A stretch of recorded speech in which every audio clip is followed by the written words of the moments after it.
Hey, everybody. Good morning. Welcome to the Steel Toe Morning Show.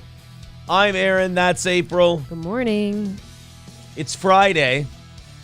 Sure is. And I feel like a pile of dog shit. I shouldn't say dog shit. I don't want to be... One of the things they teach you when you're 18 years old and in broadcasting school is don't suck the GM's dick for airtime. No. One of the first things they teach you when you're 18 and in broadcasting school is, hey, man, don't be a downer. Yeah, don't start with that. Don't be a bummer. Don't tell people you feel like shit. Fake it. Till you make it. I've kind of taken the concept of making it and just lowered the standard for what exactly that means, and then I figure I'll be happy. You're kind of like, who was it, the World Health Organization or whatever? You just change the definition until it fits you. Yes, I'm a Jew who aligns with China. Oh. That's new to me, too. Oh, I'm sorry. I thought you meant something else by the World Health Organization. Anyway, welcome. I don't feel like a bag of dog shit. I'm just getting old, and I get sore easier. That's all.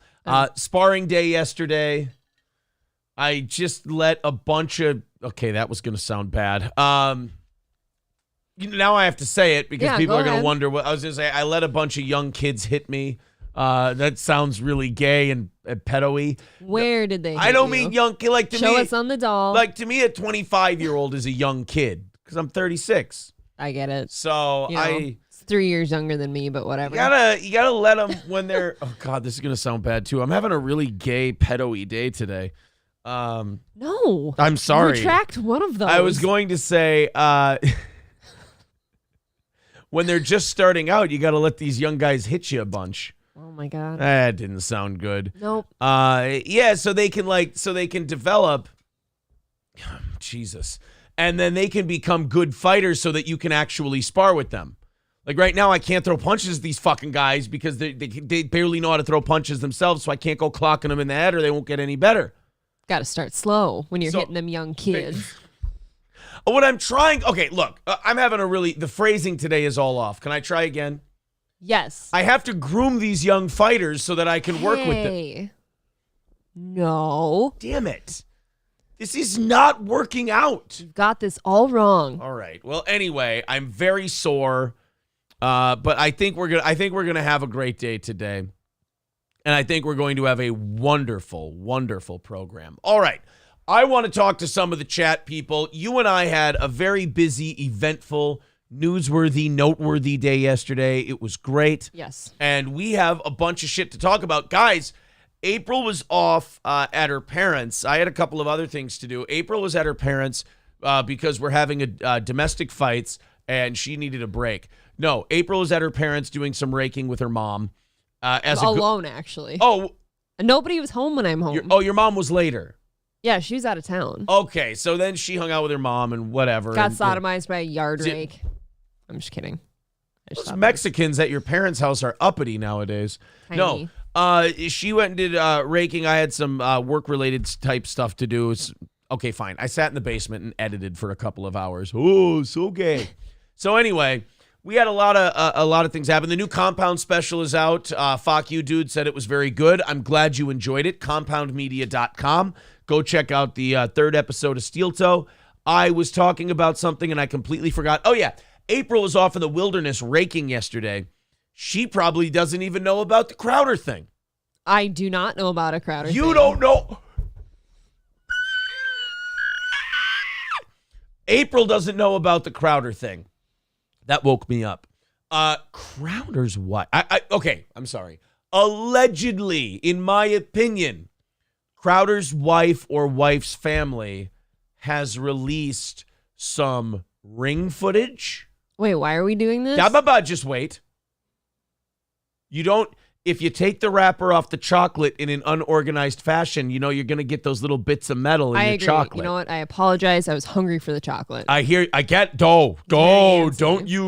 you worry. I understand completely. Scarface, Sage Retard, everybody was sending me this yesterday afternoon. Oh, and then, of course, I turn on Revenge of the Sis, and what are they doing? Covering it? Covering the Crowder thing. So I had to, basically listen but try not to hear too much of what they were saying, lest I make similar jokes today. ROTC did it first. I know. Are you telling me I made a mistake by listening to Gino instead of ROTC? No, he never says anything worthwhile. You can listen to Gino all day.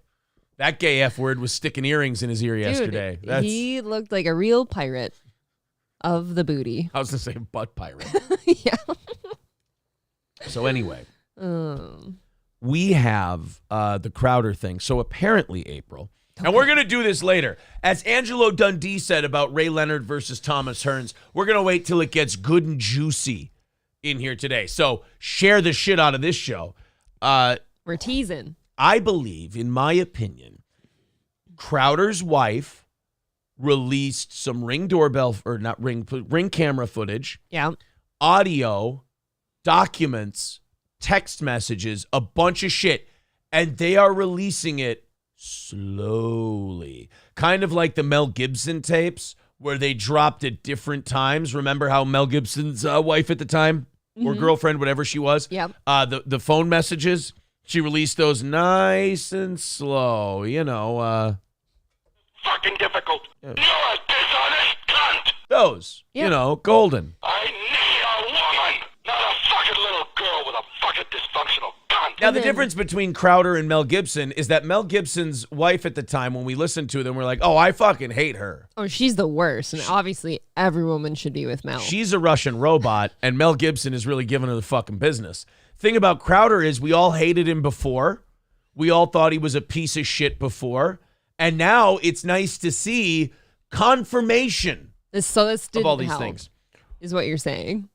Oh, this did not help at all. I do have a question, though, and I think it's a little bit of projection. Okay, go ahead. I'm only doing this to remember how I want to take you down this Primrose Crowder path. First. Go ahead. No. I want you to finish your thought. Why are we letting these out? Okay, I'm going to get to that part. So, that comes out because fucking stupid Crowder. Remember what I said about the divorce thing? We're not going to cover it on the show. We're not going to talk about it. There's civilians involved, his wife, his kids. Nobody's talking about it. People are just releasing the documents. I wouldn't want that done to me. I'm not going to do it to somebody else. I agree. And then that fucking creep went on his show and fucking kind of slow stabbed his wife. Remember that line, I picked wrong? Mm-hmm. And then divorce is legal in Texas and all this other weird shit. And then he does it right after the Landau shit's coming out about what a piece of shit he is. Right. So everyone would quit talking about it. Right. So in my opinion, because it's always good if your co-host that you don't work with anymore says you're an asshole, reveal that you're going through a 2-year secret divorce. Well, that's what I'll do. Right. Exactly. I'm kidding. So I believe, it is my opinion, that Crowder's wife or wife's family released all of this to this journalist, and they are going to slow release this shit. Because how else do you get Ring camera footage and text messages? Somebody has to give it to you. Somebody from inside, yeah. Right. So good. And you know what I say to Crowder's wife? Good for you. I guess if you're the one who basically looks good in all of it. Well, and if he's going to go on his show and be like, I picked wrong. Somebody does that in front of millions of people. I go, you know what? Fuck you. I'll show you picked wrong. Yeah. Yeah. Okay. My original question of like, why are we letting all this out was kind of like, isn't that a little personal? Isn't that something you do like in court or something instead of publicly? But I understand. People says, Sean Rass says, did you see Candace Owens tear into Crowder? Oh, and you know how on our Compound episode, we went over the Candace Owens talking about the Crowder divorce announcement? Oh, yeah. She's being a real viper. Candace the cunt made another fucking Crowder video based on the video you haven't seen yet. You missed a lot yesterday in Crowderville. Oh, my God. Clearly. Again, I can't stand Candace Owens. You can't turn your back on her for a second. She's a demon cunt sent from hell. But, boy, is she fucking good at it. You know, if you're going to be something, be the best in your field at it. And as far as a side shanking prison cunt goes, nobody better than Candace Owens when it comes to Steven Crowder. All right. So we're going to play some of that as well. First, I want to get to some people. I knew this was coming.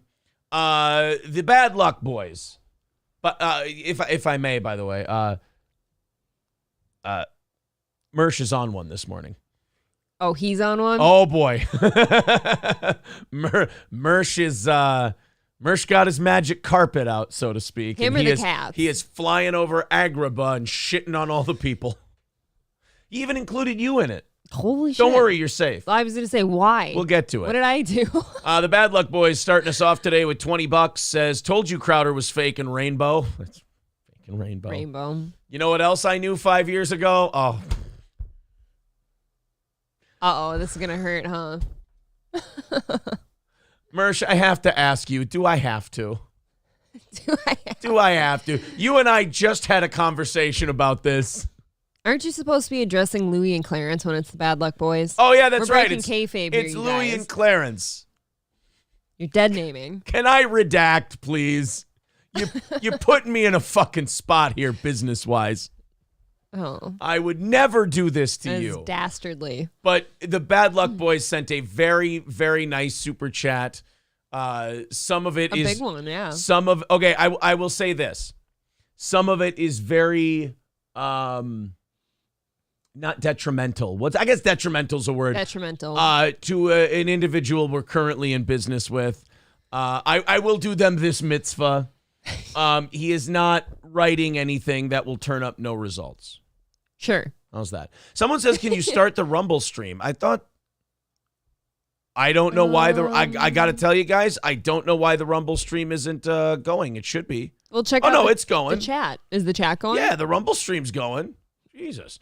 All right, let's get to you people, and then I'll see when I catch up with the chat if Mersh is calling me a giant piece of shit. He says, Read it. Anthony Cumia once tried to lure in what he thought was a 14-year-old Google self-cutting girl. There, are you happy? Are you happy?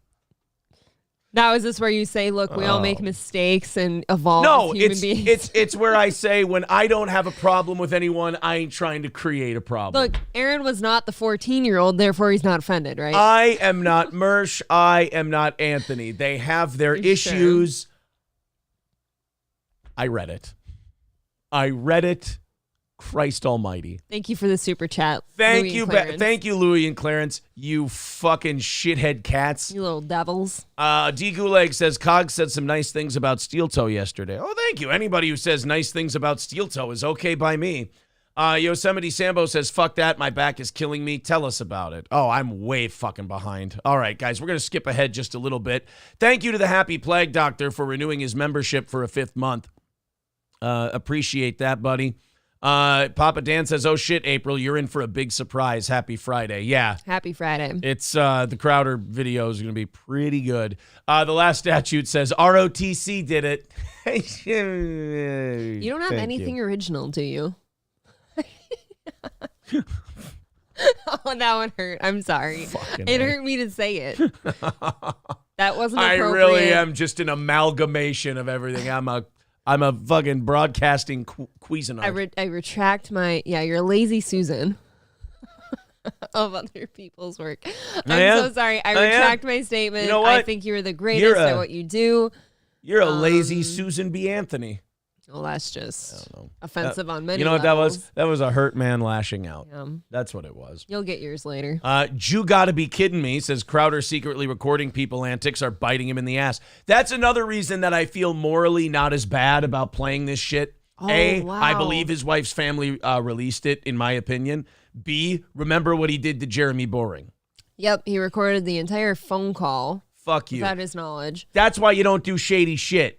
Because that shit comes back to you. That is a very good point. I'm starting to feel better about this. Yeah, fucking what is it? Worm in Rounders. That's who Steven Crowder was for a while. They went, hey, that's that's bad luck, Worm. That shit'll come back to you. Not in this lifetime, Holmes. Well, guess what, Holmes? Sure did. All right, there. Read it. All right, like I said, Read it. I'm catching up. The Crowder footage is greasier than the Mel Just Smile and Blow Me tapes. Yeah, because the Mel stuff, there was something about what he was screaming at her that was like, oh, shit. Like this is just a broken man at the end of his rope. Yeah. The Crowder one, I'm going to tease it for you. Just straight up abusive. Like, just verbally abusive. Oh, verbally. Oh, thank God. Just fuck. Can you really see Crowder, like, I don't punching know. anyone but one I of have his no interns idea. in that boxing sketch he did? I figured there has to be some reason for him to pump up his muscles the way he does. Bad Luck Boys says, oh, God, I inadvertently caused the unend of steel toe. The unend? What is the unend? Like a new birth? So does that mean you're promoting? Am I Christ? Hey, just be happy for us. All right. Mizzle T. Shizzle says, steel toe is heavy and uncomfortable. They also make my toes cold in the winter. Thank you. Thank you. Amanda Hug and Kiss says, does Crowder stand on the porch and psycho yell into a ring? No, he psycho yells directly at his remarkably pregnant wife. Okay. Does that make all the difference in the world? Should you be yelling at her like that anyways? Why does it always got to be that? Oh, why did, hey, Ryobi, why did you delete, the Bad Luck Boys are welcomed guests on this program. Don't delete especially their super chats. Okay? Sorry about that, Louie and Clarence. I didn't see it. I don't know what it said. Yeah, I didn't. Thank you very much. Appreciate that. Let's Thank do you. our little update here. 3:10 this morning, and then we're good for the week. It's all over. We do our overtime. The Ugly Fuckling says, anyone that smokes cigars loves to suck dick. Hey, wait a minute. What? Somebody says Owen Benjamin actually said it before Mersh. Not true. The Crowder gay thing. I started watching ROTC. I want to say it was before Trump was president, but I could be wrong. And I remember them in 2016, 2017, when they were making fun of Owen Benjamin, shitting on Crowder and saying he's a sociopath, could be gay, this and that, and the other thing. So I think they've been saying it for at least 6 years. Those are the first people. They were saying it about Crowder, I think, before Owen Benjamin even worked with Crowder. Sure. So there is that. It's been a long time. All right, let's, Mersh is drunk and trying to start shit, they're saying. All right, well, let me get a look at Yeah, why can't we see what that's all that stuff. I don't know, I can't see it anymore. Mel wasn't trying to be holier than thou, unlike Steven, says Papa Dan. Yeah, that's another thing, is like Crowder trying to be this, I'm going to tell it like it is and be this moral arbiter and go after people for not being, squeaky clean. That's you can't do that. You can't do a show like that, because if you do a show like that, you're setting up a standard that's going to bite you in the ass. I'm feeling remarkably out of the loop. Yeah, you're going to get caught up. Okay. You're going to get caught up in just a little bit. But anyway, it's the Crowder thing is unbelievably unique in its own way. Like, you can't compare it to Alec Baldwin yelling at his kid. You can't compare it to Mel Gibson yelling at his girlfriend or wife at the time. It's a guy who told you he was a thing, and you saw that he was something else. There was that little... The Crowder thing should teach people to trust their instincts, because this was a guy who you felt it in your gut. You knew it. I mean, it's like when I started listening to ROTC and they were saying it about him, I'm like, I've always gotten that inkling about the guy, but I didn't know it was okay to say it. Okay. I didn't know that other people... You ever have an instinct, but you don't say it because you feel crazy? Yeah. And then you hear someone else say it, and you're like, oh, okay, so even if I'm wrong, at least I'm not nuts. I've done it quite often. Right. So with the Crowder thing, that's what this video is going to do for a lot of people. All right. Well, I'm excited to hear it. I think it's unfortunate that occurred, so I get to hear it. Yeah. I guess. Whatever it is. It's going to be good. We got a lot of things to get to before that. And, busy day yesterday. I don't mean to get too domestic on you boys and girls, but we got the hail damage on our roof. It was determined is bad enough that we're getting... State Farm said, you can get yourself a new roof. So we're getting a new roof. Good news. You see, guys, as you get older, a lot of you know this, you get excited about different things. I'm excited about a new roof. I am. You get excited about a new roof. And April gets to stare at shirtless roof workers all day. Do I really? No. Oh. I see you look at them once. I pull the Crowder line. Fucking watch it. There's got to be fucking watch it t-shirts coming. Got to. You have to stop teasing this. I haven't seen it. I know. I keep forgetting. That you haven't seen it yet. I don't know what happened. All right. Ugly Fuckling says, yay, insurance scam. No. Oh, what if it was just... We got hail all over the goddamn place. It is new roof time. Oh, I think he was talking more so about the other end of things, not us. Well, some people take the check from their insurance company and they'll give a little piece to the roofing company and then they'll just keep the check. Look, I get it if you want to take a vacation or something, but wow. So do you want to just take a nice vacation? So you get the insurance fraud aspect of it. I do think it's wrong though. Five. See, now leave this super chat alone. The Bad Luck Boys with $5 says we were early on Crowder being Rainbow and Kumia being a diddler. I don't believe he's a diddler, but the Bad Luck Boys said it in a super chat. And your mod censoring such facts, those jerks, and deleting chats I paid for. I apologize, Louie and Clarence. I can promise that didn't come from me. Or am I Jay Leno in the late shift and I just had Helen Kushnick do my dirty work for me? He's trying to ask for the mod wrench to be removed. Oh, Ryobi is? No. Oh, Louie Clarence. All right. Maybe am I calling Mersh like Jay called Johnny Carson? Like, yeah, I just want to tell you this rotten thing in the post. It didn't come from us. Yeah, kind of. But at the time, Jay really believed that. You know what I always hate about Jay? I think he's a great dude, kind of. I think he's cool. I like the car stuff.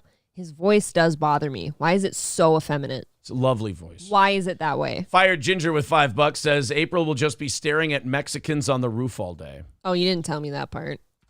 Yeah, now she's disappointed. I was hoping for black men. Oh, come on. I didn't get any back home. Thank God. Thank God. That's the only reason he married You want me. to avoid teen... He's like, she's blonde-haired, blue-eyed, all natural, and she's never been around a black man. You wanted to avoid teen pregnancy. That's how you did it. You just got to be born in small-town USA. They're a potent breed. No, wait. Oh, my God. Jesus Christ. Who would say things like that? I have to stop listening to Mersh and his things. All right.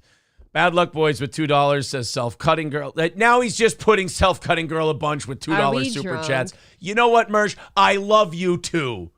Do you think he loves me? What did he say about me this morning? We will get to that. It's going to be a very loosey-goosey Friday show. Wayne, I should just say, if he says it one more time, I'm going to just give him $2 super chats all day and put pot awful links in the chat. See, now that's stooping to somebody else's level. That would be very mean. You know what? I'm not going to stoop to the Bad Luck Boys level. You shouldn't. They're very short. Yeah, fucking unwanted animals. Wayne Chambers with $5 says, do you know how many times a day I wish a satellite would crash through my roof so I could get a new roof? Well, I mean, you don't have to go that far. I am actually super excited about a roof. I am trying really hard to keep up with all these contributions early on in the program here. Thank you. Let's, oh shit, where are we? Here we go. $5 from the Bad Luck Boys and their self-cutting girl again. I'm sorry. You know what? I've spoken to him before. He knows what this does to me. He knows what position this puts us in. Well, yeah. This is a drunk man. Guys, we didn't do it. Hurt people hurt people. Yeah, Louie and Clarence, keep kayfabe. Yep. Are we trying to say we've never done anything bad like you guys in your past? Yeah. And you've become better felines? If you cut me, do I not bleed? Brian M with $5. Oh, no, I shouldn't say cut because now he's just going to. Yeah, I mean. Brian M with 5 gifted subs says, gives one to D-Rec, Jay Hasty, Dirty Death, Johnny 1.0, and Benny Omega. Ooh. Thank you very, very much. I think that puts us at 275. If I am wrong, I am very, very sorry. Bad Luck Boys says better. No, not bad. No, see, Bad Luck Boys, see, that's not better either. You just said the same thing, but you spelled it out. Hey. You just spelled it in words and gave us $10. I appreciate that. I think Mersh is trying to hide behind his cats. He never comes in here as him anymore. A real man doesn't hide behind his cats, Sheely. A real man doesn't hide behind his cats. I am really dealing with drunken Mersh makes me not want to contact him when we go to Clearwater to hang out with the Hulkster. I know, and I really wanted to drink with him. I assume at this point he drinks White Claws. Oh, see, now I didn't say that. See, you know what? We were having fun. You know who doesn't drink White Claws? Me. You know what? I don't like seltzers. We were all having fun, and then you had to take a low fucking blow. You want to hear? I'm kidding. I'm sure he drinks a nice thick stout beer. Would you like to hear what he said about you? Kind of. Oh, is it on Twitter too? Oh yeah, it's on Twitter. Come on, man. I'm not a Twitter person. I'll give you the whole series. I may have There's a series. I may have made it go longer. Did I do something? He is. You know what I was doing yesterday? I was minding my own goddamn business with a yard rake. Listening to Gino. Do not blame yourself. He literally had a flamethrower this morning and was spinning around in circles. And I just happened to catch flame. Yeah. Thanks, Mersh. Actually, he kind of defended you. Okay. So he and Royce just had Leanne Starr. Oh, I like her. On their show. Oh, do you? Uh-oh. Did this not end well? Am I not going to like her by the end of this? He might have shit on her. Okay. Well, I don't know her that well. She's just been good to me. No, hey. I'm being like what have you done for me lately? If you've been shitty, I don't like you. She's not been shitty. You know what I do with Mersh? I go, hey, look, pal, you got your problems with other people. I respect that. I don't have problems with these people. Go with God, Castle. I'm the blind black man with the boat and the Punisher. That's who I am. Oh, this is the Simcast I was on with her and Anthony. Yeah, he tweeted out a screenshot of you on Simpcast with Anthony.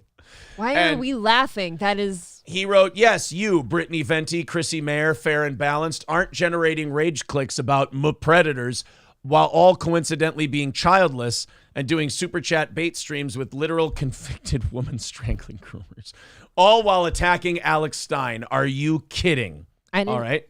I've actually been attacked by Alex Stein before. I would like to point that out before we go further. And now we're very cool with now Alex. I love him. He's, if I weren't with Aaron. So then nobody said anything, but he decided to cut it off at the pass. He says, and before anyone calls me out for leaving out April from Aaron Imholt's show, please keep in mind they are absolute radio whores who don't virtue signal and build their brand on protecting children. They're out in the open, ladder climbing shitbags. That's why I like them. You couldn't even tag me? I have a Twitter. To which I responded, aw, thanks. Hey, wait a minute. And anytime You know what? Leave me out of your antics. And anytime I write it like that, I think of Norm Macdonald's voice. I go, hey, wait a minute. Terrible impression. So then Mersh decides to quote tweet that and writes, you stream on Compound and simultaneously live within 40 miles of Cup Foods. 60 miles, but thank you. Nobody ever tuned in because you have convictions. The guy's not wrong. So then I said, I really am Brother Baines from Malcolm X. Brother Baines from Malcolm X was the guy who said, one hand washes the other. To which Malcolm X said, Brother Baines is a two-bit hustler, but one hand washes the other. So Mersh said, yeah, this is when I knew that Mersh may have been imbibing a little bit. He said, yes, you're Brother Baines. You're fleecing super ignorant Negroes while I'm off doing the Hajj. I can't wait to get to the part where the white man in brackets kills me. To be honest, I'm exhausted. I don't make my cats celebs to make money. I did it so they would get adopted. I don't know what that part had to do with my Brother Baines comparison, but I understand. That sounded a little personal. It did, that last part. It seemed a little personal. I'm so sorry to have offended thee. KJ Fury with $10 says, I saw ROTC podcast. Paul Rudd and Oswald Cobblepot are kind of funny at times. Wait. Who's who? Who's who in that equation? I don't know. I say Gutierrez with $2 says, excited with the Texans picks last night. Thank you very much, buddy. Thank you. I think it would be hilarious if I'm cleaning up the mess that Mersh left behind, and he's sleeping right now. Well, he's clearly not here anymore. So. Shh! Don't wake it up. Don't wake it up. Don't wake up the feral cats. Yes. All right, guys. Thank you very much. Thank you to the Bad Luck Boys. I will say it this way. He made us earn it today. He made us earn it. Yeah, I felt the stones thrown my way already early Yes. this morning. I was already pretty beat up from yesterday, but I like how Mersh goes, hey, I like April and Aaron. They're complete pieces of shit with no convictions. They're like, it's very sweet of you. And then he goes, now watch me put them in extremely uncomfortable positions by invoking their names in a positive way while I shit on a bunch of people who are nice to them.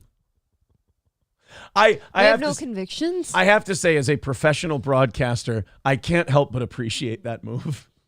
As uncomfortable as it makes me. When shit like this happens to me, I go, is this the way I make other people feel?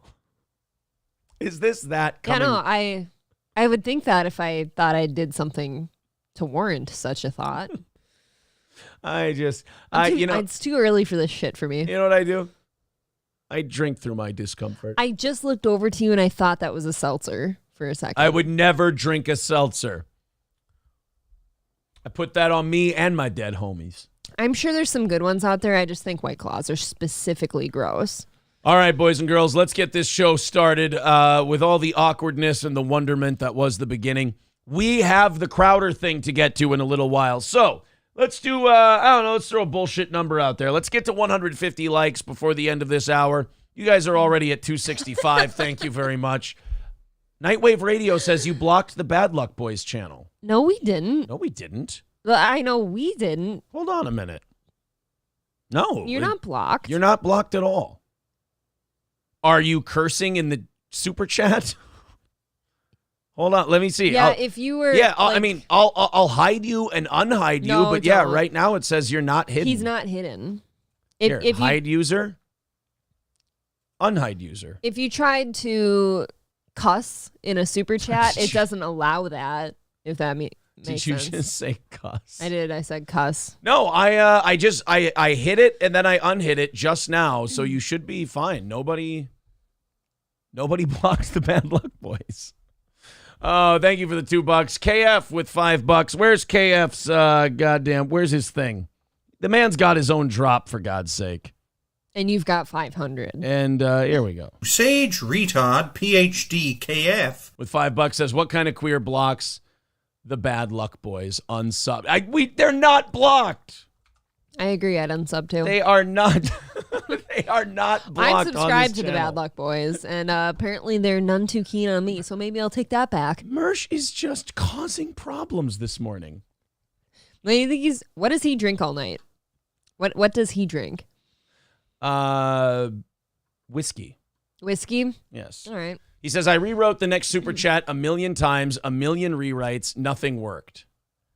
Maybe you should stop being so mean. Do you think I sit here hosting a show and then clicking around, clicky? Ew. I have no idea what happened. And now I'm stressed. Now look at me. Now I'm sweating. He is too. Like, I promise you, he's actually concerned about why you can't post. And now Mersh is just putting that same super chat in $2 super chats right now. Maybe YouTube thinks you're spamming. Maybe that's it. Maybe YouTube thinks you're spamming the same super chat over and over and they're stopping you. I swear to God, I didn't ban your cats. Think I give a shit? I've been sitting here the first 33 minutes of my show has been this. You did privately tell me you think they smell like piss and you wish they'd go away. I say that publicly. What? Steel Toe beats cats. Unreal. Mersh is now writing, ban this one too. Go for it. I didn't ban the first one. I'm going to make sure this is the real him. Oh, indeed it is. Yeah, that's him. I didn't ban the first one. I'm not banning that one. Oh. This is why I don't try to chat in anybody's channel. I might catch a casualty somewhere. All I want to do is I want to play the Marley Rivera cunt video, and I want to play the Crowder video. Oh, we have today. the actual footage Yeah, now? ESPN cool. dropped the Marley Rivera cunt video. Apparently, these two bitches had like a cat fight in front of Aaron Judge. Oh, well, if you're going to, that's the one you do it in front of, right? And a bunch of children that were trying to get autographs from Aaron fuck Judge. Yeah. Well, that's what Marley Rivera believed as well.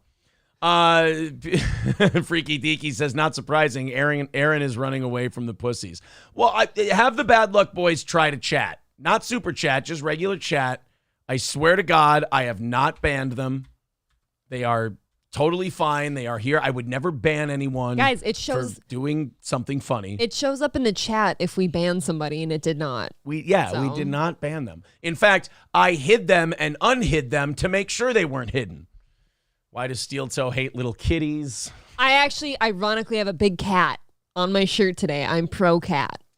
This is He's not. He would never. This is a why. You know why I'm entertaining this nonsense this morning? Because I woke up a little tired, and this is waking me up. I'm in bad shape today. This is waking me up. Yeah, there you go. KF with a link in the chat. Go subscribe to the Bad Luck Boys, Louie and Clarence. There you go.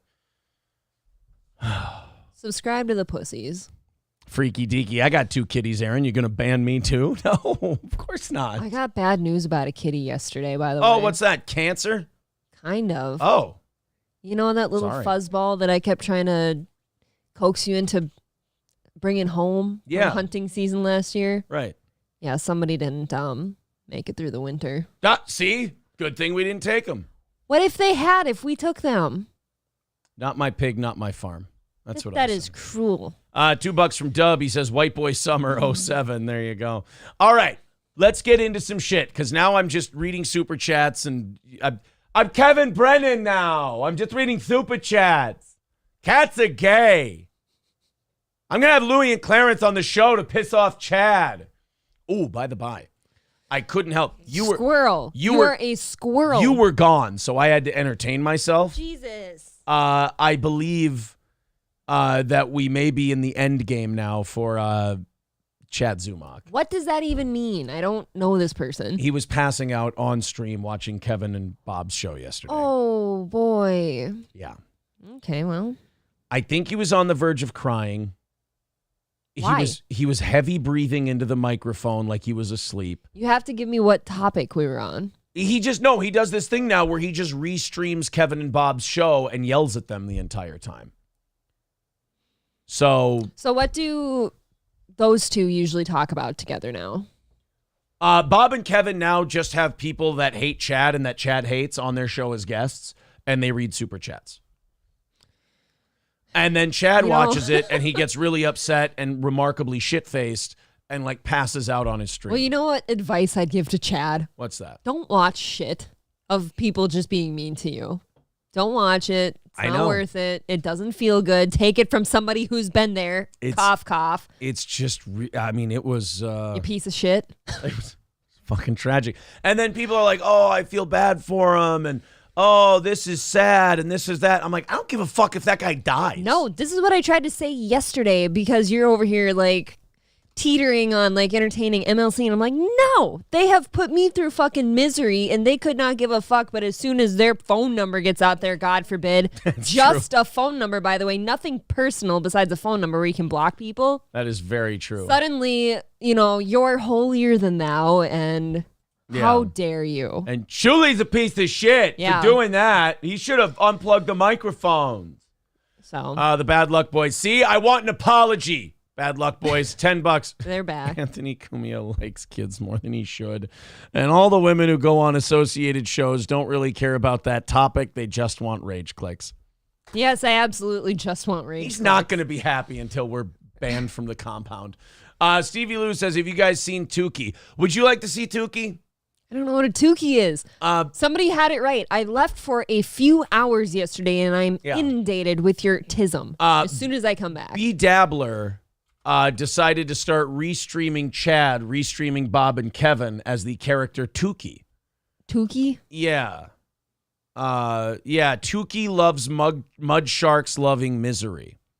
And he's a puppet on B Dabbler's channel. Yeah! Rock and roll. By the way, this is the community we decided to leave months ago and kind of not associate with. God, am I regretting that? How do you feel about that? Guys, I think I'm going to be okay. As now we watch a Muppet watch Chad watching Kevin and Bob read super chats. Bitches. What? Yeah, he was already drunk at the beginning. Yeah, of the play it again, motherfucker.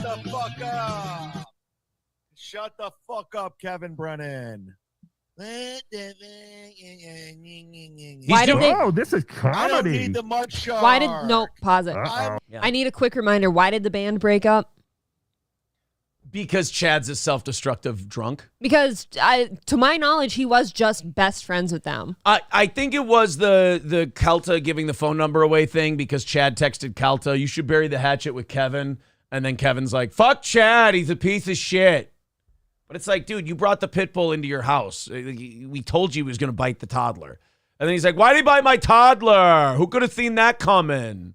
Everybody. Not only do I not feel bad for any of these people because of what they've put me through personally, like, you get what you deserve. Like, you asked for that. I don't say people deserve many things. You do.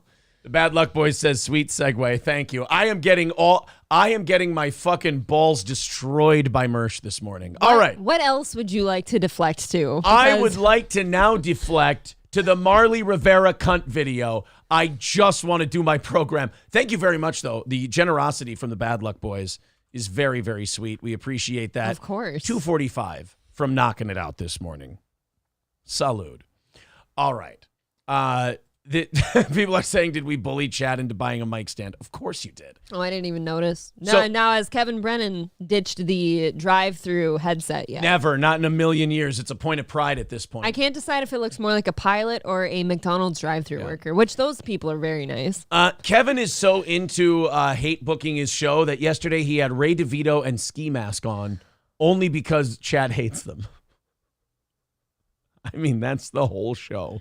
It's the whole thing. Why don't you just have Gino on too, and Frank Pellegrino and Chrissy? Don't tempt them. Well, I'm helping. Okay, so the Marley Rivera thing. I have to leave the chat or I'm going to sit here and talk to these fucking people all day. Very funny. The Marley Rivera thing, we talked about it yesterday. And one of the things we said about the ESPN Marley Rivera thing is, oh, man, I wish there was video of this. Yeah. Well, Don't just tell me somebody got called a cunt. yeah, exactly. Show your work. Show the work. So at about 1 p.m. yesterday, ESPN or somebody, the Yankees, whoever it was, released the footage of Marley Rivera calling another reporter a cunt. And this reporter happens to be the wife of a somebody. Freelance reporter Yvonne Gaetti, who is the wife of some like super executive at NBC or something like that. Amazing how she gets her gigs. No, she's like the wife of like a MLB CEO. Remember? You're right. It is a Major League Baseball executive. So she's trying to get an Aaron Judge interview. Marley Rivera from ESPN is like, hey, what the fuck you doing, bitch? And then calls her a fucking cunt. And it's all on video, and it happens right in front of basically the best baseball player in the world, or one of the more famous baseball players in the world, Aaron Judge, while he's signing autographs for small children. So if you were to write a movie comedy scene about a woman falling apart, you know, like the beginning of the Dick and Jane movie, Yeah. where they like put him in that position and then the stock price tanks and then his life falls apart. And he's I don't know where you're getting your statistics. right. You could not write a better, holy shit, you know, this guy is just being dumped on opening if you were writing a movie. So this Marley Rivera calls the reporter wife of an MLB executive a fucking cunt. Somebody happens to be filming it. It's in front of Aaron Judge, and there's little kids waiting to have their baseball signed. It's like some comedy writer was writing this and adding crazy shit to it until somebody stopped him and said, this isn't realistic. How do we make this worse? The kids have cancer. That's how you would make that worse. Somebody's shooting kittens out of a cannon. Yes. Oh, no, not how do you make it funny. So here we go. This is a 3-minute video. This is the fucking cunt video of Marley Rivera and whatever Gaetti, her name is. Can't wait to mute this out later for a copyright claim. Oh, yeah. I told him already, he already knows. Bill Clinton. Here we go.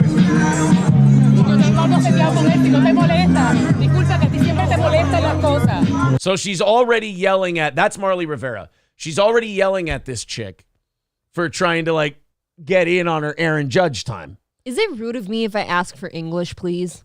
They get to that. Okay. She basically, you know what she does? She does the thing that Frankie does in Casino when he's talking to the Arab jeweler, where he goes, "Oh, he talks English now. All right, let's talk turkey, motherfucker." She starts in Spanish, and then she realizes English. All right. She speaks English, so she's like, "All right, let's talk turkey, you fucking cunt." Así que yo hablo con Jason si tienes algún problema. Thank you so much, man. I'm sorry, I didn't know you speak English now. Oh, you started speaking English. Yeah, see, there it is. Wow, she actually did that. Here's the Frank. He talks English. All right, well, let's talk turkey, motherfucker. She watched it recently. Yeah, she did. This is her moment. Oh, she talks English now. So much, man. I'm sorry, I didn't know you speak English now. Oh, you started speaking English. I'm sorry. Perdona, yo tengo algo seteado con Aaron. No te molestes. He is literally autographing a little boy's Aaron Judge jersey, and this woman's like, "Oh, you speak fucking English, huh?" Whoever's filming right now has to be nervous because he's right behind these chicks. Aaron Judge is sitting there probably going like this. Fuck are these two? All right, anyway, what's your name, kid? Oh, man, are you excited to come to the game today? What the hell are they yelling at each other about? I'm sorry. What? Ladies, we can make this better if we just make out. I'm sorry. Did you say leukemia or mesothelioma? I can't remember. What the fuck are they yelling at each other? Don't understand it. Oh, what a fucking cunt. I love it. They just played it. That usually doesn't happen. You know what I mean? They usually like censor it. Oh, please. I'm going to, oh, that's great. Well, let's make sure that they played it because I think I want to run that back about 500 times. Tengo algo seteado con Aaron. No te molestes. Oh, what a fucking cunt. Look at her face. I've never seen anything like this in real life. Oh, this is good. This is awesome. They're at Yankee Stadium. Aaron Judge is signing autographs for little kids, and an ESPN reporter just stormed off and went, "Oh, what a fucking cunt." I will say this much, like usually a professional like that won't just say that in front of a bunch of people in public. So you have to wonder exactly what she was doing. Can I tell you? My opinion? Well, it's just your opinion. You're I know right. what you're going to say. Professional ESPN reporters would not do that normally. They wouldn't lose their cool like that. But an older, frumpy woman will do that to a young, pretty woman if they feel threatened. It's like when those dinosaurs spit acid at Wayne Knight in Jurassic Park. Yeah. When they feel threatened, women will forget any professionalism or whatever their job is and just go right to fucking cunt. So you think that this woman here was probably not being cunty? No, I believe this woman was being a complete 'Kay, 'cause entitled. that's No, my I believe opinion. she was being a I complete do entitled. believe. No, I believe she was being a cunt. Yeah. And she was being an entitled piece of shit. Right. And the uglier woman was really upset because the younger... Look, man, she's been a journalist for a long time. Or a sports journalist, for whatever that's worth. And I don't even believe she was yelling specifically at this woman. She's yelling at the industry in general because this is probably the 15th, 20th, 30th time that some privileged, pretty, younger reporter has gotten the drop on her because she's pretty, because of who she knows. This Marley Rivera doesn't have the looks anymore, so she sees herself as the distinguished journalist type. And she just got rolled over again for the younger, prettier girl. And so she was frustrated, and she called her a fucking cunt. Which has to be exhausting, I'm sure. I get it. I understand. I hate it when the prettier girl gets the gig instead of me. Me too. Yeah. Excuse me, what? Excuse me, how you call me? Excuse me, did you record that, right? Right? I wasn't talking about you. Thank you very much.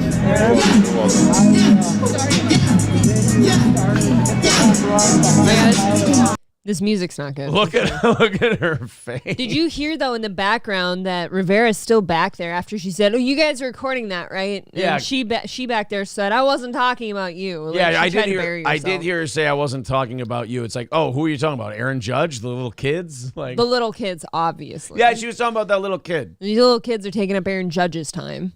Yeah. I think ESPN went downhill since Stuart Scott died. Fucking cunt. Good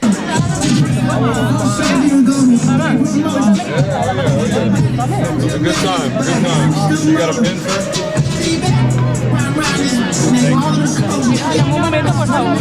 This is going to come off wrong, and I've been thinking about it the last 7 seconds. What is Aaron Judge? Oh, Do you know what I mean? I do know what you mean. What is he? Is he a Mahomes? That's kind of what I was thinking. Okay. Except Mahomes has more of like a weird olivey tone to him. He may just be a giant. But he might be a different just species. A giant. Yeah. Okay. How does this keep going for 2 more minutes? Oh, she came back. Oh, yes, she came back. Oh,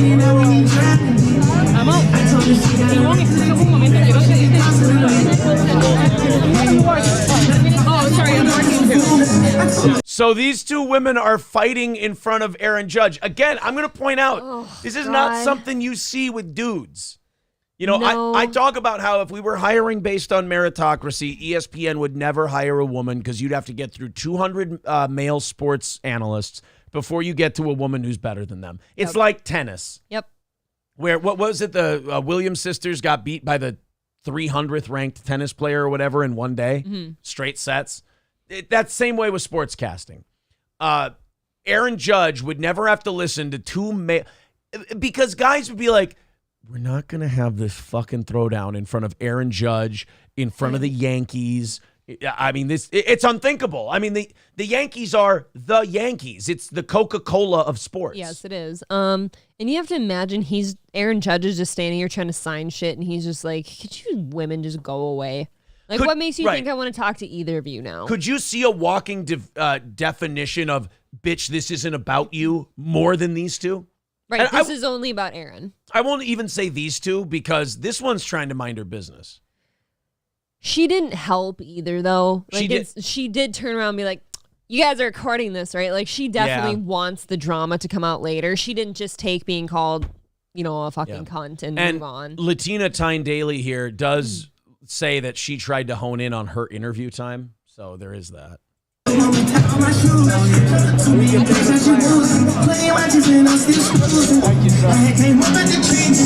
also, can we back the fuck off Aaron Judge until he's done signing the shit for the little kids? Yeah, why That would be are nice. you standing so close? Yeah. Is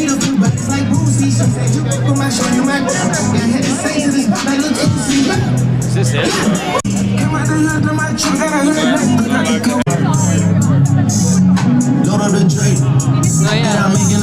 Oh, wait. They see each other. Can this song end? Right, this is a terrible song. Okay, escúchame ahora, discúlpame. She is still yelling at her, even after all of that.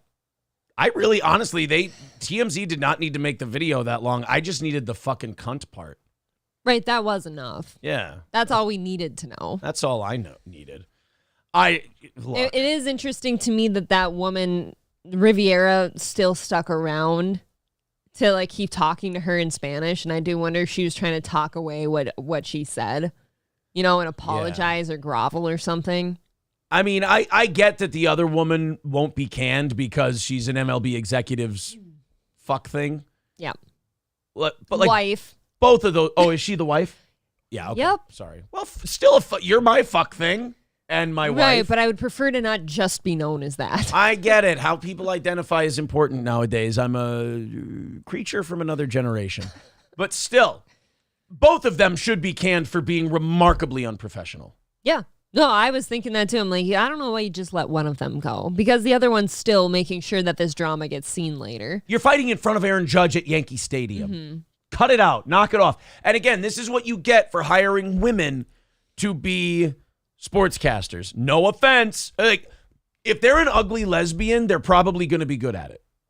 But then you're going to be mistreated by another female too. But do you think 2 guys, mid-40s, early 50s, are they understand the hallowed ground that is Yankee Stadium and what the brand of the Yankees means to sports? And they look at each other and they go, look, we're gonna talk about this with our bosses, but we're at Yankee Stadium right now waiting to interview Aaron Judge. He's signing baseballs with kids. You and I are gonna finish this later. I do think men would go talk about this outside of the stadium. Right. Yep. Yeah. $20 from the Bad Luck Boys says Chad is awful. But don't forget that Kumi bought a bunch of pricey Apple tech for what he thought was a 14-year-old girl. When caught, he said he was his niece. When further pressed, he said he's just a nice guy. Oh, my God. I hope you're giggling, buddy. I do hope this is fun for him because, like, obviously, Mersh knows we have no issues with him. Right. But then he's causing issues for us now, which is a really shitty place to be. Yeah. 2:30 away from today. We appreciate it. Thank you very much. Thank you. At least he's paying for the privilege. Yeah, I know. I appreciate All right, it. on we go. Hey, you know what? This'll help Mersh take his eye off the ball here a little bit. How about Joe Biden? Oh, that should help. There you go. A kid sniffer. Scarface with $10 says, holy shit, Mersh on Twitter this morning was hilarious. 5 days and 9 hours until my current ban ends. Oh, well, congratulations, Scarface. How are we getting banned? Everyone's getting banned. Everyone's being naughty. In Elon Musk era, they're still getting banned. Right. That to me says you had to have said something bad. Yeah. So 2:20 away from knocking it out today. Thank you guys very much for the very generous Friday morning. We do appreciate it. All right. Thanks. So we talked about the Hunter Biden custody thing that's going on right now, or the child support thing. Mm-hmm. Hunter Biden knocked some chick up. As you do. As you do. And the fucking Mike Donnelly of the Biden family then decided it would be a brilliant idea. So he had this kid, and this kid's like 7 or 8 years old, I think.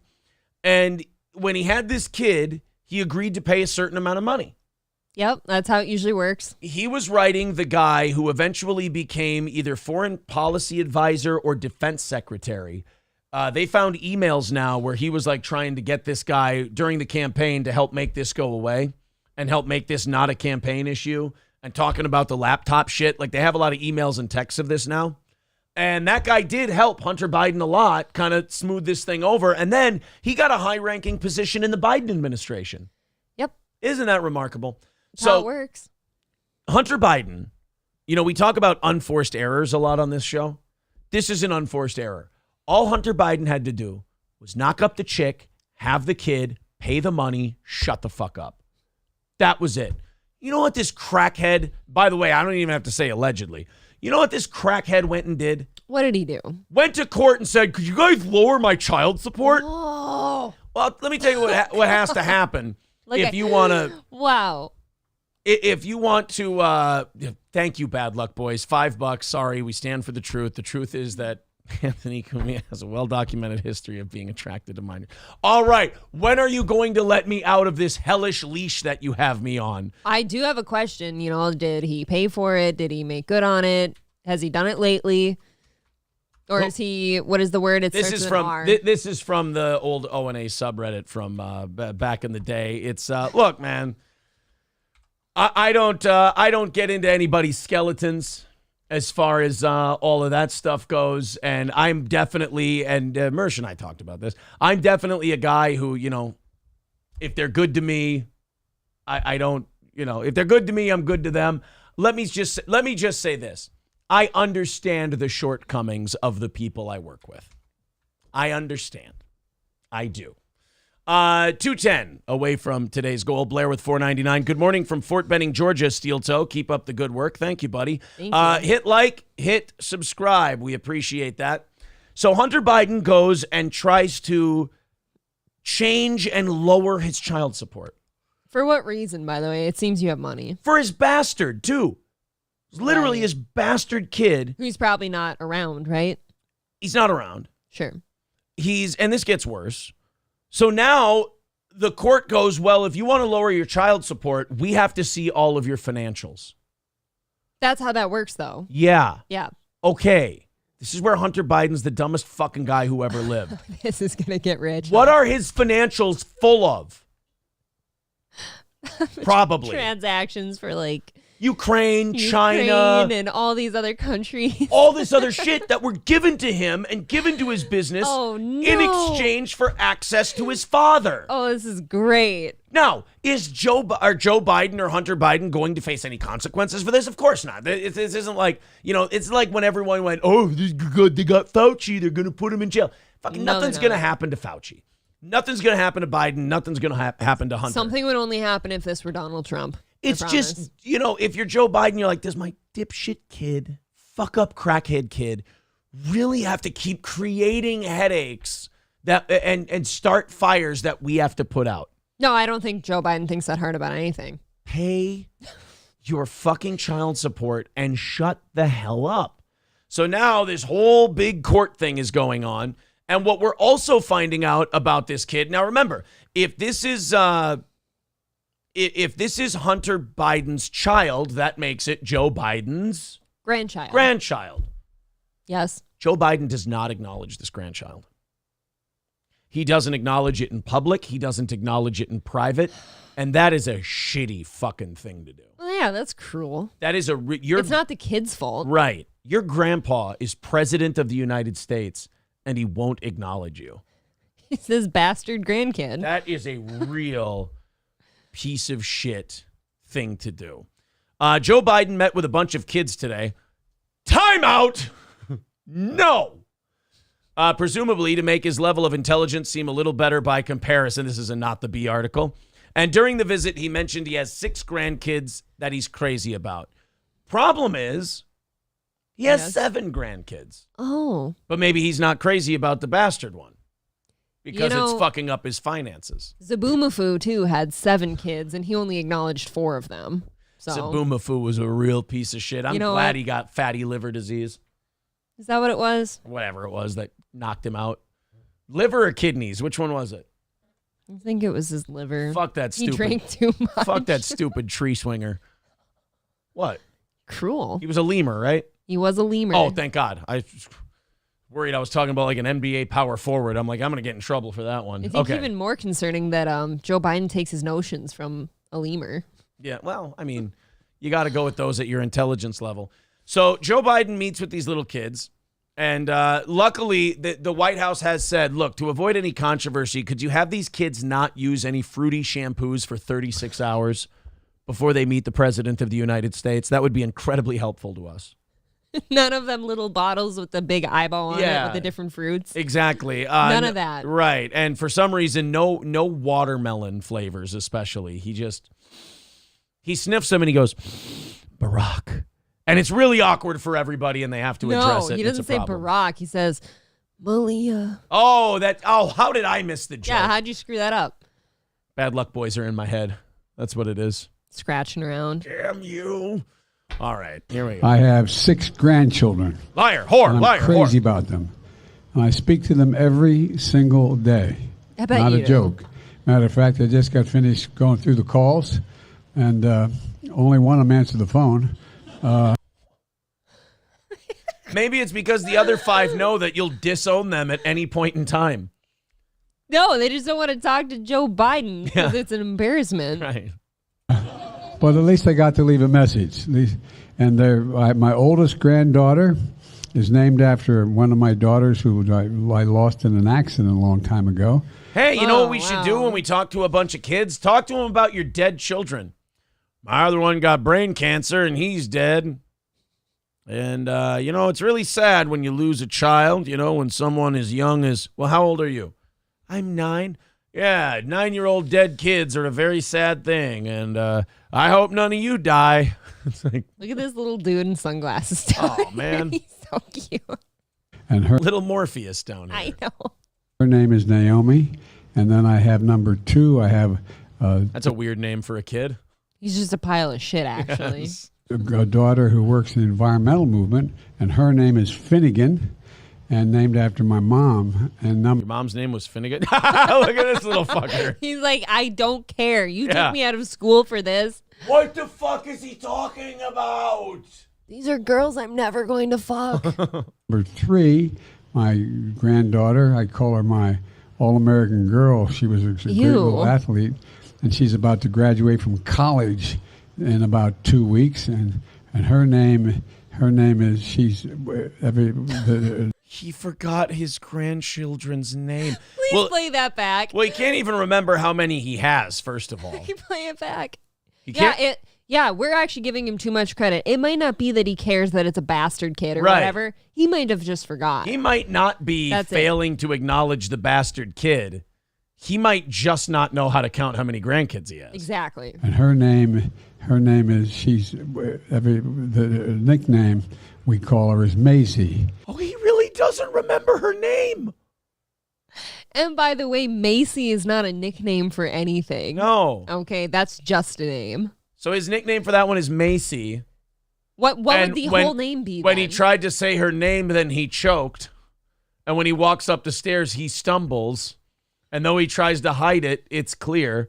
Dementia is setting in, and it is near. See, Macy. No, it was wonderful. Macy Gray song. I and liked I stretched it. the words a It little. was very fun. I changed it up. Sorry. Bad luck boys You're on are in fire my head. today. Yes. Her name is, the nickname we call her is Maisie. And then I have two other, a granddaughter who I just did get to speak to. It'd be great if he's like, I got two other granddaughters. Fuck if I'm going to remember what they're called. He just says fucking cunts. I believe I got two other granddaughters. Their names are Bebop and Rocksteady.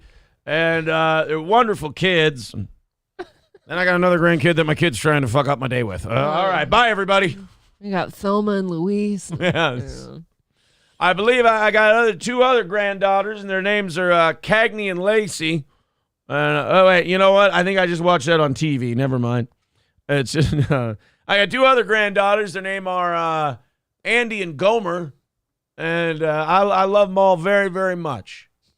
And her name is Natalie, and she is a senior in high school, about to graduate and go off to college where her daddy went to school. And then I have a grandson who's going to be a senior in high school. This really is like listening to an old man prattle on about nonsense on a park bench. It's just a snooze fest. I know. These kids are like, Jesus Christ, can we go back to school, please? That kid back there just wants to go back to eating. Oh.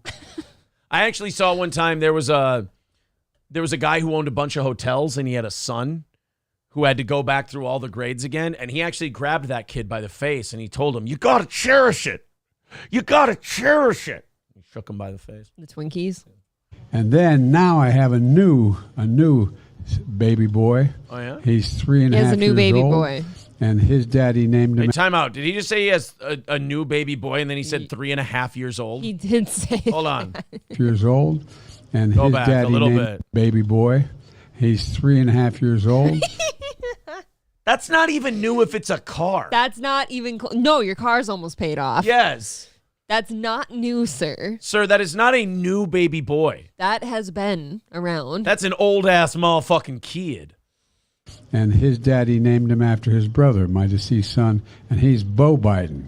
So Isn't that the kid that Hunter fucked the wife of the brother? And did they have no, they didn't have a kid together. Promise me they didn't have a kid. I don't think they had a kid together. I could Stop that. Yeah, I don't think they had a kid together. God, thank you.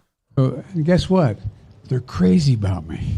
Well, them and 35% of the country, am I right? Congratulations.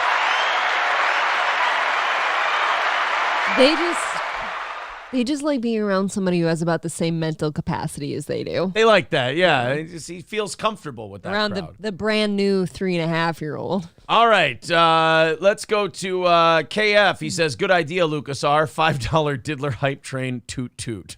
Sean Rass with $10 says, okay, we get the point, bad luck, boys. Now do this on your show and let us enjoy this one. You know, guys, if you don't know Mersh, that is not the way to get him to stop doing something. $2 from the Bad Luck Boys says, oh, Jesus God, this wasn't great. No, it was. No, that Biden clip was not good. Those cats are using your brain like a litter box this morning. Oh, man. They never make it in, though. First of all, the fact that we know why Pete Buttigieg got his job as transportation secretary, because he went and dropped out of the race so Bernie Sanders wouldn't be a threat to Biden. I heard it was gay stuff. And, of course, butthole pleasures. Allegedly. Of course, allegedly. Why would we say that when we have no idea? Now, if it was Crowder, we'd just say, we know. And then, of course, Hunter Biden. So we gave a guy a high level, it's either defense secretary or national security advisor. We gave him a high ranking government position basically for being Hunter Biden's babysitter during the campaign. Sure. Congratulations. That had to be a hard job, in fairness. That would be like if the dad from Mr. Nanny became president and made Hulk Hogan the vice president. Why? Because he stopped Buster Poindexter from taking over the microchip business. What is your face right now? Mr. Nanny. You are goofy today. Mr. Nanny. No, I'm saying your face. You made the cutest, stupid little face. Well, I have a cute face. That's what people always tell me. So stupid. All right, boys and girls, it is it has been a wild morning. 200 away from knocking her out for the week. Thank you very much. Somebody said both are fascinated by Play-Doh. It makes total sense. That is such an insult for some reason. Stupid Play-Doh. Bad Luck Boys with $10 says Biden reminds me of Cumia, except Biden had no domestic strangulation charges he pled guilty on. Biden are no Cumias, although all of our sons' sexualities endanger our families. Thank you very much to the Bad Luck Boys Can I have for today their off? generosity. I'm really sore. My legs are like achy for some reason. I'm getting a real nasty headache. Go to bed. Something is tickling me. Can I get out of here? I want a message today that says, you are a great sport. I don't want a message today that says, you fired. I think Louie and Clarence should have to profess their love for you as homosexuals. They are gay cats. Gay ass motherfucking cats. All right, speaking of cats, you want to hear about something that had to eat its own vomit? Ew. Oh, God, no. No, don't worry, I guys. don't. This Nope. I can't do this What? story. I just read the headline. This is the story right before Crowder.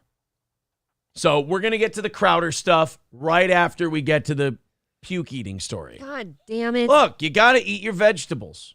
All right? One time, We don't just not go... the second time. Yeah, we don't just go right into the fun stuff and the great stuff. We're going to eat our vegetables first, and then... God, look, I did too much on leg day a day ago, and just not feeling it today. All You right. know? Let's get out of here. Let's go to Indiana for this one.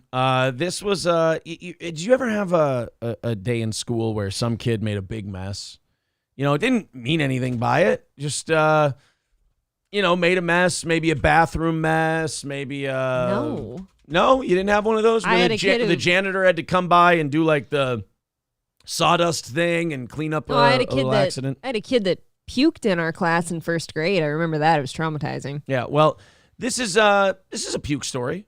God, I hate it. Here you go. This is Oh God. I do want to make it very clear. This is an allegation at the moment. Really? This has not been confirmed. Oh. This is just an allegation. Although when you hear what the allegation is, you will say, "Why would anybody make this up?" Here It we does go. seem too specific. This is WRTV out of Indiana. School staff members accused of forcing a child to eat his own vomit. No. Stop that. You know, back in the day, I'd say 2-3 years ago, I would hear a story like this and I would say, oh my God, this is awful. This is terrible. But you know what? Honestly, the way schools are right now, you know what I think to myself? At least it doesn't involve trans kids. God, we really have fallen from grace. At least we're just making kids eat puke and not chop their dicks off. That is true. You're not really losing anything here. Right. You're just putting it back into from whence it came. It's just nourishment, really. Yeah, it's really just recycled food. Might rot your teeth out from the acid, but Yeah. who cares? You might get a little GERD, but other Oh than yeah, that. esophageal burn. Yeah. But Oh, I wow. mean, the bar is so low now. Like we have fallen from grace so much as a society that when you go, hey, there was a controversy at the school about what a teacher and a kid did, and you're like, oh no, she fucked him. Oh no, she gave him hormone blockers. Or oh no, they gave him breast binders and told him to chop their dick off. And said, don't tell your parents. Yeah, and said, don't tell your parents. No, actually, a child was made to eat their own vomit. And you go, oh, God, thank Christ. Oh, God. Thank God it's just, was it his own vomit? Yes, it was. Okay, good. Then we're done here. This is fine. These are disturbing new details from police in a case at a local school involving a 7-year-old boy with autism. Now 5 people, including 2 teachers, are facing charges. I don't want those poor teachers to face charges. That would be terrible for those teachers. I was already laughing. For some reason, the autism part, tripped me, over a wire somehow. So they made an autistic kid eat his own puke. This If story they just went- keeps getting worse. If they allegedly, went and said, look, buddy, this is good for you. You want that back in your tummy because those were nutrients. And then he just ate it. I don't know why I'm laughing, but They made the star of The Good Doctor eat his own vomit. It's too bad. By the way, April 21st at this school, they go to my favorite website, Brown Bonanza. Was that the day they made him eat his own puke? Was on Brown Bonanza? Because no, that that would was be the talent show. Oh, and tomorrow is going to be his last day. They're skipping graduation. Billy, eat your soup. Why do you seem so good at that? I don't. Did you do a lot of that? I'm a puke eating ass motherfucker. Do we need therapy for you? For a number of reasons today. Thanks, Mersh. Police say security video Wait, I want to go back from to the teachers. At a local school involving a 7-year-old boy with autism. Now 5 people, including 2 teachers, are I just want those teachers to be okay. I don't know if she said teachers, babe. I heard teachers. School involving a 7-year-old boy with autism. Now 5 people, including 2 teachers, are facing. I heard teach. I heard You know teachers. what? We're going to go with teach just for, I know. Thank you. I know. Charges. How you want Police it. say security video from the lunchroom at Brown Elementary School in Brownsburg shows the student eating lunch when he starts to gag and stands up. Well, fucking eat your lunch properly. Quit shoving your spoon all the way down there. We don't have to deep throat everything. Yeah. What a fucking gross little autistic kid. He sits there pounding so much food into his gut that he just sits there. You know what? Natural progression of the timeline. Make him eat it. Fuck it. I'm actually mad at that kid if he's eating in such a gross manner that he makes himself puke and that ruins my lunch. Yeah. Because I had to see that. You're a bad person. We're told this happened back in February, but it wasn't reported until earlier this month. Investigators say So there was a great puke cover-up. Heard around Brown. I just feel like this whole place sounds racist. Yeah. 2 staff members told him to sit back down and threatened him that if he threw up, he'd have to eat it. Moments later, the boy vomits, and investigators say he is then forced to eat several bites of it with a spoon. Oh, well, hey, now, okay, hold on, wait a minute. I know you're trying to do the spoon thing to, like, make it sound worse, but they could have made him slurp it up with his mouth, and they didn't do that. Could you not? I feel like puking now. I do too. actually pushed myself through the threshold. You pushed me first. This is disgusting. All 5 of them should just understand that, they were charged to be better stewards of children. And we all are, really. But in this case, they were entrusted with children of this community. And at the end of the day, they failed. They failed our children. Bold statement. Yeah. Hot take. The people who made the autistic kid eat his own puke came up short of their responsibilities. Well, guys, police department's on it. We got him. And like that's going to teach the kid a lesson. Like if you were making him eat it because you were disgusted with him that he puked, he's going to puke again from eating it. Right. Like that's not going to stay down. You eat your own puke, you're puking again. That's for sure. And I'm puking now watching you. And now another kid's going to smell it, and that kid's going to start puking. It's a chain reaction. And by the time you're done, one of the teachers is going to stand up and go, "The aristocrats." And then your whole lunchroom looks like a barn because you have wood chips everywhere. There's sawdust all over the cafeteria. You might as well just bring the whole tree in with a wood chipper. You know what you do? You do like if an e-bike battery's on fire, you just come in and dump a bunch of sand in the joint. They failed that child, and they failed all of us. A teacher and aide have been charged with neglect and booked into the Hendricks County Jail. The other 3 staff members are charged with failure to report. We are not naming them because they haven't been formally charged. The Brownsburg. You know why? Because they watched 2 teachers make an autistic kid eat their puke, and it overloaded their system so much that they went, I have no idea what to do in a situation like this. I've never been trained properly in how to handle this. What a sick deal. What do I do? What kind of person do you have to be where you made a kid eat their vomit? Especially an autistic one, like now, like the way things are handled. Right, you just know how society is. Like you know this is like this would be bad if you made like the school bully do it. This almost is beyond like wanting to be fired somehow. Like you really went for it. Community School Corporation says this horrendous action is not in line with the character of staff and teachers at Brownsburg School. Oh, thanks for clearing that up, because you see, I thought that if we looked at your training manual, it would say that the policy around vomiting children is that you force them all to eat their puke. That's so thank God you cleared that up for us. God, I don't feel like eating anymore today. Really? Not after that. People are saying, okay, I really feel sick now. Yeah, That's what I'm saying. Like I'm I feeling a almost little- wish you hadn't brought us that story. Well, I got the Crowder one next. Thanks, you sweet, sweet man. You're welcome. I got the Crowder story next. So we're going to continue to feel like vomiting. Yeah, but you know that in advance on this one, right? Exactly. I've also got Candace Owens crucifying Crowder as well. So there is going to be that. Here we go. Steven Crowder. Now, people are asking, where did this come from? Personally, I think... And where did it go? Go ahead, finish it up. Nope. It's not relevant. I'm going to make you do it or we're not watching this. Where did it come from? Where did it come from? Cotton Eye Joe, doesn't make sense here. That's why I didn't want to finish it. That's why I wanted to make you finish it. But Veldrain with $2 says, F hormone blockers. I need a mental image blocker. that's what I'm saying. Fair enough. The story isn't even as bad as the mental image of that. I hear you. So Crowder, a couple of days ago, let's do the timeline.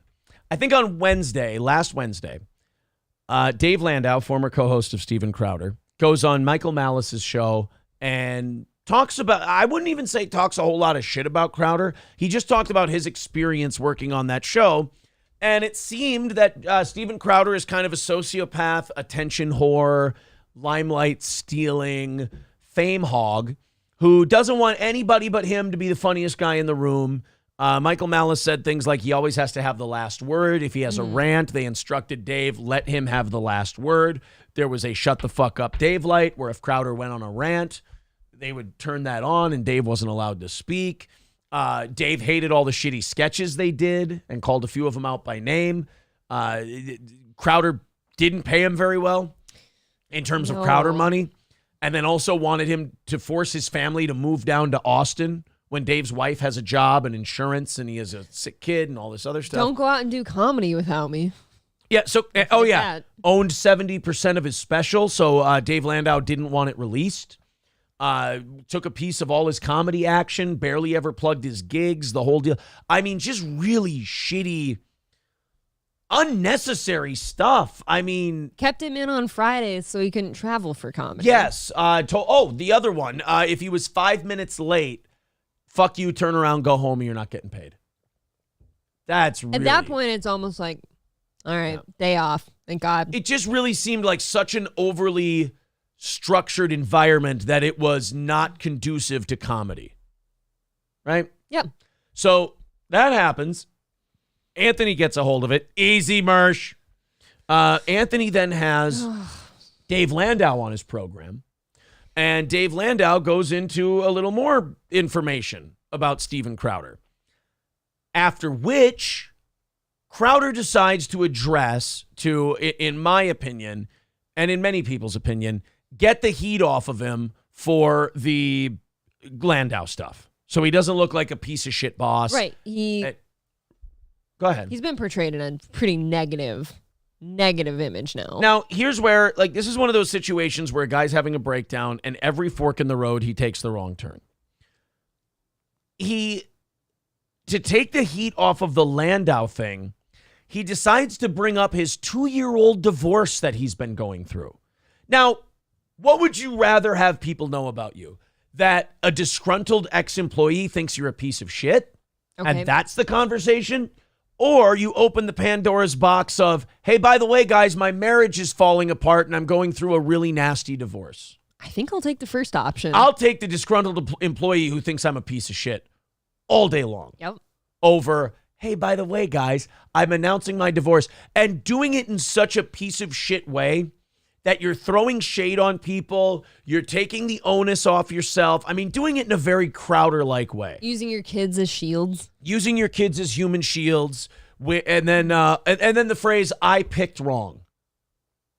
Basically saying, I don't want to get divorced, she wants to get divorced, and you know what? You know what I did wrong? I'm going to own something. You're like, oh my God, Crowder's going to own something. This is very rare. This might be a moment of personal growth for this piece of shit. Well, his big self-awareness moment was, I picked wrong. Meaning, I shouldn't have married this fucking bitch. Look, and yeah, you're getting divorced, so that's true. And everyone will say that once they're out of the relationship, but that's not what you say publicly. Right. You say, oh, that was a big mistake. So now I believe, I have to say I believe, Crowder's wife or Crowder's wife's family has released some footage. They've sent a journalist some text messages. They've sent a journalist some audio. They've sent a journalist more videos.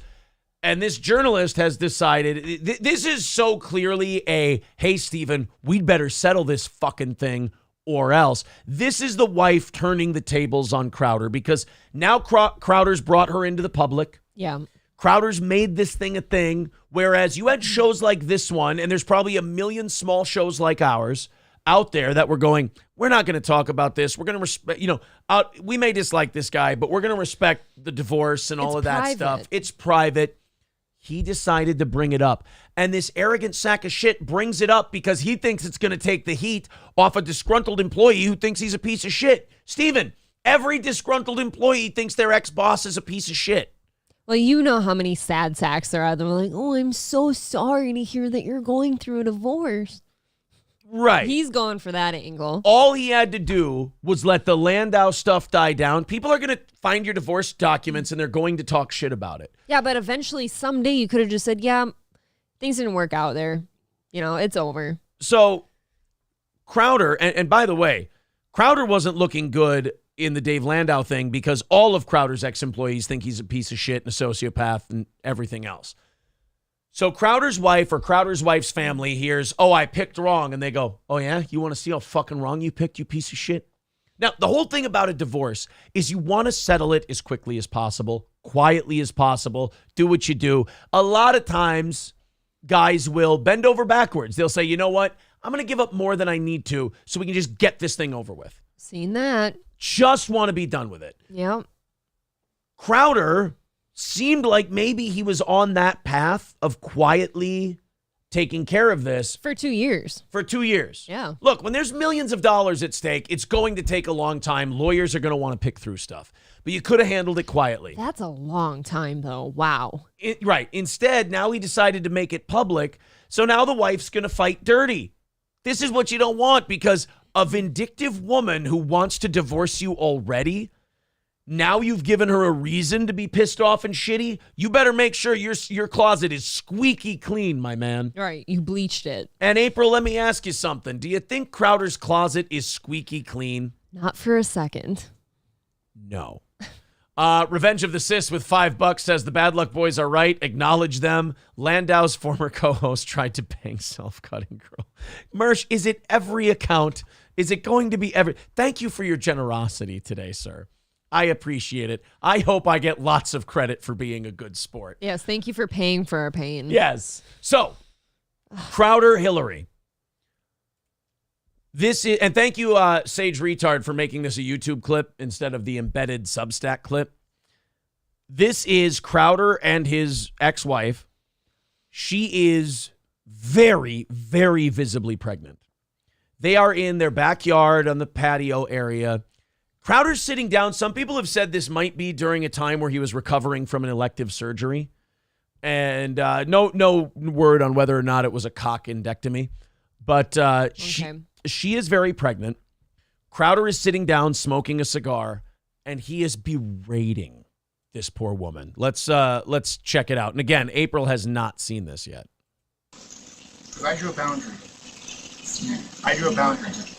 No, you just did it. I drew a boundary in abusive and cruel. You were not taking the car. Because if you refuse to do wifely things, then I will go pick up the groceries. So this whole thing is she wants to take the car. Yeah. And she wants to go pick up some groceries. Okay. And first of all, many people have pointed this out. You're Steven Crowder. You're a multimillionaire. Nice setup there in the backyard. You only have one car? I don't get that either, I guess, but we don't know. We don't live with them. Okay, it's fucked up.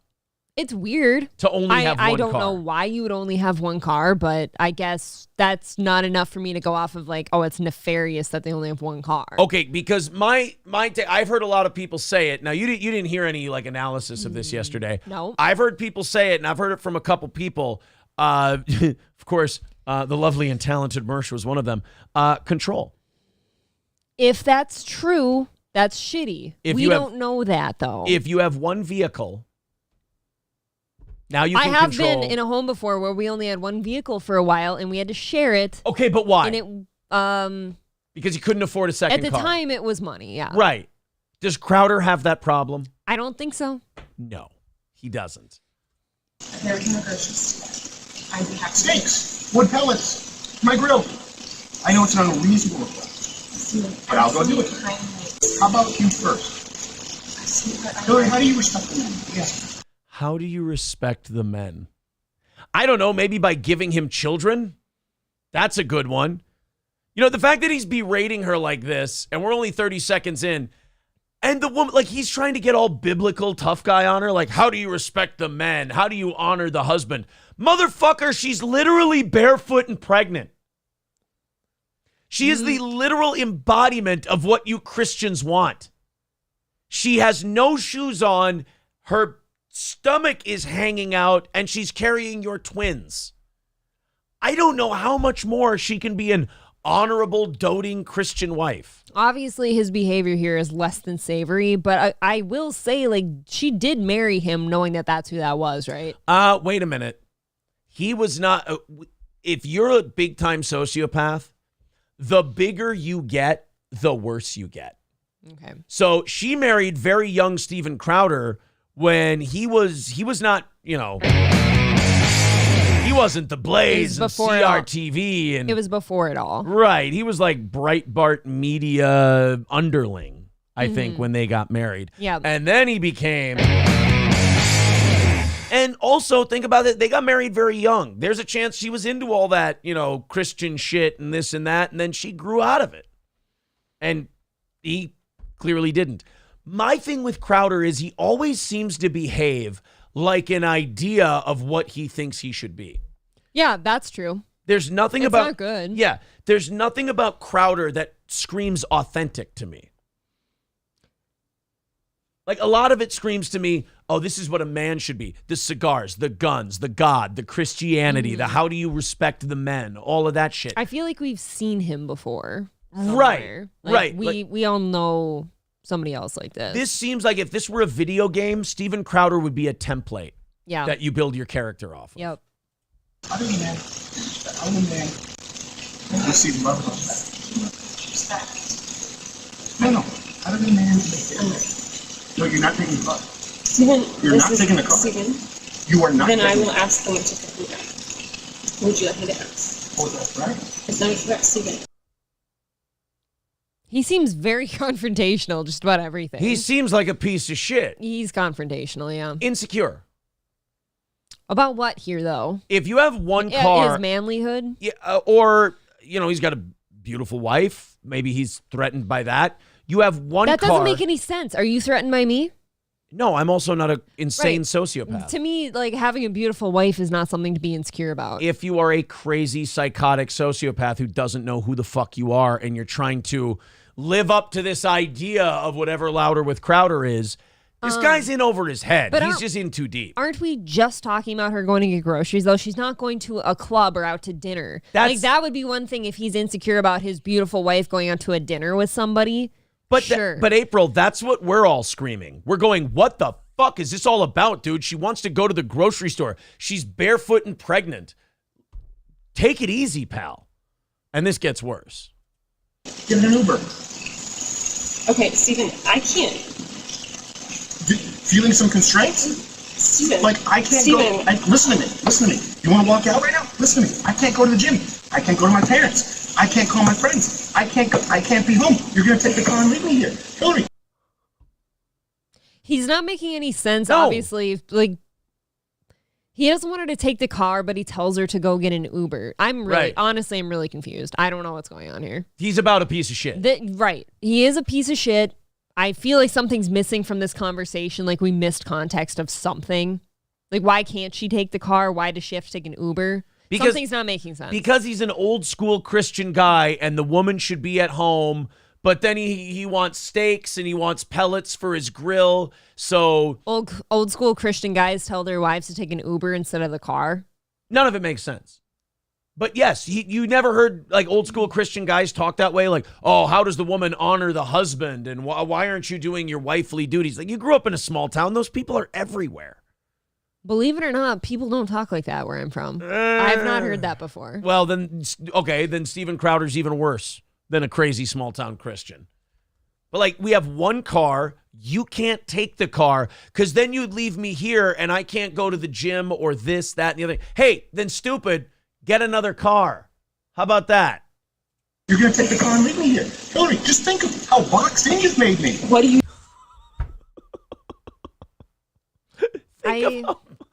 Hillary, think of what you're doing to me as you're standing there barefoot and pregnant in tears, just asking if you can take the car to go to the grocery store. Why doesn't she just buy a new car? Why didn't she buy her own car? You sweet summer child. You mean... You think that he lets her control any of this money? You know what I'm not doing if I'm with somebody that treats me this way? I'm not having kids with them. No way in hell. Look, if you were a shitbag to me, I'm not giving you a single child. There's always regrets. Always regrets. Right? Yeah, I mean, there has to be, right? Think of how boxed in you've made me. What do you need me to pick up? I'll get it. I'll be back when I'm back. No, that doesn't work either. You'll be back when you're back. That doesn't work either. Are you drunk? He's whining. Like, he's so whiny.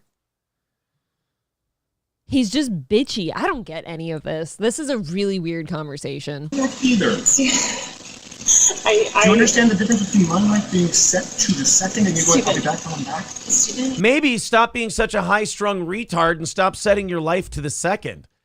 By the way, you understand I set my life to the second? You're literally sitting out on your patio smoking a cigar next to your pellet grill. I think you got a couple minutes to spare. You got a beautiful backyard you're staring at. This conversation starts and ends like this. Okay, she says, hey, I'm going to take the car, go get some groceries. We'll have some steaks. You can make your food. I'll be right back. Yeah. And he says, okay, honey, that sounds great. Thank you. And then it's over. The amount of time they spend fighting. She could go to the store, get the steaks, come back, and you could start cooking them. There you go. But the weird guys like Crowder, man, weird, abusive. And this is where like Crowder simps were going like, how is this abusive?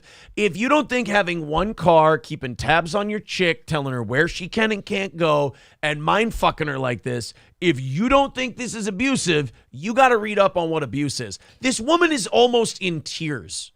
All because she wants to take the fucking car to go to the grocery store. Well, I have another question too. Like, if he's so upset about her leaving and stuff, he's got money. Have your groceries delivered. I do not know when this video was made. I don't know how old this is, but like especially during COVID, grocery delivery was huge. People put that because of her pregnancy and everything else. They put this at about 2021. So COVID. Have your groceries delivered. Who the hell cares? The only way out of this is discipline and respect. The only way out of this is discipline and respect. See, there has to be some, like, he's obviously a huge jackass, but we're missing why he's being this way. Like, something else happened somewhere, right? Dude, you don't just talk like this. In my opinion, it's the same reason he wears the fucking bandolier like a bandito on his show. I think that's shitty, too. Like, you're obviously posturing for something. The cigar. The guns. You're a man's man. We get it. The Canadian living in Texas. The discipline and respect. The Bible in one hand, the gun in the other. The guy is trying really fucking hard. He's a square peg trying to fit into a round hole. See, to me, like what I just tried to tell you a little bit ago, I did grow up in a small town, a Christian town. My family's Christian, whatever. They don't behave this way. He's like posturing like he thinks small town Christian people behave. Yeah. People don't talk like this. It's like Patrick Bateman in American Psycho. The guy's playing, it's like Dexter. He's playing a character of who he thinks he's supposed to be. Because God forbid, if we ever get to see who Steven Crowder really is, and we might, through all this, if more of this shit comes out, we might finally see the Crowder that Landau saw. We might finally see the Crowder that Sven Computer saw. We might finally see the Crowder that Owen Benjamin and Not Gay Jared saw. I always get very confused in situations like this where I don't know how long these two are together, but if you're with him any length of time and you already know who this person is, this isn't going to last. I'm not having children with this person. I'm leaving. Well, she did eventually. That's crazy. She did leave after a lot of this. But I will say, I think when you're young and you have a guy like this, I bet you Steven Crowder can bullshit his way in. He can get you to believe in it like a cult leader, right? He comes in, he's got a great message. He talks a great game about God and respect and family and conservative values and all this shit. And unfortunately, as you get older, especially women, as you get older, you maybe see through bullshit a little more. He had a young, beautiful wife, and he was a young guy. So all of his aspirational Christian conservative bullshit hooked her in.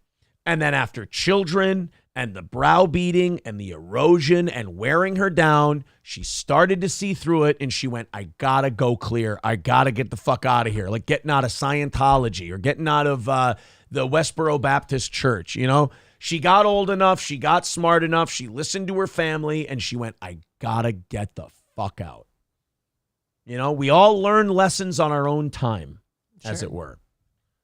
Way out of this is discipline and respect. It's the only way out of it, or we're at an impasse. We are at an impasse. Good. Because you can't have any discipline or respect. Yeah. There you go. You throw your hand, you give up so easily. I don't give up so easily. What we're talking about is abusive without hitting anyone. He goes, if you can't understand that, we're at an impasse. And then she agrees with him. She goes, yep, we're at an impasse. And he goes, yep, because you can't fucking do this, that, and the other thing. That's why we're at an impasse, because you. It's like, dude, the fight was over right there. Right there. That was it. Agree to disagree. You know what the best thing? All couples have fights. And sometimes you know what the best thing for it is? I'm going this way. And the person goes, then I'm going that way. And then you know what you get to do? You get to cool down. And then you go, oh, we were both being retarded. And then you come back. In a situation like this, though, like you have to imagine this type of conversation happens frequently. Yeah. So I kind of disagree with you that this argument's not over. Oh, no, I'm saying point. normal. This isn't over. I'm saying normal people. The way you handle this is you go, we're at an impasse. And you go, okay, good. I'm going here. You go there. If I'm her, I'm sitting and thinking about what has been said now for the remainder of my day. I'm thinking about it tomorrow until I come to the conclusion of, oh my God, I've got to get the hell out of here. Yeah. Like, to me, this isn't over. Like, you're just sitting there living this and feeling this constantly. Well, now remember, there's more where this came from. There's apparently audio. There's text messages. There's more video. And this person, Yashar on Substack, has more of it. And I guess it's going to be released slowly. I'm guessing it's like turning up. It's like ratcheting up the pressure. Yeah. Like you release this and then her lawyer calls Steven's lawyer and goes, you guys ready to agree to terms? And then they go, no, fuck you. All right. And then next week, we're going to get another video. I am in a weird spot sometimes with stuff like this where I definitely feel like I shouldn't have been seeing this. Like, it's super private. And I guess the only reason you can excuse it is because he brought it up. Like, it's her fault. 2 reasons. 1, he brought it up. And number 2, she released this. In my opinion, she released it for us to see. She released this so we could see, look at what he is. If this would have been leaked, if she would have made a statement yesterday that said this was leaked from my home, I don't want this out there, it's bad for my family, I think people should respect that. But this is clearly someone going, hey, he has an audience of millions of people, and I'm not going to let him bullshit them and make me look like an asshole. Sure. I'm going to show people what I lived with. She didn't want this out there. She didn't want to have to do this. He made her do this. I believe he made her play this card. Okay. Steven? You give up so easily? I just said the only way out of this is discipline and respect. You said, then we're at an impasse. Steven, no, we are at an impasse. Oh, fuck you, dude. You said impasse first. Oh, this next line, I'm reading this before I'm hearing it. If the person saying, okay, I love you is him, I hate it when people do that too. Like when you're in an argument with a significant other at the time and they're clearly being the asshole in the situation and their walk away out of the argument is, oh, well, okay, well, I love you. And clearly, this isn't being reciprocated and stuff like that. And then they're like trying to be like, oh, well, I'm the one who loves you and you clearly don't love me back. I hate that. That's too. that trying to. I think that is so disingenuous and cruel. That's that like trying to get the high ground shit. That's like that last word thing. The cuntiest thing you can do in an argument is like that I love you thing, or like, okay, yeah. Like people do that just so they can say the last thing. Guys are really big on that in my experience. For me, I've never been the one to say like, oh, okay, I love you. Because you know what I don't feel like saying when I'm super angry? I don't feel like saying I love you. See, because and I feel when like I come out and say it when I'm angry in the middle of a heated argument, if I were to say I love you in that moment, it's coming out as, you know, I'm not being genuine. I'm clearly angry with you right now. So that's not the thing to say at the moment. I think I've seen women do the last word thing a lot. I'm more of somebody who's going to walk away because I cannot continue talking. Women will do the thing where they'll go, like, a guy will go, oh, crap, you know what? Fuck it. And then a woman will go, yeah, that's what I said. And I was like, all right, fine. Fuck no, what I'm saying is I don't like it when the guy goes and says, well, I love you, so kind of hope you expecting, can cool like off. expecting someone like. In my experience, that is a real big man thing to do. That's like, see, I've seen that before. I don't feel like that's genuine. I don't know. I don't see the I love you thing. I see more like two people just like people saying words just to get words out so they can say something. That's so retarded. So I want to go back here because he says the impasse thing. I just want to show he says the impasse thing first. And then she agrees with him. And then he keeps going. And then he claims that she wouldn't, like try or whatever. The only way out of it is discipline and respect. It's the only way out of it, or we're at an impasse. We are at an impasse. Good. Because you can't have any discipline or respect. Yeah. There you go. You throw your hand, you give up so easily. I don't give up. You give up so easily. Oh. You gave her the out and she took it. She took the out that you gave her, and now you're trying to pull her back into the argument. This is gross, I've man. heard that too, and it's all because he doesn't want her to leave. Yeah, I gotta tell you what, when there's a big fight, I love just being like, let's just go, let's relax, let's reset the batteries, let's fucking chill, let's calm down. Like that, most guys, when there's an argument, they appreciate that time where you go, all right, fuck it. You're like, okay, good. We're going to get some time now. That whole like, let's start the argument back up again. Like to me, that's some chick shit that Crowder's doing right now. I feel like there is a point where you need to walk away from an argument because you're just spinning and saying the same stuff and you're not being productive. Well, that's not a productive conversation anymore. That's the agree to disagree moment. And that's when you can start calming down. And that's usually when fights get figured out and they get solved, is when you decide to go, look, I'm going here, you go there. We're like that impasse thing. If it weren't for all the shitty things he said before, like if it's a normal fight and they go, we're at an impasse, that's a great out. Mm-hmm. That's a perfect out. We're at an impasse. All right, I'll talk to you later when I cool down. Cool. Perfect. Totally adult. Totally fine. But when you're like needling her the way he is and you can't use the car and you can't go get groceries and then you go, you have to have discipline and respect or we're at an impasse. And she goes, okay. Like you saw the way she said it. She was so happy that he said, we're at an impasse that she went, okay, good. We're at an impasse. I'm going to get the car. I'm going to go. And he's like, yeah, it's because you can't have dignity and respect. There you go, you piece of shit. And it's like, oh, fuck. You give up so easily? I just said the only way out of this is discipline and respect. You said, then we're at an impasse. Stephen, no, we are at an impasse, okay? I love you. Oh, she said that. Stephen, your abuse is sick. Your abuse Watch it. is sick. Watch it. So he wasn't the one who said that. She did. Okay. So then anything I said doesn't even matter now. Watch it. Watch it. Like, look at him. Look at the way he's holding the cigar, everything. That watch it with the cigar. Again, it doesn't even seem like it's him. It seems like he's playing a character of like El Gordo in Scarface with the phone in his ear. Like, watch it. What? Hey, you remember who you're talking to. I disagree a little. I think this is him. I think he thinks he is that guy. I think he believes that. I don't think he thinks he's playing anything up. I think he thinks he's that guy. No. I agree with you. He thinks that. But that's not who he is. He's trying to be that. This is what he thinks he's supposed to be. We have to remember, too, like, this video here, nobody was supposed to be seeing this, so he's not, like, playing it up for anybody. All right. This was supposed to be private. This is genuine. Yeah. Fucking watch it. I'm going to let go. I'll get what you need me to get. And I need some space. We need to just stop engaging for a little bit. Okay? She's being very responsible. I need some space. You understand that as soon as two parties, everybody has fights. You understand the minute the two people go, I need some space, that's a good thing. That is heading towards a solution in the conflict. When have two people, no matter how many fights we've had or you've had in previous relationships, how many fights have gotten solved by continuing to yell at each other? Never. None. It usually ends in a very wasted, painful day. Right. So what do? You go, fuck this. We're at an impasse. You know what?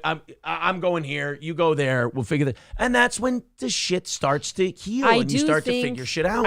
I do think when you're at that point and the other person keeps trying to bring you back into it, that person who tried to bring you in again is being insecure that you're about to leave and not come back. You said insecure. That's the perfect word. I would say damaged. Yeah, but in that moment, though, they're afraid that when that other person says, okay, I got to take a break because this is non-productive and I can't do this right now, that person is sitting over there thinking, oh my God, she's never coming back. What are people going to think? I need that person in my life. Oh my God, what is happening? You're saying that Crowder's doing You're spiraling a little bit. Okay, yeah. Yeah, because like you should want out, even if you're him, you should want out of the argument. Right. But he's like seeing it as a grander scale probably because this happens a lot. So he's like, oh my God, she's leaving. No, I have to keep you here because that means you're here. Right. And like, here's what I don't get about guys like him. This doesn't seem like it's making you happy. Why are you trying to keep it here?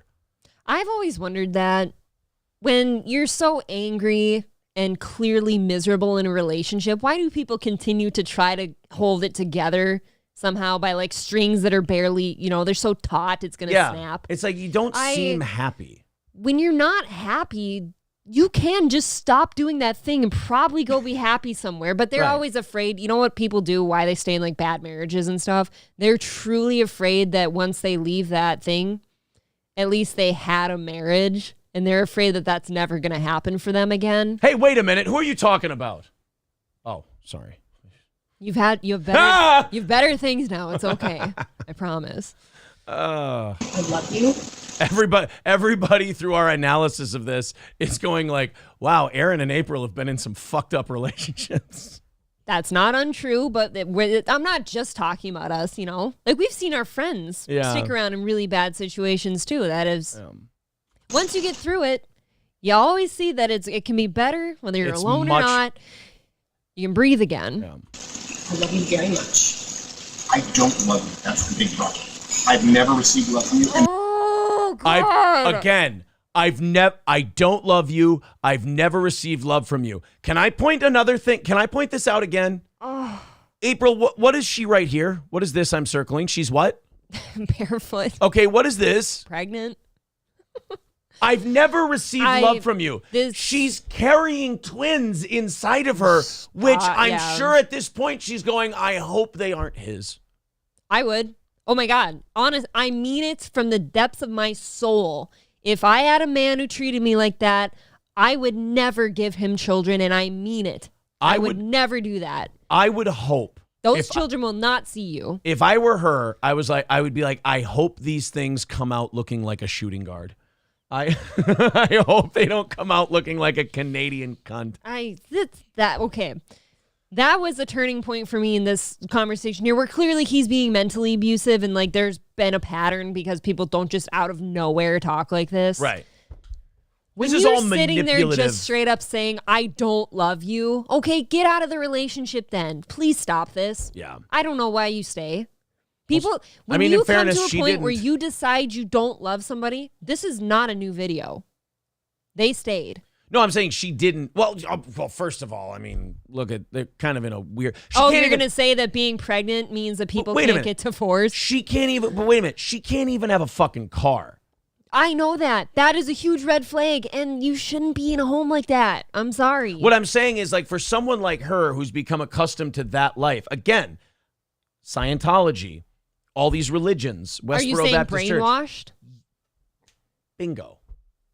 This is, you got to be patient with people like her because you can scream it right in their face. You've got your husband saying they don't love you. If I were to come home one day and you're playing Crowder for some reason and you're like, you're sitting on a couch and you're saying, I don't love you. I'm like, oh, well then what the hell am I doing here? Stop. I just want to say one thing. You went too far with that comparison. If you come home and I'm watching Crowder, you can divorce me immediately right there. No, I said you're playing him. Like, I thought you meant you're playing, cosplaying Crowder. like you know. Playing, no, you're being space. We need to just stop engaging for a little bit.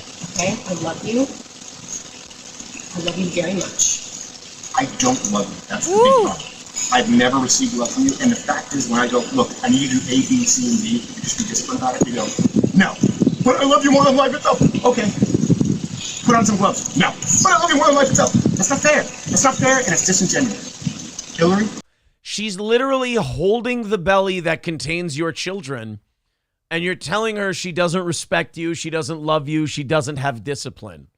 If she were holding a 40-ounce bottle of malt liquor and smoking a cigarette, I would say that, yeah, we're lacking some discipline and respect here. But she's not. She's not.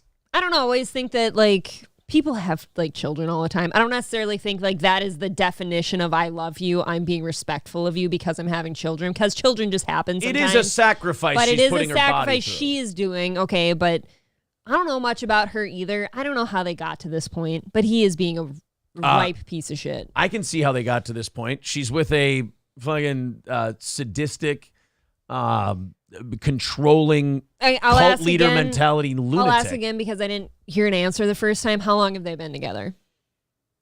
Oh, God. If he's in his early 30s, I would say at least 10 years. I feel like that's long enough to know somebody. It's not fair, and it's disingenuous. Hillary, you're right. We're at an impasse. Become someone that's you day in and day out, worthy of a life worth no. He does just kind of think that he's better than everybody. Has she attacked him once during this whole thing? No, I think she's tried to leave this conversation multiple times so it didn't escalate to this point. She's asked to use the car. She's asked to go get groceries. She's asked to have somebody pick her up. She doesn't want to take an Uber. Why? I don't know, whatever. But she doesn't want to take an Uber. And none of this has been attacking him. She even said, I love you. And he is just unleashing on her. No matter the wife. I didn't say the wife. Hillary, come on now. I'm not going to engage. I'm not going to engage anymore. Smart. Go. I'll get text me what you need. I'll get you what you need. I love you. I'm committed to you.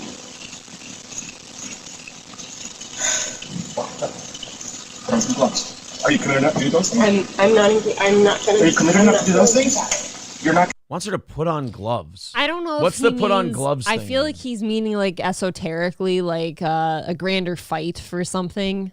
Oh, you mean like, kinda you how think he means postures. boxing gloves? No. Oh. That's not what esoteric means. Wouldn't that that would be- be literal. Wouldn't that be great if he started put on your gloves? No, I think it's much like his show when he's doing the fight like hell shit. You know, that's his whole grift, fight like hell. Or is it because it's COVID and she's pregnant? He wants her to put on gloves. because he doesn't believe in that shit.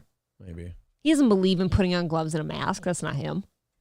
Committed to anything. Would that be great if like that's how his audience turned against him, not him being abusive toward his wife? He's like, oh, so Stephen was a secret COVID tard and he told his wife to put on a mask and gloves. No, he's insecure and he's saying that she's not fighting for their marriage and all that because she won't do what he wants her to. She's not doing his will and all that. And This is how you know. look at this. You're not committed to anything. You're not. Yeah. He's very insecure. This is how you know a guy like him is fucked up, because all of this success, all this stuff he has, and he still feels like an imposter trying to play a character. Do you know how many of us who do this for a living, if we got a Steven Crowder deal, would go 3-4 years and I'm fucking done. Like 3-4 years of this, and then I'm gonna live responsibly. I'm gonna retire. I'm gonna have millions of dollars in my bank account, and I'm gonna call her a day. I did it. I beat the game. I accomplished what I wanted to accomplish. Now I get to live on easy street. Okay, And well, not only can he not do that, but he's, like you said, he's still insecure. He's still abusive. He's still a piece of shit. he does have everything and he's still insecure. But Right. like for every person that you just said, like, oh my God, I've made it. 3-4 years, I'm retired and all that. For every one of those, there's 100 like Howard Sterns that are like, oh, this is easy money. I'm going to keep going. Yeah, that's a good Come on. point, because like, yeah, when you get to that point, you're like, I'm done. That's when they It's- go, hey, how about one more year, $50 million? Easy money. And you're like, $50 million, boy. Put on some gloves. Are you committed enough to do those things? I'm not trying to. Are you committed enough to do those things? You're not committed to anything. You're not committed to anything. You just said I love you. I'm committed to it. Walk the dogs. Put on some gloves. Walk the dogs. Put on some gloves. Are you committed enough to do those things? Are you committed enough to do those things? Are you committed enough to do those things? I'm good. Does he actually mean gloves? I'm so confused. Put on some gloves and walk the dog. That doesn't make any sense. So she was going to go to the grocery store and get shit. He's browbeating her and says, put on some gloves and walk the dog. And now she's not going to go to the grocery store. She grabs the leash. She's going to walk the dog. That poor dog, by the way, what they have to listen to every day. What more does he want? I don't know what he wants here. He is very confusing. Patrice O'Neill has some advice from the great beyond for Steven Crowder. Yeah? Just say you're gay. That's it. Walk the dogs. Put on some gloves. Are you committed enough to get the medication the dogs? No, you take that in. So this says, as the Crowders head inside, Steven gets angrier and angrier and by his own admission screams, I will fuck you up at his pregnant wife, Hillary, who then flees their home. So here's, they have a bunch more audio. It says in this article that in unreleased stuff, these things are confirmed. That's what I'm saying. Like, they're going to release a little bit of this at a time until he agrees to lock all this shit up, settle on her terms, and put this thing to bed. And like I said, while I feel like I shouldn't have seen all of this, he did kind of ask for it. While he had a very quiet, private divorce going on for 2.5 years, he decided to bring it up suddenly. Like, he said he shouldn't. Right. Remember that? Like, he said he shouldn't. He's like, I don't want to address this, but you opened the can of worms now, and here's the worms. Right. They're coming out. Exactly. The fired Ginger with $5 says April doesn't realize that this is a long game, and by the time it got to this point, she's desensitized to it. That's a good point. I don't think she's desensitized to it. I think that'd be the opposite of deciding, oh, now I should get divorced. That's not being desensitized. Well, she finally worked herself up to that. But when you're in the middle of it like this, yeah, I think there is a level of, oh, here we go again. Like, this is your normal life. That's what I'm trying to say is the scariest part of this. Is that this was a common occurrence for her, so it felt normal. It felt like that's what her life was. It's not like, okay, so let me use a healthy relationship, for example. You and I do the show. Mm-hmm. And then typically we have breakfast together every morning. Yep. And we go to the gym and we maybe have lunch together. And then we go and we get our work done. We do our things, whatever. Yep. So if you and I start yelling at each other, something went wrong, right? And you're something goes really wrong if you and I are yelling. Yeah, if we're yelling and we're fighting, something went wrong and there's a misunderstanding and there's a bullshit thing going on. And it makes both of us upset. Why? Because this isn't our normal day. So You're mad, you're angry, you're passionate. There was no passion to her because this was just, here we go again. This is a normal part of my day.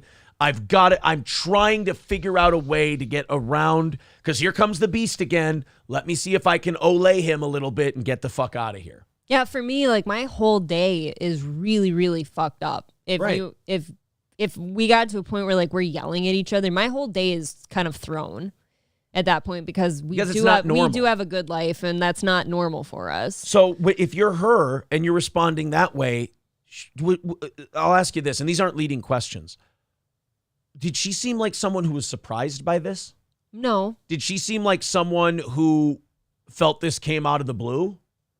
No, Not really. And I think I made that comment too, is that this has clearly happened before because people don't just start talking like that. Like, if you were to suddenly talk like that to me today, that's totally weird. Like, I think you're doing a bit or something because that's not normal. You'd be like, do you have a parasite? Did you got a brain worm? Did something happen to you? What the fuck? Happy Mood says, treated you like what? Giving you a beautiful house. Yeah, Happy Mood has been simping for Crowder this entire time. I don't know how you can defend Crowder on that, especially if there's more of this shit. I can go a little step below what Aaron is saying right now and say, like, maybe we don't know exactly what the woman is in her private life, and maybe she just looked really good in this video. I don't know that. I don't know how they got to this crossroads they're at, but because usually, and you can attest to this, there's a little bit of both sides when a relationship goes sour. There is to a point. There is, but I'll say this, if she's got more, I'm sure. I'm sure he's a total piece of shit. I do believe that. Stephen Weisfeld says, Aaron hit the don't talk April light. Yeah, I do have one. It's right there. Yeah. So, hey. Usually he just hits me. Yeah, I used to have the button for the don't talk April light right on her cheek. And I would just, boom. And everyone, that was way too close. I did. I felt the air off that one. That was one of those things where your depth perception is off and you're like, oh shit, got to pull that back. Grinch Girl. This actually, it makes me feel really good about our relationship watching Crowder because like Grinch Girl says, April is lucky she doesn't understand this. Right. I do feel terrible. Yeah. I don't understand why nobody's understanding that I have acknowledged that he is absolutely a piece of shit. I don't think his wife could have ever rivaled even a little bit how he's behaving. I was just sympathizing with these Crowder simps saying we don't know everything about her. I get that part, but he is clearly a piece of shit. Yeah, people are saying the right-wing grifters are on Crowder's side on this. The quartering yesterday was simping hard. Oh, see, that's a real bad look. Well, he's suckling at the teat. Remember, he's been circling around Crowder and doing him little favors because he keeps thinking Crowder's going to bring him aboard to Mug Club. Do you remember that? Mud Clug. Clug, clug. Mud Clug. Mud Clug. That's what Hillary got when she disobeyed a mud clog right in her. Fucking bitch. I think Mug Club is honestly going to be a sinking ship very quickly after this. You know, I do. And you're not the first person to say that. I disagree. I think he'll always be around. I think there's he'll always enough simps? I think he'll always have fans. He's going to take a hit. Don't get me wrong. Like he'll take a hit on this. It's not but he's going to survive. It's not the horse you want to chain your wagon to though. Mel Gibson's still making movies cuz he's an earner, cuz he earns. People women still think he's hot. Yeah. There will be simps for Crowder who will defend him through this whole thing because they're fighting like hell. April, you and I see through the grift and the bullshit and the fight like hell and the fight big tech and fight big con thing. We saw through it right away. But you have to remember, for every one of us, there's like 3 or 4 people who take this asshole at face value. Fair. So Okay, how aren't you taking this at face value then? This video we just watched. They're a bunch of Hillary Crowders. How does that grab you? They're a bunch of Hillary Crowders. They've been worked over by this guy. Think about it. If you're a Crowder fan, you've been watching him since before Trump was elected. And you're going 6, 7, 8 years now with Crowder. You believe it. And he's never abused you. Think about it that way. You don't live with him. You don't have Hillary or Not Gay Jared or Dave Landau's experience. Oh my God. You've only seen the good things. I'm having a moment where I realize I have been in my life before worked over, not in my own relationship, but I've been worked over by somebody like this. Yeah. And I want to apologize to you and everybody else right now who's been through something like that because right. I suddenly am seeing it now. Yes. You and I have been worked by some people. So all of these viewers of his and all these listeners, they don't see the I'll fuck you up and fucking watch it and I don't love you. They only get... They see their God, Steven Crowder. The presentation Crowder thing. There are people like that are very good at the presentation. Yeah. I will give you that. Honor Roll Dude with $4.99 says, is this the trailer for the Scrooged remake? Yeah, they're going a little more hardcore with this version of it. Grinch Girl says, I watched it on Nightwave and had nightmares all night. Super triggery to those of us who lived it. Well, I apologize to those of you that have been through stuff like that. I think that is awful. Oh, yeah, people are reminding me, Aaron, it's Boring Jeremy, not the quartering. I always think of quarter pounders when I hear that name. Some people call him quarter pounder, too. Oh, do they really? Yeah. Ket's Caudle says, Steel Toe is cucking. Cucking to who? Cucking? I would feel like cucking would be defending Crowder. I'm pretty much going out on my own on this the whole thing. I think we're misusing the word cucking. Yeah, he says Steel Toe is cucking. His dog is dying and needs meds, and you need the meds to touch them, but she refuses to handle the dog and just wants to go shopping. Fuck your dog. Is that what the dying? Put it down. Is that what the glove thing was about? And go get the medicine for the dog. She wants to go to the grocery store and get food for dinner. I'm sure her opinion is probably put the fucking dog down. It's sick. It's miserable. It's dying. You know what? Ket's Coddle is right. Crowder's dog is dying, so he's allowed to be abusive towards his wife. That's fine, right? Wow.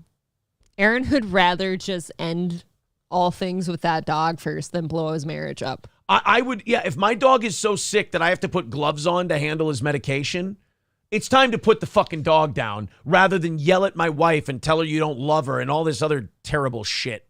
If that's me cucking, then I guess I'm cucking. No, it's absolutely not. He's misusing that word completely. Johnny David says, I was a Crowder fan, no more. I can't wait to see all of these Crowder fans see more and more of this shit that ends up coming out and go, okay, I'm going to defend him a little less this time, a little less this time, a little less this time. If I were him, I have my lawyer call that lawyer and I go, whatever she wants. I'll rebuild it from here. I can still maintain about 75% of my audience from this. I'm going to lose maybe 20 to 30%, but I can still keep her going from here. I can still be a multimillionaire. What does she want?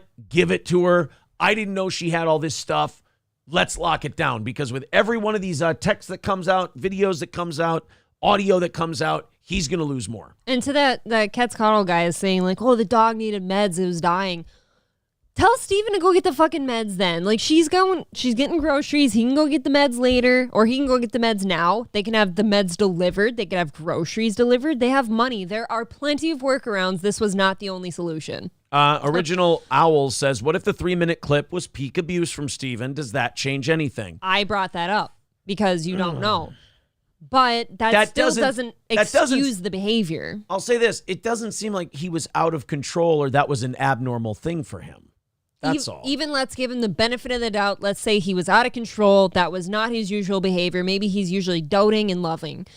That doesn't excuse that. If you suddenly one day told me while I'm pregnant with your child, I don't love you, blah, blah, blah, all this shit, I'm going to take that at face value. Because that doesn't come from nowhere. D. Gulag says, I did notice that Crowder's YouTube views have gone down a bit. That doesn't necessarily mean anything. He moved to Rumble. So he split it. I mean, that happened to us when we went to Rumble. Our YouTube live views at a time during the week went to like 560 rather than 620, but we also went up to 250 on Rumble. So it splits it. Your views actually go up, but you split it between multiple platforms. Check this out. No, go back. Whoop. A little bit. Stop. Happy Mood says, twins cost a lot of money, especially when you were divorced and the wife's taking half your money. I don't care. Then if you say you don't love her, like you just said in that video, I don't love you, don't knock the bitch up then. Don't have kids with her. If you don't love somebody, stop having kids with them. That money was your decision. You knew that going into it. You got her pregnant. You're going to pay for it now. That was your fault. Somebody said Crowder wasn't capable of giving his dog meds, but he stood up pretty quick when she walked away. Yeah, sure did. Yeah, you put on the fucking gloves and handle the meds. I was wondering why you just said, like, oh, he had some kind of elective surgery and couldn't move or couldn't drive or whatever. Like, no, he clearly got up very quickly and went after her. Scarface says she's also pregnant and shouldn't handle meds that you need to wear gloves for. Yeah. Right. He's acting like her god or something. Thapa, going back to the Crowder video, he goes, oh, yeah, he just chose wrong. Yeah, but that's what everybody says. I'll say it again. You do say that when you realize your relationship you're in is totally fucked. Yeah, you are going to say that retrospectively, like, wow, did I choose wrong there? Holy shit, was that a mistake? But you don't know that going into it. You've got to learn that first. That's not an excuse for it. Pickle Man with a fair point, even if I don't agree with it. He says, who leaked the footage? It's bullshit for either of them posting this shit. Two wrongs. I agree with that. Two wrongs don't make a right. You are correct. I said that several times that I don't feel that I should be seeing that footage. However, this is a divorce. They get nasty if you don't settle them right away. He fired the opening salvo. He brought this up. He brought this onto his show of millions of people instead of quietly settling this. If you're a famous person, the first thing they tell you is, let's settle this thing quietly. Remember the advice that Ray Kroc's lawyer gave him in The Founder, where he goes, hey, the best thing when we're settling these high-profile divorce cases is to get them settled quickly and painlessly as possible. And Ray Kroc, they go through all the things, goes, give her this, give her this, give her this, give her this, don't give her that. And then boom, it's over, it's taken care of. Sure. Crowder brought it to an audience of millions of people. He shouldn't have done it. He opened the floodgates. You got to remember, his ex-wife probably feels at a competitive disadvantage once he did that because she doesn't have a show where she has millions of people watching her. So she's like, you know what? I got to fight the way I fight. Ironically, she decided to fight like hell. I want t-shirts. Fight like hell, Hillary Crowder's face on them, and then on the back it says, fucking watch it. God, you know what I do sitting in this position? I know you've already been there before. God forbid you do it again. But like, I'm just so thankful I've never had to do that. Because what a fucking nightmare. Like, I don't want to ever be in a position where suddenly my ex-husband and I are just posting shit about each other. Yeah. Just fucking that's forget brutal. it. It's bullshit. Quetzalcoatl says, we are not Crowder cucks. We care about the dog. Get it right. All right, fair enough. And look, did you see what else he said? He said if she can't take care of a sick dog, she's not going to be a good mom. You are so mental. Quetzalcoatl's a piece of shit. I'm kind of seeing what he's doing, and I don't know. You like it? Because I think he's doing a bit. God, I hope so. Hulkamash Baby with 199 says, did you get my other super chat? It's a ways back. No, the chat went beyond it. I'm sorry. How much was it? What was that blue one? I got that one. Oh. I got that blue one. It needed to. That was honor roll, dude. Oh. No, I'm sorry. We were probably doing the Crowder story, but if it was a $5 super chat, I will throw it towards the goal. 175 away from overtime today. Thank you guys very, very much. Thank you. Candace Owens. Yeah, we're going to get to the Candace Owens thing. A lot of Crowder stuff today. Ew.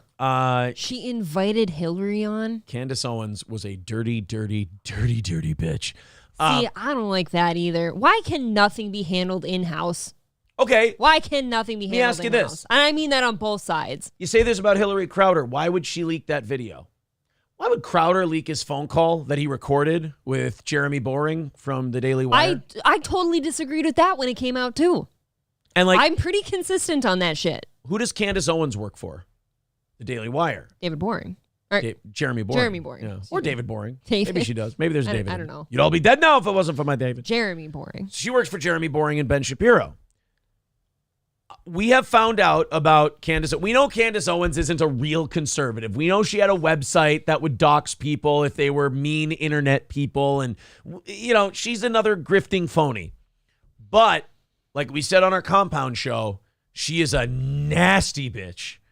And she is ruthless. She'll get you. And she's passive aggressive, and she's cunty, and she's all of these things. All the knives out. Look, man, just because I don't like somebody doesn't mean I can't say, hey, don't get on this chick's bad side, because she ain't known for letting shit go. She's kind of now making herself the pit bull of the Daily Wire, because she's worldwide. No, she's kind of making herself the attack dog of the Daily Wire. Steven Crowder released that phone call. Jeremy Boring and Ben Shapiro kind of pulled the old, well, it's a shame that our old friend Steven had to do that. And then they said, Candace, fuck him up. And she went, Crowder's a piece of shit. He's going through some weird stuff right now. I hope I don't have to say more. And then she lit him up a couple of days ago about the divorce announcement. Now she's got the video, and she's going to comment on that a bit. This is Candace Owens. Her video titled, Crowder is a Monster. Change my mind. Oh, God, even the title is just cunty. Painful.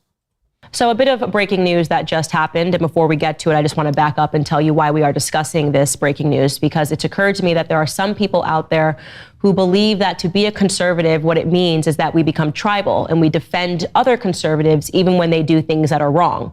She might as well go, I'm looking at you, Jeremy from the Quartering. You know what? I bet she doesn't even know who that is. Maybe not. I don't think so. Leaking all over me. I saw you just had spillies. We don't discuss things that are horrible on our own side because we need to just make sure that we score wins in other ways, and that is wrong. That to me is the exact opposite of why I have this platform. I am okay. Time the fuck out. Wait a minute. I hate these heel programs. Do you not believe her? I don't believe her for a second. She loves this. She wants to bury it deep in Crowder's spine. She wants to handicap him. Stop. Don't do the reluctant warrior shtick with me. You're like, oh, good, fuck this guy. Because remember, all these people are like, I knew he was a piece of shit. He's always been a piece of shit. I've been waiting for him to slip up so the entire world would see what a piece of shit he really is.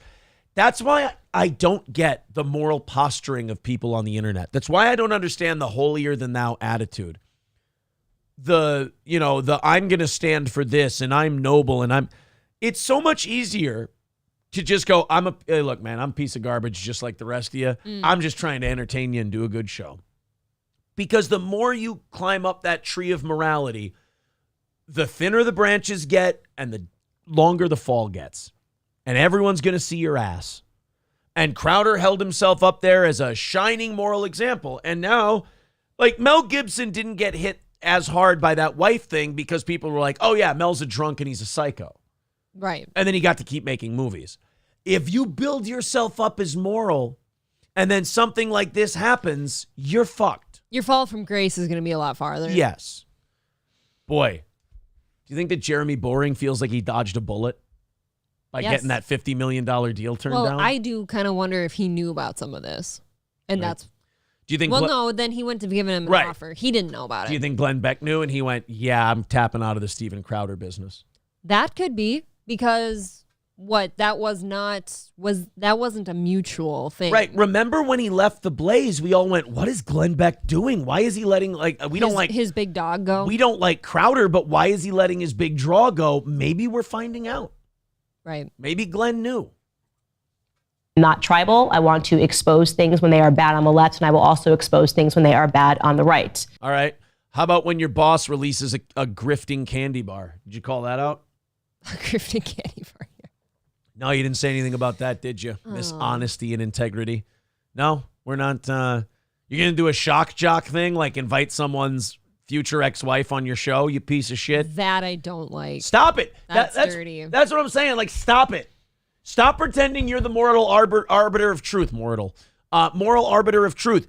Would you not feel relieved and feel a little more respect for Candace Owens right now if she just went, I can't wait to fucking dagger this son of a bitch. I can't wait to body Steven Crowder on my show. Fuck him. I hate his guts. I kind of already feel like that's what she's doing. But do you see how she's dressing it up, though? I don't like it. Of course. Strip all that away and just be who you are. Obviously, I have been interested in the Steven Crowder saga pertaining to his divorce because he literally inserted me into his divorce a couple of days ago. And his wife and family are now speaking out regarding that video in which he told people publicly that his wife was leaving him. You remember this. He chose wrong. And he essentially made it sound as if he did not want his marriage to end. I bet you Candace Owens didn't pick that freeze frame on purpose to make him look foolish. Why is it always that and dopey? Why is it always that the people that, like, I understand there's faults on both sides in a failed marriage or relationship in general, but like, why is it always the person who's been the problem never wants the thing to end? Yeah. Well, why is that? I think it is just they're insecure that they don't have somebody to bully anymore. It's the abuse and the control, yeah. They love that. It's the same reason there was only one car. It's the same reason she couldn't go to the grocery store. Right. It's always the person that's the problem in a marriage that's like, no, you can't go anywhere. You're mine. Right. Like, people. If I can't have you, no one can. I don't know. People keep saying about that video, what if this is as worse as it gets? I am telling you, this pattern of behavior, this is probably a decent day. Maybe. Grading on a curve. Yeah. But his wife simply wanted to leave. Well, she has responded by giving video, and I want to prep you. Oh, okay. So I don't have to say allegedly anymore. She gave we know she gave the video. Oh. Okay. Okay. No, this is horrific video. It is very difficult to watch. It's especially difficult to watch because in this footage, she is 8 months pregnant. And the video essentially reveals just how emotional. So that's the end of the video. So that is both heartbreaking and infuriating for me to watch. I cannot even comprehend how any man can speak to a woman like that, least of all when she is 8 months pregnant. You think her husband speaks to her that way? Hell no. I don't think we're picking any fights with Candace. If we saw ring footage of Candace Owens' house, you'd see her holding one of his balls in her hand, stretching it out with a buck knife next to it, going, say it again, motherfucker. She probably wears them on a chain on her neck. She's like, you want these today? Too bad. Clean the garage, gay F word. Candace Owens just... That is how... And you see, that's not okay either, though. See, but you know what? I believe that about Candace Owens. If she released her ring footage, I'd probably go, wow, she is nowhere near as bad as I thought she was. With Crowder, he's one of those guys where you see it, and it's that instinct thing. And Crowder's the kind of guy who teaches you to trust your gut. Sure. Because you go, this guy seems like a piece of shit who's hiding a lot inside. And then you see that video and you go, I'm glad I listened to my gut on this guy. Sadly, that isn't the worst part of that correspondence. The journalist that dropped this video is Yashar Ali. He dropped this as well as a Substack. That's got to hurt Crowder, too. Done in by a Muslim. Yikes. Entry accompanying it. On the Substack article, he wrote, moments later, off camera, Steven Crowder, by his own admission, would lose control and scream at his pregnant wife in a threatening tone, quote, I will f you up. Is there an unthreatening way to say that?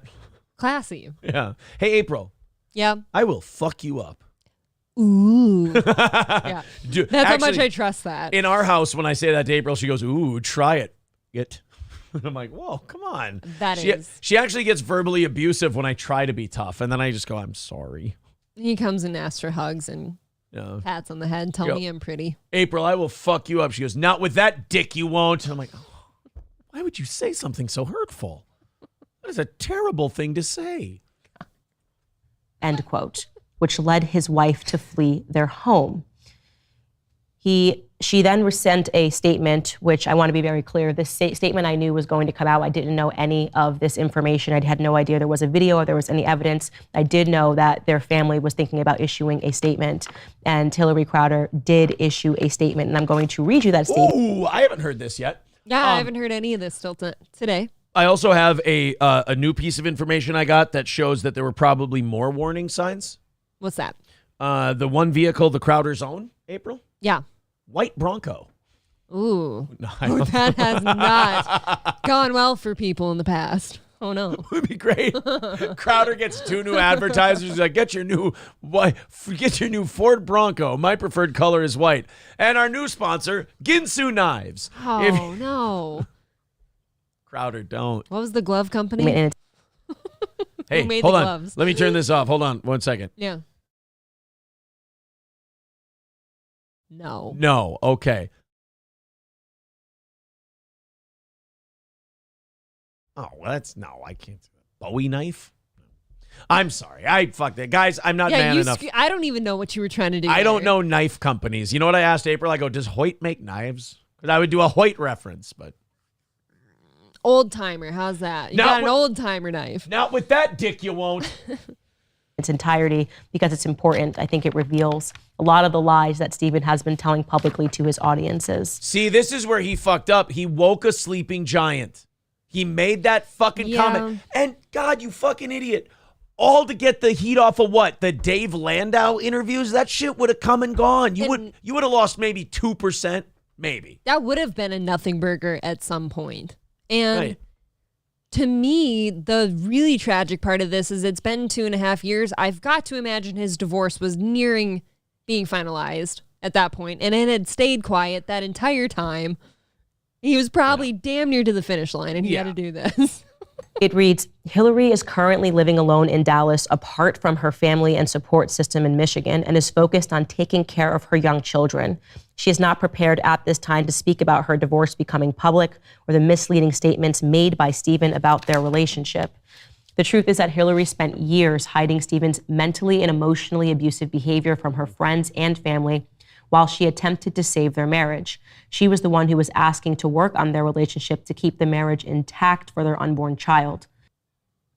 So it was over when she was pregnant, and he just kept going after and going after and going after her. Makes sense. Shit.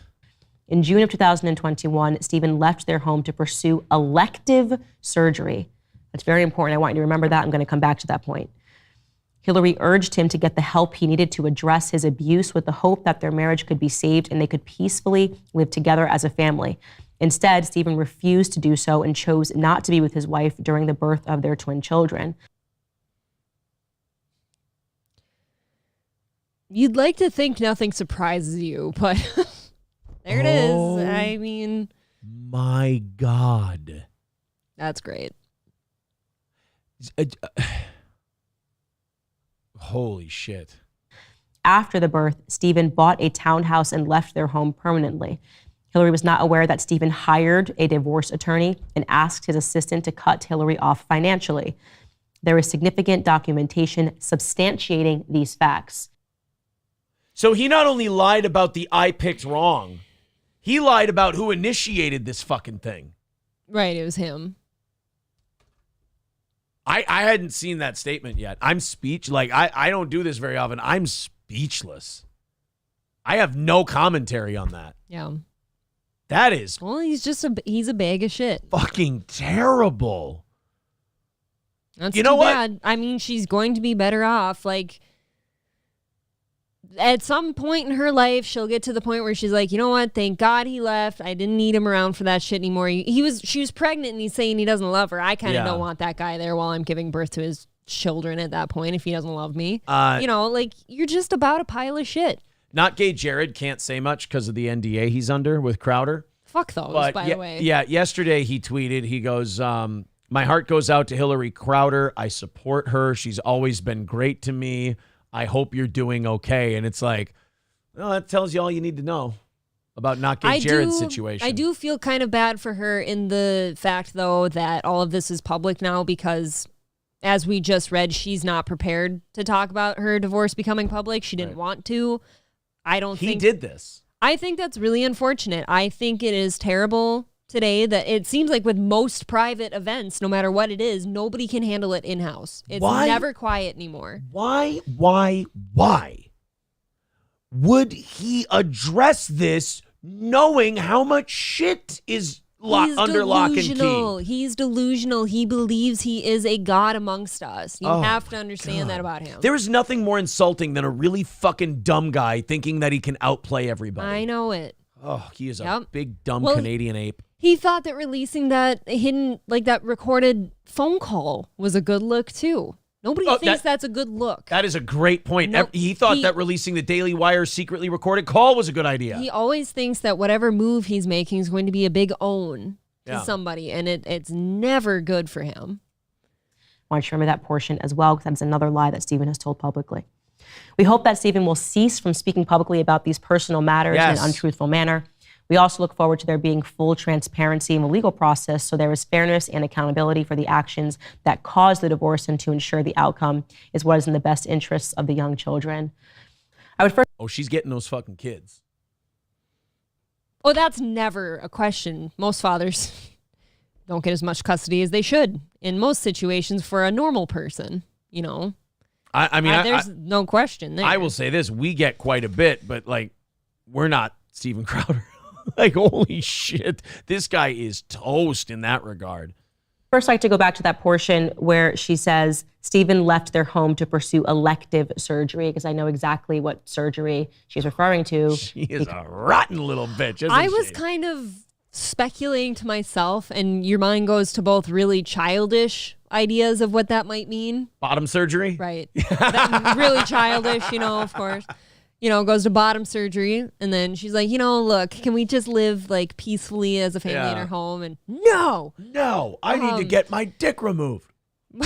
But then it goes to does that mean he got a vasectomy? Which to me made sense because he doesn't love her, and now he's got kids coming with her and all that, and he maybe regrets that. I don't know.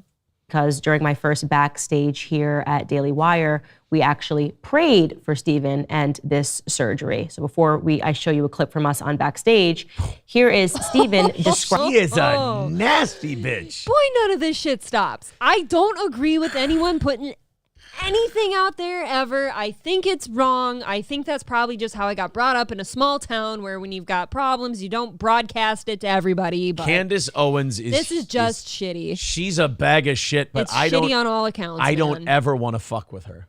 No, but she is I awful. Certainly don't. I wish she would just be honest and say she really enjoys this, and she doesn't really give a shit about Hillary Crowder or Steven Crowder. She just wants to bury Steven. Why does she need to say that? She's saying it by doing it. But no, because she's saying the opposite is what I'm saying. It's she keeps saying I'm, oh God, I just feel so bad for you feel bad about nothing. Describing that surgery. That's why I don't lie when people talk about how drunk Chad was on MLC yesterday, and I hope he gets the hope he deserves. I don't care if he fucking rots to death. I really don't give a shit. Oh, I don't care about those people. I don't. If he fucking drinks himself to death tonight, I ain't going to break my stride. So I'm not going to be honest about it. Because he did his damnedest to be extra shitty to not only you, but really to me. Yeah. The things that were said to me privately by that man, that guy can go rot in hell. I don't care. Go get help or drop dead. I'm going to feel That's exactly it. Get help or don't. I don't care. I'm going to feel the same way about either one. I don't care. Yep. And it certainly doesn't sound like it's elective. Take a listen. I explained to you a little bit what it is. You know, a lot of people say, why are you smoking? My heart is actually great, but my heart doesn't work great. And the reason my heart doesn't work great is because it's not there. Because my brain doesn't tell it to exist. Because my brain says, we got this, Steve. Just you and me. Story short, because of a connective tissue disorder I have, and my chest is caving in on my heart. So I've got about, I'm at a little more than half of the blood flow that you guys have, ventricular output from my heart. So I don't believe him. Like, I know it sounds like childish or whatever. I don't believe him. I don't know. I think he's exaggerating. I think he's lying. I have no idea, because to me that's a really specific thing to say, and if you actually go through with getting a surgery for it, well then nobody does that. It just sounds for no like reason, it sounds like a high school or college girl saying she hasn't eaten anything all day and she's about to pass out. It sounds like an exaggeration. I very much, when I don't know enough about a situation, I'll be like, I don't know. I have no idea if he's lying. I go with previous experience and character, and I say, liar, whore. It's a mechanical fix. And I don't know, maybe I'll feel like Lance Armstrong, you know, like I'm on EPO after this, because I have one ball. I told you it was bottom surgery. I don't know what it's like to go through life with full blood flow. To me, I'm looking forward. Should we skip the prayer and all that shit and get back to her thing? Here we go. Victim, when in fact the facts don't line up with his narrative. The second portion that I'd like to point to is where it says Hillary was not aware that Stephen hired a divorce attorney. This stands in stark contrast to what he told his followers when he said how hard divorce was and how difficult and horrific it had been and how he really didn't want it, and just, you know, Texas is a no-fault divorce state. What is the truth here? I don't know. Obviously, right now we have his wife's word versus Stephen's word. But given my personal experience with Stephen, I am very much inclined to believe his wife. You know, I was getting to the point where I was like I was a referee just going to wave the fight off and go, all right, Candace, you got him. We're good. But you know what I just realized in that last sentence? I don't know. All of these people in this right-wing griftosphere have been waiting for this motherfucker to slip up because they've hated him the entire time. It's like when a captain of a ship in a pirate movie, all the crew hates him, but they stay with him out of fear.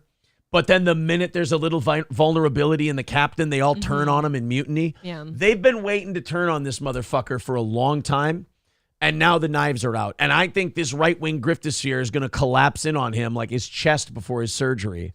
And I think they're gonna tear him apart. Ben Shapiro is gonna do his thing where he's above it all, and he, you know, I'm just gonna talk about policy, folks. And how about Joe Biden?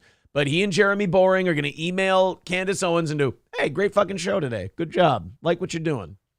And everybody else who doesn't like Crowder, claws are gonna come out because I think they've wanted to bury this motherfucker for a long time because they've been doing their shows and they haven't gotten as big as Crowder. But they've also known that he's a grifting sack of shit and that he's like this, and they know how he is with people. And they're like, the minute he gives us a fucking opening, we're going to tear him apart. You're going to eat him, yeah.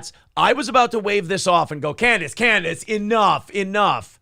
But that last part where she goes, knowing what I know about Stephen, I'm inclined to believe Hillary. That is a sentence she has been waiting to speak for years. Well, and it makes sense coming from somebody like her who has had personal interactions with him. Yeah. Guess what? We have not. So we're all sitting here on the internet listening to people who have. And I guess, when you have had personal experiences with the guy, you do get to talk about it. Now, I'd like to get in some other portions of this article, which I think are really important. The writer has a bunch of audio files and text messages that were sent to him that he was able to review. He writes, in audio files and text messages that I reviewed, Stephen Crowder admits to some of his faults, which include a volcanic temper, repeatedly and at times regretfully But according to sources that I spoke to who are familiar with their relationship, Crowder's admissions often came after a sustained period of mental and emotional abuse, and he didn't seem to be able. That's shitty. I mean, who hasn't seen that before? Someone is just a giant piece of shit, and then they come back and go, look, I understand. I have anger issues and mental issues. I'm going to work on my mental and anger issues. And then nothing changes. That happens more times than not in a bad relationship. One of them is like that. And we talked about this yesterday. In a bad relationship, they just say that and nothing changes. Mm-hmm. In a good relationship, people admit their faults. It happens to all of us. And then you watch, and you're like, holy shit, they fucking learned and they changed. We all do that. But in a bad relationship, saying a statement like, oh, I'm just so sorry and I do love you and I'm going to change, that's just like it buys them time, because then the other person does care about them and wants to see them change, and they're going to believe them because they care about them. Coming out of things, it buys them time. Yeah, coming out of things we've come out of, how many times in our relationship have we gone, oh my God, I didn't realize that thing I was doing. Mm-hmm. Because this has been normal for me, and then you exercise it and it's gone, and you go to the other person like 3-4 weeks later and you go, hey man, I'm really proud of you. That thing you used to do, you don't do that anymore. That is a good feeling when you leave bad relationships, and you've got to look at like your new healthy relationship and look at that person habits, and be like, look, I'm not that person anymore. Like, I'm not that person who did that thing to you. You don't have to behave that way. Like, you don't have to defend that way. It's okay. You can let it go.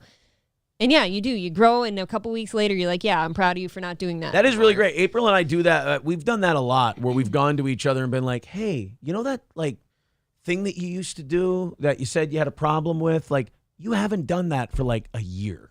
Yeah. Like, that's amazing. That's a really good character growth. I think that's important in relationships, not only to stop doing the shitty things you used to do as like a defense mechanism or whatever, but also to tell the other person when you've noticed they do it. I'm noticing that you're better. You deal with things in a more healthy manner. Yes. Whereas that's good. Yeah. Whereas people like Crowder blow up at you, and then right after they blow up, you go, I have serious anger issues, and I'm really sorry. And then 2 weeks later, they're doing the same fucking thing. That's a cycle. When you can't crack that cycle, man, things are over. But that means that he knows he's doing it, and he really doesn't care, and he's just buying himself time until he does it again. Mm-hmm. That's it. Able to control his impulses. That, again, is something that I have seen personally. Very bizarre, but he would insert me into a divorce announcement and purport that I somehow extorted him. It's very bizarre in the way that he attacked the Daily Wire. And there just seem to be a lot of signs that he is not able to control his emotions. And so the question that I will ask is, how many people are going to allege abuse from Steve? Nice rock, dude. Oh, I tried to say that on our compound episode, I think it was. She's got a huge rock. Nice rock, lady. That is phenomenal. That Marine or whatever that she got herself, he fucking spent $1 or $2. You could blind somebody with that. It's gorgeous. Steven Crowder, before we listen, before we stop saying he's one of us because he says things that he agrees with. We purport that we are the party of family values. How can you look at that video and defend him in any way? How can all of you need to stop saying that you're about family values? I do agree with that. Do you know what family is? Fucking up, learning, and improving. That's what it is. None of us start out doing this shit, and we have it all figured out, and we're perfect at it, and we can tell everybody else how to do it. Here's what family values are. Oh, you know what? I'm new at this. I've never done it before. That up. Okay, don't do that again. Mental note. Oh, I'm not going to do that again because that's the wrong thing to do. There's definitely growing pains. Yes. You know? All these people, they all wonder like, oh, why does it always happen? Because you put yourself up on a pedestal to be the moral arbiter of what's good and how you should be. Of course it's going to bite you in the ass. None of us are that good. We're all, we're definitely not perfect. It's amazing. I'm not a Christian guy, yet I've got the most Christian philosophy about this. We're all sinners and garbage in God's eyes, and we're trying to do our best. But all of you people who think you have it figured out and you're doing it for a grift or for money or for political clout, you all act like you're perfect, and then when you get smacked the hell down, you wonder why all of us enjoy it. Because you would call people like us garbage, and we would go, hey, leave me alone. I know I'm garbage. I'm working on it. Meanwhile, you guys are dog shit, and we tell everybody else these people are dog shit. While you guys sit there and go, I can't believe people would call me dog shit when we are Christian, moral, conservative arbiters of what is good and true. And then when you fall from grace, people go, why are they picking on me? It's called Just Desserts, asshole. You see, Aaron hit the rant button during that time, so I knew to be quiet. Hey, you didn't give me the last word. Sorry, I yield. I don't love you. Fucking watch it. You look at that video and not round. You're supposed to say, not with that dick, you won't. No, it just hurt too much. Oh, sorry. You think that's hurt? Wait until you serve you a broken rib sandwich. Only condemn this and say this is not something that actually represents the things that we believe. The writer goes on to say, like so many things in his life in recent years, Crowder's temper and paranoia led him to destroy his relationships with Sir Shapiro, Boring, and others at the Daily Wire when he posted a video on his channel suggesting that the Daily Wire, without naming the company, was attempting to align itself with big tech by mentioning in their initial offer to him that if he was demonetized on social media platforms, that it would reduce his overall compensation. Yeah, she's not enjoying this at all. If you're sitting in her position, I'm sure this has to feel good. It has to feel good. Yeah, like we're just sitting on the outside watching. She's been part of it. This is the big fuck. I get it. Well, I do. Again, going back to the pattern, it's not just the Daily Wire. It's David Landau. It's Sven the Computer. It's Jared Monroe, formerly known as Not Gay Jared. People that are locked into NDAs and are not allowed to That's what I mean. Oh, this God. bitch gets her hooks in and just pulls and It just drags. doesn't stop. Oof. Oh, it's because like it's always so unnecessary. Like I say with Candace Owens, it's always the 3 or 4 punches after they stop the fight. It's like, you with your direct dealings with this guy have enough reason to fucking bury him.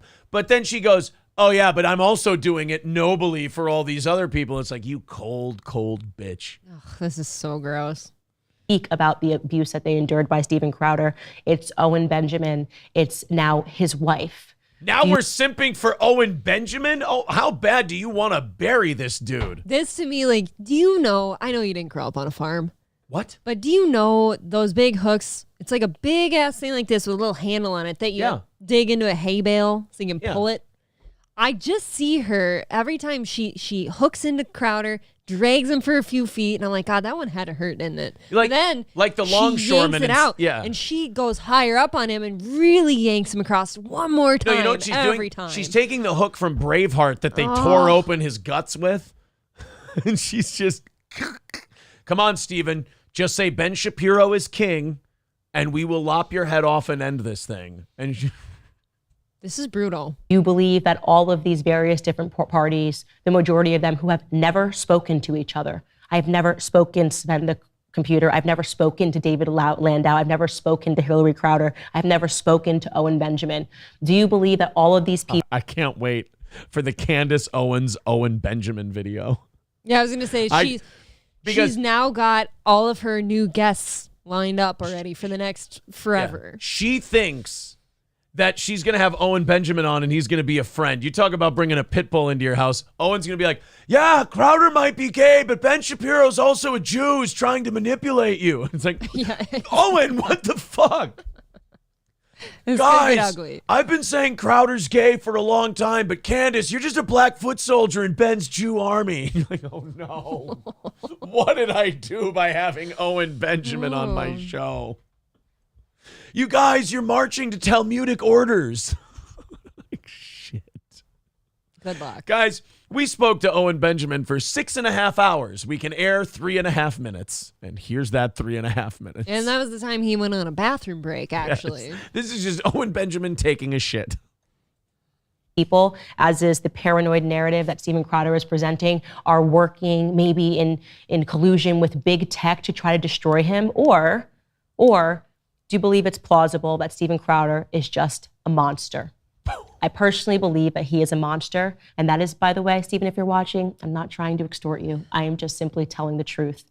There was a lot of things that are going... You cannot tell me that this is just 1 week's worth of feelings from her. She has hated this motherfucker for a long time, and he's finally touchable.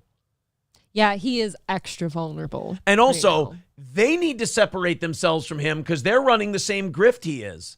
That's why I keep saying, like, this stuff is exhausting to me, because if you pretend that you're any better at this point, like, you're obviously causing large amounts of pain right now. Old chocolate bar Boring ain't exactly an arbiter of moral decency. Going on, and I am glad that his wife found the strength to speak out And I'm sure calling you upon care. everybody to roundly condemn this, to reject this firmly, not to somehow come up with an excuse and say, oh, well, it's a divorce, so we shouldn't talk about it. We should mind our own business. No, the way that we represent ourselves privately and publicly. Is she trying to come out like she's like the champion of the abused woman here, Yes, and not she like is. she's trying to knife Crowder in a back alley? And that always is so rich to me. Pretend you gave a good flying fuck about that wife. You would have Until come out- any of this came out. The minute you heard about the divorce, you would have said something. If you gave The a shit. second. Right. Man. See, this is where None of this shit is ever about the ex-wife. It's about getting to the evil monster of a guy she was married This to. is where I have to Oh, part man. ways with the Candace Owens and these right-wing people, is that you won't just fucking tell the truth, you lying sacks of shit. It is so You're- ugly and transparent. You're all a variation of Steven Crowder. You're not better by that much. You're not better. A nut hair, maybe. Yeah, a cunt hair. Should be the same. If you purport to care about family values, again, then you should care about this situation and you should condemn it. Yashar Ali also added in this article, in reviewing documentary evidence related to their marriage, Steven Crowder appears to be obsessed with the idea that his wife is only interested in him for money. Hillary Crowder started dating him well before he became famous and wealthy. He was making less than $100,000 a year when they got married. Again, Loser. the Crowder narrative never seems to line up with the reality. And on that note, for those of you that are asking for an update, yes, I did send a cease and desist to him regarding his comments that I somehow extorted him. I sent the cease and desist. I heard back from his lawyer, and essentially what I get from this is that his lawyer is saying that this was just his opinion and it was just Steven Crowder's feelings, and even though it wasn't reality, too bad, so sad. Here's exactly what that legal letter back to me said. I'm going to read a couple of quotations. It says, the simple fact is that Ms. Owens, as shown in the clip, made thinly veiled threats directed at Mr. Crowder that she would release the alleged dirt she had on him if he kept making statements about the Daily Wire. Mr. Crowder's opinions fall short of any defamation. At most, he has merely opined comparatively the feeling of certain misconduct to his own present state of... Let it go. You extorted him. He trashed the shit out of you. Now you get to play all this stuff. We don't need you to be more of a victim. You're winning, okay? Right, you're fine. Being.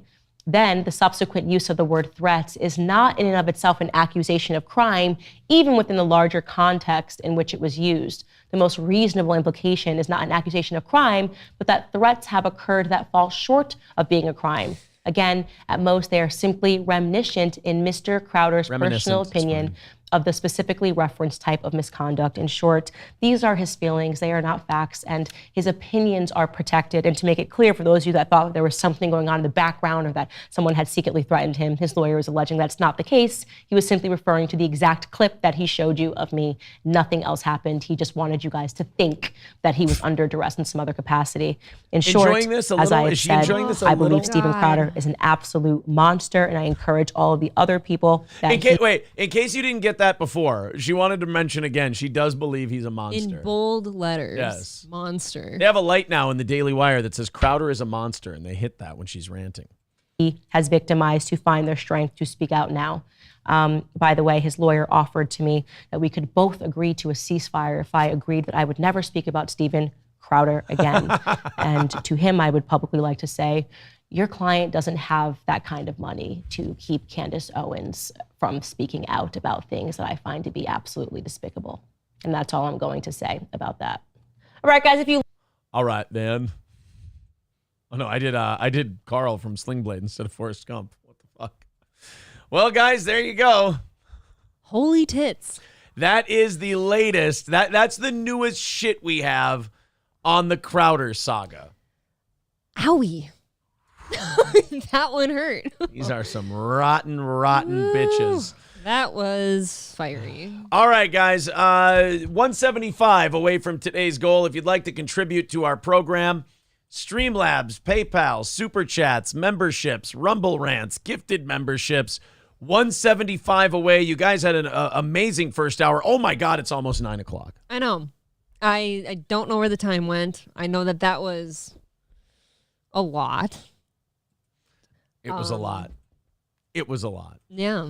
All right, guys. If you feel like chipping in, there you go. There's the links in the chat. 175 away. If we hit that 175 goal, we do 30 minutes of overtime. Again, thank you all very much. We talked about the Crowder stuff. Did we? I didn't censor it. He doesn't really think that you did that, right? He's kidding. He better be kidding. Hold on. I hope you're joking.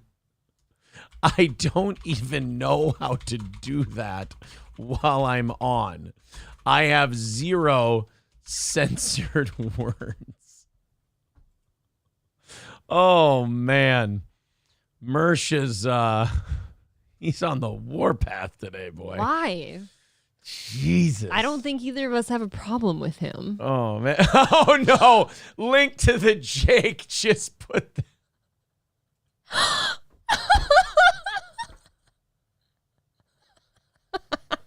Oh, that is damning, is it not? It says, put the gloves on, April, and it's me with my fist to her face and her looking like she just got it. Oh, no. Oh, ready for all the trolls to be out there? The abuse allegations are that real. might be memeable. Absolutely 100% did not. Oh, Mersh is on the warpath, it would seem. I'm feeling like I need a vacation after the show and a shower. He is really busting my balls this morning. Do you For mind what? if I go take a bathroom break and get a beverage? I'm feeling a bit winded. My God. Here, Here, can we, let's see. So, there we go. Oh, look, it's not banned in the chat. You can write it. Perfect. Okay. Oh, my God. KF just says, watch it, April. Oh, my God. I love how not only did I let Mersh write that 5 million times today and read every single fucking super chat, but then he goes, bad look to fucking censor that word. I'm like, I fucking didn't. Fuck you, dude says, props to Mersh for still being able to type. Take the fucking tweet down, bro. I did not censor the word. Everyone go to Mersh's Twitter, comment, reply to that tweet and tell him he didn't censor shit, and you can write anything all day long, all you want. Oh my Christ, with this shit. I always find it really funny when he goes on drunken rants with people until I become the subject of the drunken rant, and I go, oh, I'm a bit exhausted now. Balls Deep says like and subscribe. Yes, of course. Like and subscribe, knock out the $175 goal, and let's do this shit. Vigilante, it really feels like every story we do after that is going to be like lackluster after all of that Crowder juice that's been spilled everywhere. Let me move this. My desk is soaked right now from the humidifier. Not a good idea, Aaron. Vigilante mob in Haiti Vigilante mob burns 13 gang members to death with gas-soaked tires in the streets of Haiti's capital, Port-au-Prince. So, if you don't know what's going on in Haiti, it's under gang control. Like, street gangs. Like if, the Bloods and the Crips teamed up and took over Washington, D.C. That's what's going on in Haiti. It's a shit show. A mob reportedly beat and burned suspected gang members to death in the streets of Port-au-Prince, the capital of Haiti. Gruesome videos of the vigilante action appeared on social media and showed the alleged gang members with burning tires around their necks. So I'm guessing that the gangs are not being very nice to the people? That they feel like they need to rise up and burn them to death in tires? The incident began when members of the criminal gangs broke into homes early in the morning on Monday. It was 3 a.m. The gangs invaded us. There was shooting. This neighborhood is a peaceful area. All the people in the surrounding area are peaceful citizens, said a local resident. Later, the Haitian National Police rounded up several suspected gang members, and residents saw their opportunity for revenge.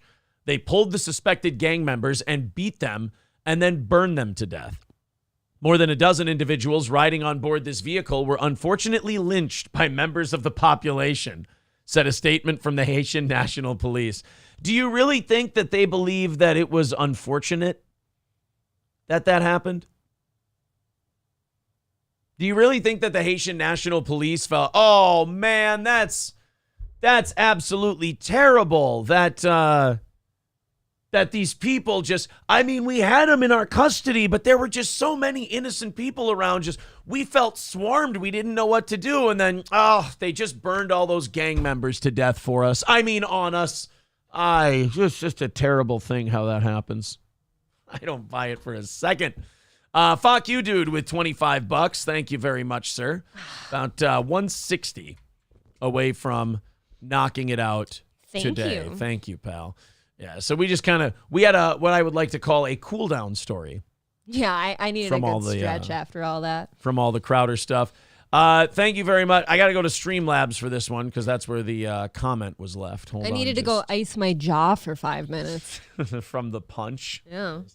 Zen Rhino with $5 says, let's get this patented Daywave hype train going, even though Aaron has the word nibba censored in his chat room. Would somebody go tell Drunken Mersh that we didn't censor a goddamn thing? That really kind of annoys me a little bit. That really does kind of bug me. I don't do that shit. And to have someone go, oh, bad look that you did that. No.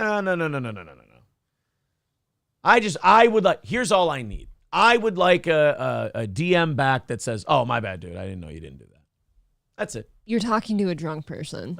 You know there's no reasoning with that. You might as well be talking to Louie and Clarence. Seriously, though, it wouldn't let me type nibba in the chat room the other day. Yeah, I don't think Aaron and I have ever added a banned term. Yeah, there are no, if you went through our banned terms right now, like if I made Zen a managing moderator and he could see that shit, he would see there are no banned terms in our chat. If so, I would have about 90 banned terms by now. Let's be very honest about this. All right, on we go. Poor Jada Pinkett Smith. I did hear about this. I sent this to you, I think. I don't know if you guys heard about it. Yeah. But the I Cuck My Husband Openly show has been canceled. Oh, I'm sorry. It's called Red Table Talk. Yeah, be careful. I'm sorry. Don't slander anyone. I got that wrong. I thought it was called the I Openly Admit to My Husband That I Fuck Around on Him show, right to his face. I thought that's what it was called. Oh yeah, she's hangs out with him right at the table. And I apparently was wrong. Jada Pinkett Smith's breakout hit on Facebook, Red Table Talk, has come to an end, getting canceled by the social media giant. Deadline was first to report Facebook's parent company, Meta, is shutting down their Facebook Watch Originals, which included the daytime Emmy-winning talk show hosted by Jada Smith, featuring her daughter Willow and mother Adrienne Gammy Banfield Norris. Ew. Red Table Talk has become hugely popular since it first launched in 2018, streaming 129 episodes over 5 seasons.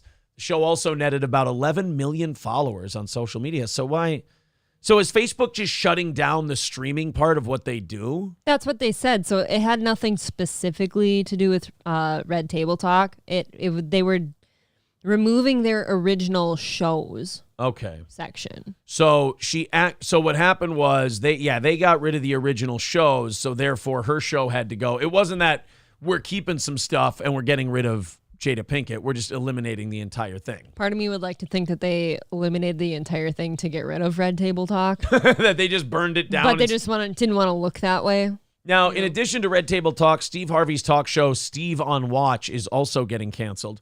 The series, produced by Westbrook Studios, co-founded by Jada and Will, is said to be looking for a new home. Well, if it has that many people on it. And if it's also founded by Will, like I've said this about him before, if you stick around for this, it's kind of your fault too. But is he not? I'm sorry. Is he not Hillary Crowder in this situation? I mean, if we're being very honest. I will not disagree that what Jada has done to Will is disgusting. It's gross. You shouldn't behave that way. But again, like, you have all the power in the world to say, I'm not standing for this. I will not be married to you any longer, and you can leave. Yeah. You can do that. I mean, he punched Chris Rock, his friend, in the face on national television at the Oscars, basically on his wife's nonverbal orders. Clearly, I would never do such a thing, but let's just for shits and giggles say, hey, Aaron. Like, this is me saying, hey, Aaron, I really don't like what your best friend said about me up there. Would you go hit him for me? Yeah, how about tough fucking shit? He's joking. Exactly. How about Aaron divorces me that day? You're the one who shaved your head, stupid. Right. Oh, but she has, what is it? Alopecia. Alopecia. Yeah. Never forget. Yeah, by the way, she never lets you forget. It's the real 9/11. That she has alopecia. That's the real terrorist. She lost her hair that day. Exactly. What are those other people? They died. She has to live with this shit. Yeah, their suffering's over. Yeah. Have you ever seen the actual clip? Yeah. Have you actually seen the clip of her telling Will that she fucked around on him in front of all those people on that show? God damn it. I've seen something about it, but I don't remember how it went down. Like, if you're a man who hasn't been brainwashed by his woman, you do not let someone sit you down in front of cameras and do this to you. This feels very much like a Bobby Lee, Kalila Kuhn situation to me, and it's very uncomfortable. But unlike Bobby Lee, Will Smith wasn't always this henpecked, beaten down piece of shit. That's why Will's thing is hard to watch because you're watching a man be eroded. Whereas Bobby Lee, you always knew he was a malleable, soft, wimpy piece of shit. And he was wide open for this kind of treatment his entire life. I'm also having Johnny Depp, Amber Heard vibes. Yes, where Johnny Depp was broken down. Right. Yeah. Yep. And now Johnny Depp eventually did fight back. We'll see. As did Hillary Crowder. Fight like hell, Hillary Crowder. Fucking watch it. So here's the old clip from Red Table Talk from 3 years ago. Okay. You know, as time went on, I got into a different kind of entanglement with August. One thing I want to get clear about and clean up, one of the things that was kind of swirling in the press about you giving permission, which is, you know, the only person that can give permission in that particular circumstance is myself. Gross. Yes, exactly. So gross. Your wife is telling everyone that she took another man's dick. I'm okay. And you're just sitting there I'm smiling Jada. and going along. Will, do you think it'd be all right if I just took a little bit of August Alsina dick, just a little bit of it on the side? Do you mind? And then he punches her in the face like the alien in Independence Day. And then she goes, well, fine, I'll eat your kids then. Yes, right. If you don't let me take that dick. She would retaliate, yeah. Look, it's also a slight recucking when she goes, I just want to clear up. The press said that you were okay with it and it was like an arranged open marriage. I just wanted to say, y'all, Will had nothing to do with it and I totally fucked around behind his back. So it's like any semblance of power or influence he might have had in this decision, she took it away from him right there at that table. This whole conversation is gross. It's uncomfortable and unnecessary. I feel squirmy. Exactly. Yeah. But she felt squirty. That's piss. Piss. That's piss. Like, Jada's not even coming. She's just peeing everywhere. When she's done, her pussy looks like my lips after I yell about Chad. Her pussy needs a spit rag. I hate watching you do that. Squirting is piss. What August was probably trying to communicate, because I could Is I'm actually fucking your see wife. how he would perceive it as permission, because we were separated amicably. And Will, hit her. Get out of this conversation. If I'm this is projection. Is it projection? This is projection completely from me. But if I'm in Will's shoes right here, even if, God, let's say Aaron and I were separated for a while and like he went and had sex with this chick and stuff, you know, while technically married to me but separated, you know, I'm not sitting at the table on a camera talking about this with anyone. Even if we do get back together and like work on our marriage, okay, now that's got to go away. We're not sitting down to talk about it later. You know? Like, how are you not leaving her in the middle of this episode? That's what I'm saying. Is don't sit and have this talk publicly. What a weird thing. again, goes back to me saying nothing can be handled in-house. Separated. All of you have to talk about everything. What I understand of separated is you're just spending time apart from each other trying to work it out. Fucking somebody else is not working it out. Right. So if you want to fuck somebody else, start the divorce proceedings. Don't say, I want a separation. That's like when you're in school and you have a girlfriend and they go, we should take a break. No. We're either broken up or we're not. Oh, it's the greatest Friends line of all time. We were on a break. You can't fuck on a break. I don't know. In boxing, you can't punch So you on the take break. Rachel's side. You can't fuck on a break. There's no breaks. You're either together or you're not. Oh. Taking a break. Yeah, I know. And look, I understand that like different relationships, like some people do have like open marriages and shit, and that's one thing. They set their own parameters, so maybe like a separation for them was different. Maybe Will was out fucking someone too. I don't know. But I hope so too. I just really think that we don't be talking about it publicly. Don't be talking about it. That's the dirty parts of your relationship that nobody else really needs to know about, do they? Should you? No, you should not go on your popular millions of people watching talk show and tell your husband that you took dick. And I think he also wanted to make it clear that he's not a homewrecker, which he's not. You and I decided we were going to take our space, and what happened? Yeah, and then I got into an entanglement with... Tangled up in his cock and balls. Will is talking like a robot who's been programmed. Her teeth became entangled in his nut hairs. Yeah, that is an entanglement. August, that's what I said. An entanglement? Yes. Yes. A relationship? Yes, it was a relationship, absolutely. Well, stop I was calling in it a lot an of entanglement pain, then. and I was very broken. Now, in the process of that relationship, I definitely realized that you can't find happiness outside of yourself. Oh, well, I'm so happy that as August Ames was coming on your tits, you realized that that wasn't the solution to your problems. You are so stunning and brave. What did you call him? August? Did you say August Ames? Oh, that's the porn star, isn't it? This is not that. What's his name? This is August Alsina. August Ames is the female porn star that died, isn't it? To me, I was always Ames. very confused. How does Jada Pinkett Smith get involved with an August Alsina? What a weird... John weird, Cena, weird I thing. understand. I don't know. It's just weird, all of it. Mm-hmm. And luckily enough, you and I were also going through a process of healing in a much different manner. Right. He was healing by probably crying and trying to tell your children what's going on. And you were healing by getting plowed by another dude. That's, everybody mourns in their own ways. We're definitely saying we did everything that we could to get away from each other, only to realize that that wasn't possible. It had been so long since I felt good.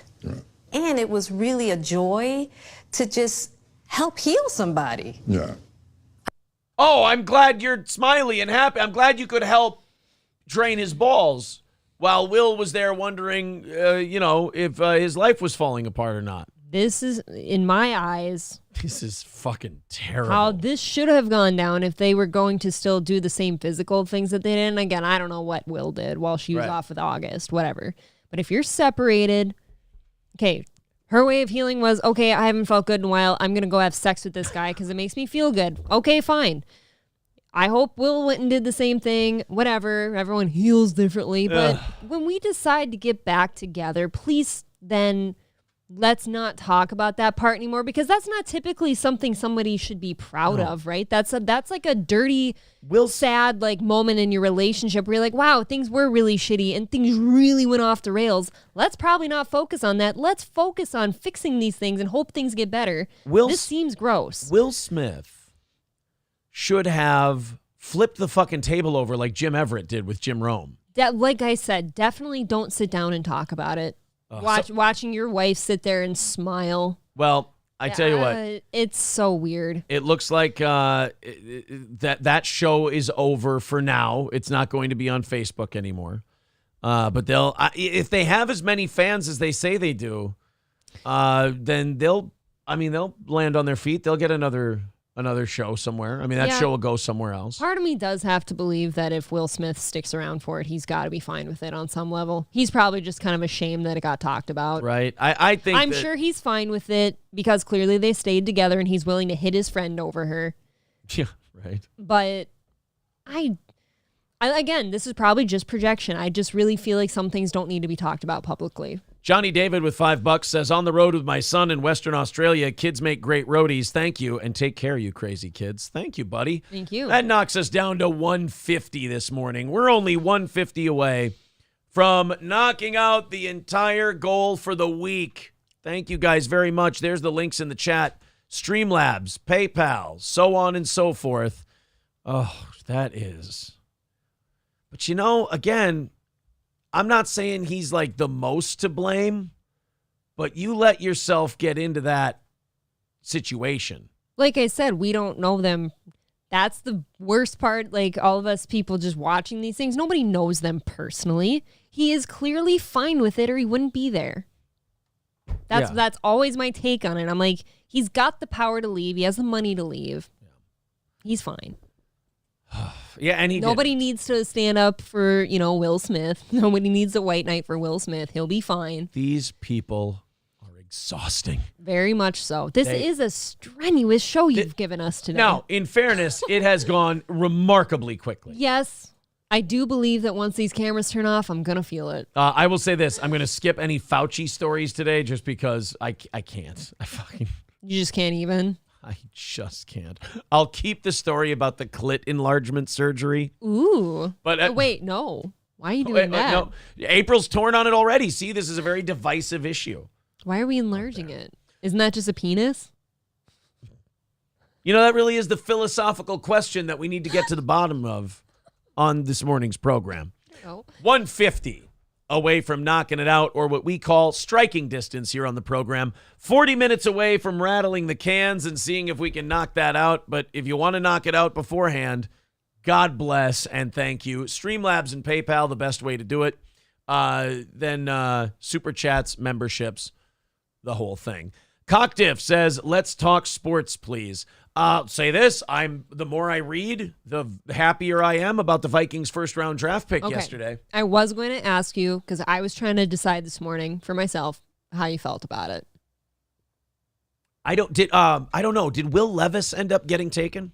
Or is he still out there? I turned it off after the Vikings pick. It was late. I don't know. Will Levis slides out of NFL drafts first round. Okay, so he's still out there.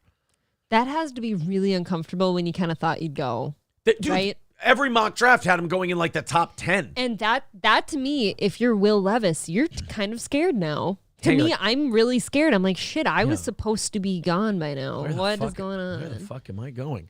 So I like the Vikings draft pick. He's a solid wide receiver. He'll be a great compliment to Justin Jefferson, and it shows what the Vikings are planning on doing. We're going to lean into Kirk Cousins last year here, and we're going to go, Kirk, we're going to give you all the weapons you need. Here you go. Let's make one last run at it. Let's see. I hope we get the right people in there to protect him now. Our offensive line is not garbage. It's average. So, right. And he had a good year last year, and those guys are all coming back. We will see. All right, let's. I know how you guys get with the sports stuff.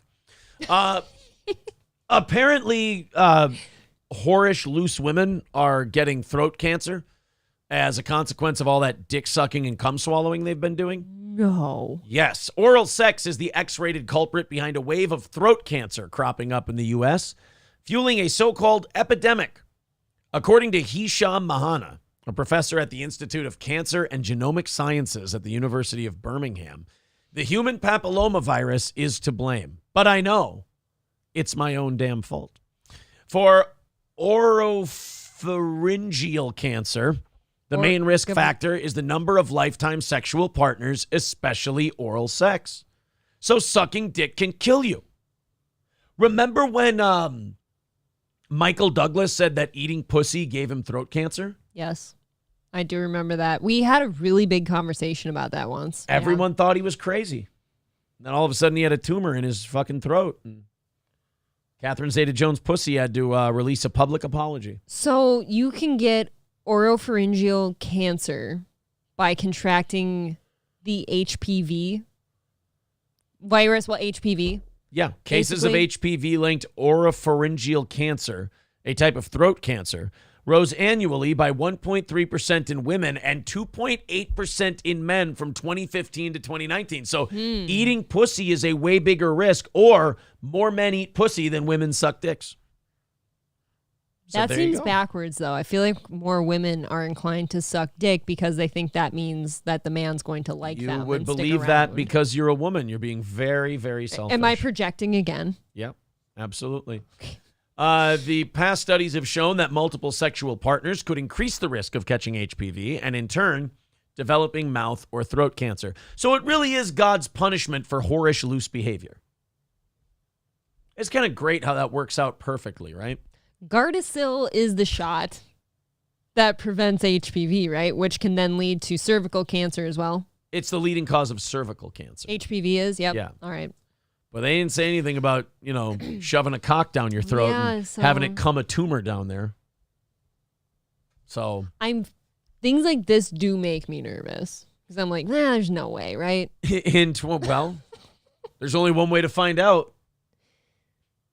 Start sucking. It said multiple partners. Oh, well, yeah, stop. Don't. Right. I was going to say, Yeah. maybe don't promote that. No, just one. Just suck my dick all the time. Yours is the only dick I've ever had, I yeah, promise. suck my dick all the time, and then we'll see if you get cancer or not. You can be the control in this experiment. For science. I find it hard to believe you'd put me through such a thing. It's a little self-serving. I'm kidding. In 2021, researchers discovered that with people with 10 or more oral sex partners were more than 4 times more likely to develop HPV-related mouth and throat cancers.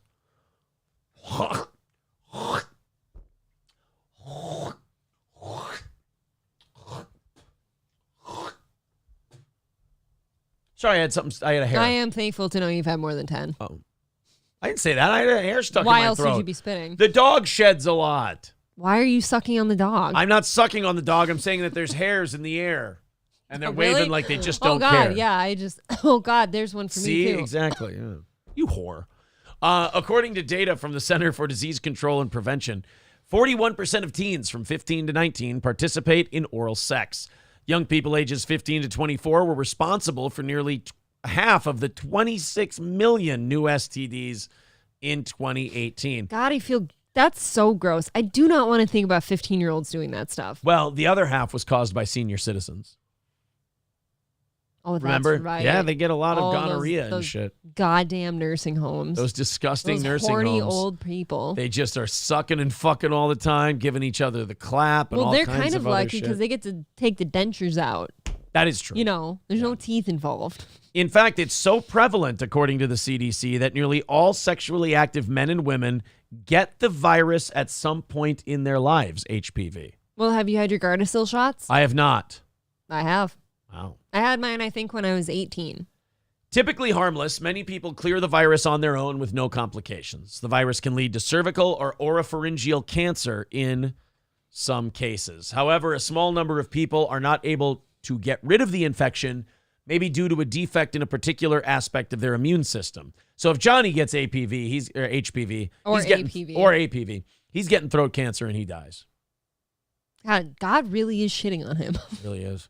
In those patients, a virus is able to replicate continuously and over time integrates at random positions into the host's DNA, some of which can cause the host cells to become cancerous. So the longer that HPV hangs around, the more of a chance you have of Of contracting it the turning cancer. malignant. That's actually what happened with my tumor too. It just existed so long that it was non-cancerous and then it became. It's just you know what I mean? It's just a lot of sucking dicks and just a lot of eating pussy, Yeah. and people are dropping dead from it. It's too bad. Yamaha Biker says nursing homes are STD nightmares. You are not wrong. That is so disgusting to think about, though. Grank Nutterbutter says yours is the only one. Then you see April going through a forest of dick memories, staring into the abyss of her past. Don't forget, all my past lovers' voices echo in my puss. That's right. We You did covered say that. that. Yes. Leprechaun Blood says that's the last thing you hear before a cunt hair hits the floor. A lot of throat cancer in old folks' homes, says Fauci's pangolin. That is unfortunate. Zen Rhino says a lot of traditional values people didn't get their kids the HPV vaccine because they thought it would encourage them to be nasty, dick-taking hoes. He's not wrong. There's that, and then there's also families, like certain ones that he's speaking of, that don't like the thought of their daughter being on birth control because then they just assume their daughter's slutting it up. Yeah. I have been on the receiving end of that conversation before. Really? And I mean, it was just a responsibility thing. It's no different than like, hey, if you know you're going to be sexually active and you decide to use condoms, it's like, I'm just trying to prevent a pregnancy here. Okay. Yeah. Dad, look, I just want that hot load I take in my puss not to create a kid. I was not that way, even with birth control. Okay, I was not that person. It's just funny that that a girl has to have that conversation. Like, look, we don't ask for it. It's just when my boyfriend comes in my pussy, I don't want to get pregnant. We did not ask. Those of us that have been given that conversation did not ask for it. There's a reason. Like, I know that my mother knew when I was going on birth control. I kind of let her know that because I think I lived at home for my first year of college because it was close by. Yeah. So she knew, I had the pills and stuff, and I clearly did not tell my father for obvious reasons. But the day that he found out, I don't know how he found out. He just, the look on his face, he's like, like just disgusted. Dad, just what am I angry. supposed to do? Swallow the shit? I was but you sit there thinking helplessly to yourself. You're like, look, if you're going to be having sex, you don't want unwanted kids, right, Dad? See, here's what a dad should do. Just try to do your best. Because you're an adult by that time, right? Sure. Yeah. You were already over. I was over 18 before I started having sex. So, okay, if you're the dad and your daughter is an adult and she comes to you, she's like, and you see his birth control pills and he's just like, here, take these. You left these here. And you go, well, Dad, it's because you go, I don't. Right. That's how I can see you reacting. You did not grow up in a small town, conservative household. Be safe out there. I don't want to. That's kind of the thing, right? Because like retrospectively, like you can look back and be like, look, I'm super grateful that my daughter did not have a bunch of bastard children, right? And now she's in a loving family where we can't have babies. Like, what if you met Hunter Biden? You don't want to have that situation going on. I don't think my father would talk to me anymore. The Optic Nerve says, this just in, black girl from Junkyard Dogs parking lot BJ is dead. Oh, yeah, done. I'm just kidding. She doesn't exist. Flash Coffee says, I thought men only carried HPV and weren't affected by it. Most people aren't affected by it. Right. It is, not affected by it. It's kind of a silent, not a killer per se, but it can be a silent killer where you don't know you have anything. No, they even said in that article, they said most people who get it, their body just takes care of it, wipes it out. When it hangs around, it can become cancerous. Aaron talks like he has a big tumor in his throat, says the last statute. You have been kind of hoarse the last couple days. It's from all that pussy I've been eating. Darren Orson says, never letting my wife watch this show. I need my blowjobs. Don't show your wife. I'm losing audience by breaking this news, but I have to be honest. Why are you doing that? I don't know. I'm sorry, guys. I'm not trying to give anybody cancer. Bob Rivers says, I have 3 daughters. Just don't tell me about it. Exactly. The Pickle Man says, no, April, he was worried about race mixing. That's what Stevie J said, too. Yeah. Oh, Stevie J says he want black grandkids. John says, have you checked Venmo lately? Oh, no, I haven't. I'm sorry. Here, let's... That is a weird fine line where it's like parents either find condoms or birth control or something, and they've got to be pissed because now they know their kids are filthy rat whores. But at the same time, the kids are just trying to be responsible and like, hey, I don't want an accident. Dirty rat whores? Dirty rat whores. Thank you to John for the $25 on Venmo. He says, I use Venmo because I won't give YouTube a dime. Have a great weekend. Fly, Eagles, fly. Oh, wow. Thanks, buddy. That puts us at 125 for today. All right, there you go, guys. Thank you. We're very close. That 125 is it. We knock out that 125. It's another successful week for Steel Toe. So, Streamlabs, PayPal, and Venmo are the best ways to do it. Takes the smallest percentage. YouTube is very efficient. I get it. All of it counts towards knocking that out. Speaking of the draft, I just read a breaking news story, and I just perused it. I just caught a couple of words of it. I like the word peruse. I don't know if it actually happened or if it was a rumor story, but I need to check on this real quick. Okay, I don't see any stories on it. It said something about Dalvin Cook being traded to the Eagles. Dalvin Cook, Eagles. Okay, I don't see anything. Dalvin Cook to the Eagles for the 30th pick. Oh, no fucking chance we're getting a first rounder out of Dalvin Cook. Eagles don't value running backs. They tried to use second round pick on Dalvin Cook. Did they? What? They offered that and we didn't take it? Brain is exploding right now. Has been linked to the Miami Dolphins and Eagles during the draft. Well, now there's too many people tweeting about it to be just hearsay, right? So wait a minute. Could we trade Dalvin Cook and get the quarterback guy? What's his name? What the fuck? Will Levis. Will Levis. Levis. Yeah. I almost said Hill Levis. I don't know. Fauci's Pangolin says, yeah, Vikings trade Jefferson for an 8th rounder. Yeah, maybe 8 firsts. We'll think about it. All right, let's continue. Oh, speaking of the draft, did you know that they still haven't unsuspended Michael Irvin from the NFL Network? No, and I'd be pissed. Even though Didn't he get, like, I don't know if exonerated is the right word, but... He called bullshit on that right away. He filed a giant lawsuit. Isn't he cleared? And they've released all the video of that hotel, and he did nothing wrong to that woman. Nothing wrong at all. He never... He touched her on the elbow while he was talking to her. None of this. Yeah, he didn't grab her tit. He didn't didn't touch her dick. None of that. None of this. And didn't finger her asshole. Not a thing. The Hall of Famer expressed Thursday that it's hard watching the event from afar after being sidelined from his reporting duties. Now, is this still from the hotel thing, or is this because he has an active lawsuit and they can't put him on the air? You have to hope it's that one. I hope it's that. Talking to Twitter ahead of the first round, the Dallas Cowboys legend opened up about missing this year's festivities as he remains suspended by the NFL Network after being accused of misconduct by a female hotel employee during February's Super Bowl 57, I'm sorry, I'm terrible at Roman numerals, in Arizona. This is different. It's hard watching the red carpet of the NFL draft, even more so than the Super Bowl. The Super Bowl is a congratulatory moment at the end of a long season. The draft is the genesis of a young man's dream, his career, and his journey. My heart, says Irvin, alongside a trio of heartbreak emojis. This poor guy has been put through the ringer, and as we found out now, for nothing. Right. And the fact that we know it's for nothing, and we've all seen the footage, why are they still not letting this guy resume his job? I'm not really sure, aside from the fact that, like, you've always said legal shit moves slowly. Yeah. Kyle W. says he did read that it was due to the pending lawsuit. Right. Okay. I'm sure that's it, but I still think that is remarkably shitty that they haven't cleared this up by now. Yeah.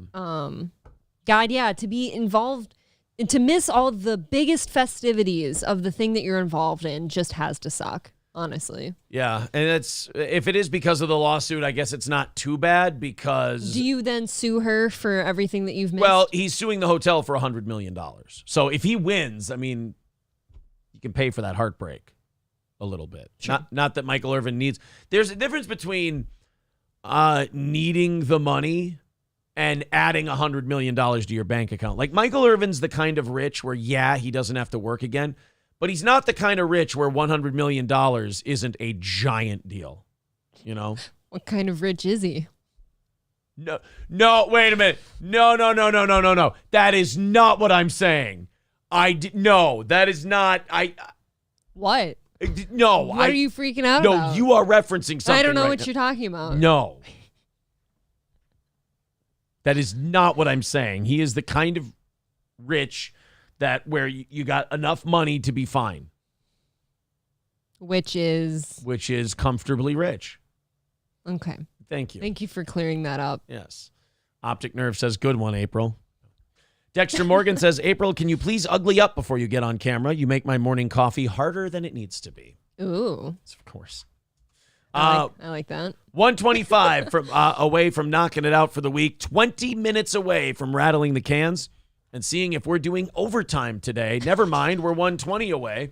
$5 from KJ Fury says, Aaron, April, John, great show this week. Thanks. Thank you. John, great show? Johnny. Oh, Johnny. Good Lord, man.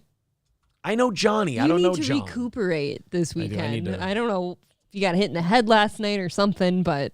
I did get hit a few times. Not a lot. In the head? Do you have any injuries today? Mostly in the arms and shoulders because of the way I defend. I will say this. I got home. Do I have any bruises today? I got home from my parents. Yeah, right here. Yep. I got home from my parents last night, and Aaron is just disheveled is a good word. I was you were tired. A wreck. Yeah. You were not social. I was sore. I was an old man feeling his boxing. This is the most I could get out of him. Puts his feet on me, wants me to rub his feeties. I made tard noises. Matt Melt with $4.99 says people who accuse others falsely should have to face some sort of punishment. Well, I kind of agree with that. That's why I'm saying sue the shit out of her for whatever she's got. I was going to say $100 million. That sounds like punishment, I feel. No, she's not paying for it. The hotel is. She will pay for it. I want her to pay for it. Not $100 million, but she'll pay in some way. That's for sure. That's always insulting, too. Like, it's like people that falsely accuse a man of the R word. And retardation? I know. I hate that. Is that ever false? Come on. I hate that. Nice. Who do you know who's ever been accused of red skinning? Well, my hide has been tanned a few times. I understand. Mostly the backyard, though. 115 away from today's goal. Thank you, you two, for your $5 super chats. Thank you. We appreciate that. Again, 115 away from knocking it out. Streamlabs, PayPal, and all that shit in the chat. Very close, tantalizingly close to knocking it out. Whoa. Oh, my God, I just saw a crazy picture. These women spend thousands of dollars to medically enlarge their clitorises. Clitorises? I would have think clitori. Yeah, clitori. That sounds kind of cool. Clitori sounds like a Brazilian fighter in the UFC. No, it sounds like a video game, like an old one. Now, that is an odd fucking picture. Anna, a medical assistant who lives in Florida, started taking synthetic testosterone and estrogen to improve her energy levels and libido in her 30s around 2005. In 2016, a patient at the facility Anna worked at told her a secret. The hormones the patient was taking had caused her clit to grow. The patient's lover was thrilled. Sex was great. Anna decided she wanted a bigger clit as well. It's like shopping. You know, it's like you see a car in your neighbor's driveway and you're like, I want one of those. What did you take to get that? I want a Hummer. Yes. Like, maybe they're thinking like, oh, if it's bigger, my husband will find it. Mine was a good noticeable size, she said. Yeah, I got a good sized clit. We're talking about beans here. You don't want a kidney bean. You want a nice, tight little... Is that what you want? Nice northern white bean. Okay. Well, of course. Those are a nice size. I always want a good northern white bean. That's not even what I meant. Yeah, I'm like looking through the cans of Bush's beans in the aisle in my head. I certainly don't want a chili bean, if you know what I mean. Give me a great northern white bean. Black beans? No lima beans. No, thank you. No. If you care to join me in the parlor, we will be serving white cake. Mine was a good noticeable size, she said, but she wanted to enlarge it to increase her pleasure because she liked the look. Ew. She asked her doctor if more testosterone would do that for her. He said yes and upped her dose. So great. Your girlfriend or your wife now has a bigger clit and likes sex more, but she also goes, oh yeah, bury it deep, daddy. So... Nobody clip Aaron saying that. Just that part. Take the good with the bad. Somebody clipped me telling Mersh that I didn't ban any fucking words in the chat and that I would appreciate an apology. Why is that bothering you? It's bothering me. You are warm. Because I don't ban shit. I don't. We know that. I don't think ban everybody words. knows that. I ban cunts who are being annoying in the chat. That's but I don't ban fine. words. That's one thing. You're for free speech. Fucking obnoxious. I'll tell you right now. He said yes and upped her dose. Soon, her clit grew by a substantial amount. Ew. She loved it. Nope. Oral sex was more intense, she said, and her clit was easier to find. Your partner just goes down there about that and part. is not like, where is it? I literally was kidding about that. If you are married to a man who can't find your normal-sized clit, I think we've got problems. That is insanity to me. You're an adult. The idea that you're sitting there and like popping pills so that your clit gets bigger. Well, yeah, it's going to be more intense because guess what? You've got more surface area for the blood to flow to now, much like a penis. Yeah, why don't you just take blood thinners? You've now got a micropene. Okay? Mine was a good noticeable size, she said. There's Anna, who is now 56. So now you're an old bitch with a huge clit. You've got a small pee. Ooh. Yeah. Learned from a coworker that clit enlargement surgery could make her clit even bigger. No. Knock it off, you weird bitch. Well, how do you make it bigger? Like I'm like puckering right now, thinking it's somebody like peeling apart my bits and inserting something. Let me show you how you make someone's clit bigger. Give me your thumb. Oh, I was gonna. Ready?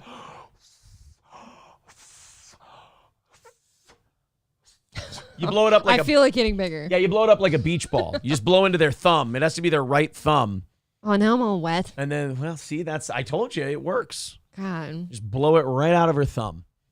My brain's not at work. I'll leave that there. I feel this way with this clit. So how would I feel with a bigger one? She asked herself. Yeah, you know who else has that same attitude? Crack addicts. No, this is like verging on bottom surgery now. Like, why don't you just have a penis? Just get a cock. Have him suck on it. I wanted to know how the clit felt when I was having an orgasm. Probably got hard like a boner. She then told her husband she told her husband and he found her a doctor. So the husband was like, you wait right there. I'm going to get on the phone. That means you're gay. Right? You need something bigger to suck on. That means you're having thoughts. Miami-based plastic surgeon Dr. Christopher Salgado, who specializes in gender-affirming surgery. So you had to have a trans doctor do it. I've made 2 jokes about this. If you had read one more sentence, it is a type of bottom surgery. It's literally bottom surgery. I joked the first time about finding the clit, where then she follows up with, no, my husband can actually find it now. And then I say, oh, why don't you just get bottom surgery? Oh, yeah, no, she's getting bottom surgery. Salgado had never performed this surgery before, but he thought he might be able to produce similar results to the ones he gave some trans men for metoidioplasty, a type of bottom surgery. The surgery involves cutting the suspensory ligament connecting the clit to the pubic bone, which lengthens the visible part of the clitoris. That's so that's like people that want, like Gene Simmons, who wanted a longer tongue, and you clip that bottom piece, and now it's elongated. That's essentially the same thing. They're cutting the ligament that attaches your clit to your pubic bone so it can become larger. I guess this woman decided to have a Blair White-endectomy, and God, man, can we just leave our parts alone? I'm squirmy now, not in a good way. By the way, this is an article by BuzzFeed News. I can't imagine why they're going out of business. Dude, this isn't even political for me. Can you leave your parts alone? It sounds awful. Her clit's already really big. It can't get bigger any farther. Wasn't there some chick out there that was like into wrestling or UFC or something who had a really big one that everyone always talked about? I don't know. You know what I'm talking about? No. China something. Oh, China from the WWE, the pro wrestler? Yeah. I don't know. People always joked that she was a dude. That's what she had her jaw shaved in order to look more feminine. God, I'm just not willing. I understand. Look, there's parts of me that are maybe really unappealing to some of you, and that's totally fine because all it matters is if he cares or not. But Thanks. I'm not willing. What? I said thanks. Well, if you're bothered by something, that's what matters. But I'm not willing to put myself through the pain. Hearing somebody got their jaw shaved down or their ribs removed or something like that, I'm like, no. I'm not doing it. I'm not cutting myself open. I'm not changing shit. I'm sorry. I'll just be ugly. That's fine. Rincewind says, great time to play you guys at work, gay F words. Oh, sorry, buddy. You have to understand the liabilities here. Barry Watson says, when is Corey coming back? I don't know. I text him. I gotta say, I haven't seen Corey do a YouTube thing in a while. There's nothing on his channel for 10 days. I texted him twice this week. He didn't get back to me. I don't know if anybody knows anything about what Corey's up to. Yeah, Barry, you say you're a K-Cuck fan. Why don't you ask him instead of us? Because we've already tried to open that door. Yeah, I wonder what's going on. They're saying Corey's show last night was all right. Oh, he did that show last night instead of Wednesday. Okay, that's why I was wondering. I was like, I haven't seen him do that show he's doing. I've told him this, though. Comedians have a hard time, syncing each other's schedules. I've told him, I go, one thing about broadcasting, whether it's on the internet or radio, you have to have a regular schedule, and you've got to let your audience know, and you've got to be on there at that time every time if you're going to build a consistent audience. They do clearly sync their cycles, though, right? Comedians? Oh, yeah. Historically, yes. Okay, good. Because somebody was in the chat this morning, they're like, oh, it's terrible to hear about Corey, rest in peace. And I was like, what the fuck? What happened? And luckily, I think they were just joking around, thankfully. All right. Wait. Oh, God. I just saw a meme on Twitter, a Crowder meme. Make your pregnant wife handle harmful chemicals, then yell at her for not loving you. Change my mind.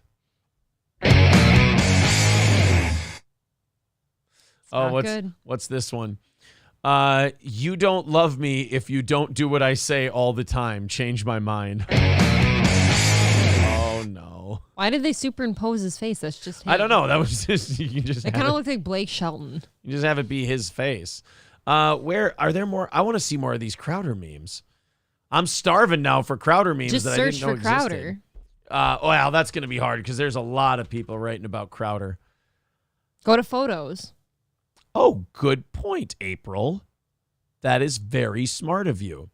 Oh, yeah, by the way, Mersh was a little bit intoxicated this morning, I guess, because he put that picture up. Oh, he put it up? On Twitter. Yeah, that was his tweet. I've never seen him without glasses on. I'm a little afraid. So, I believe maybe when he wakes up this morning, I will get tweeted an apology.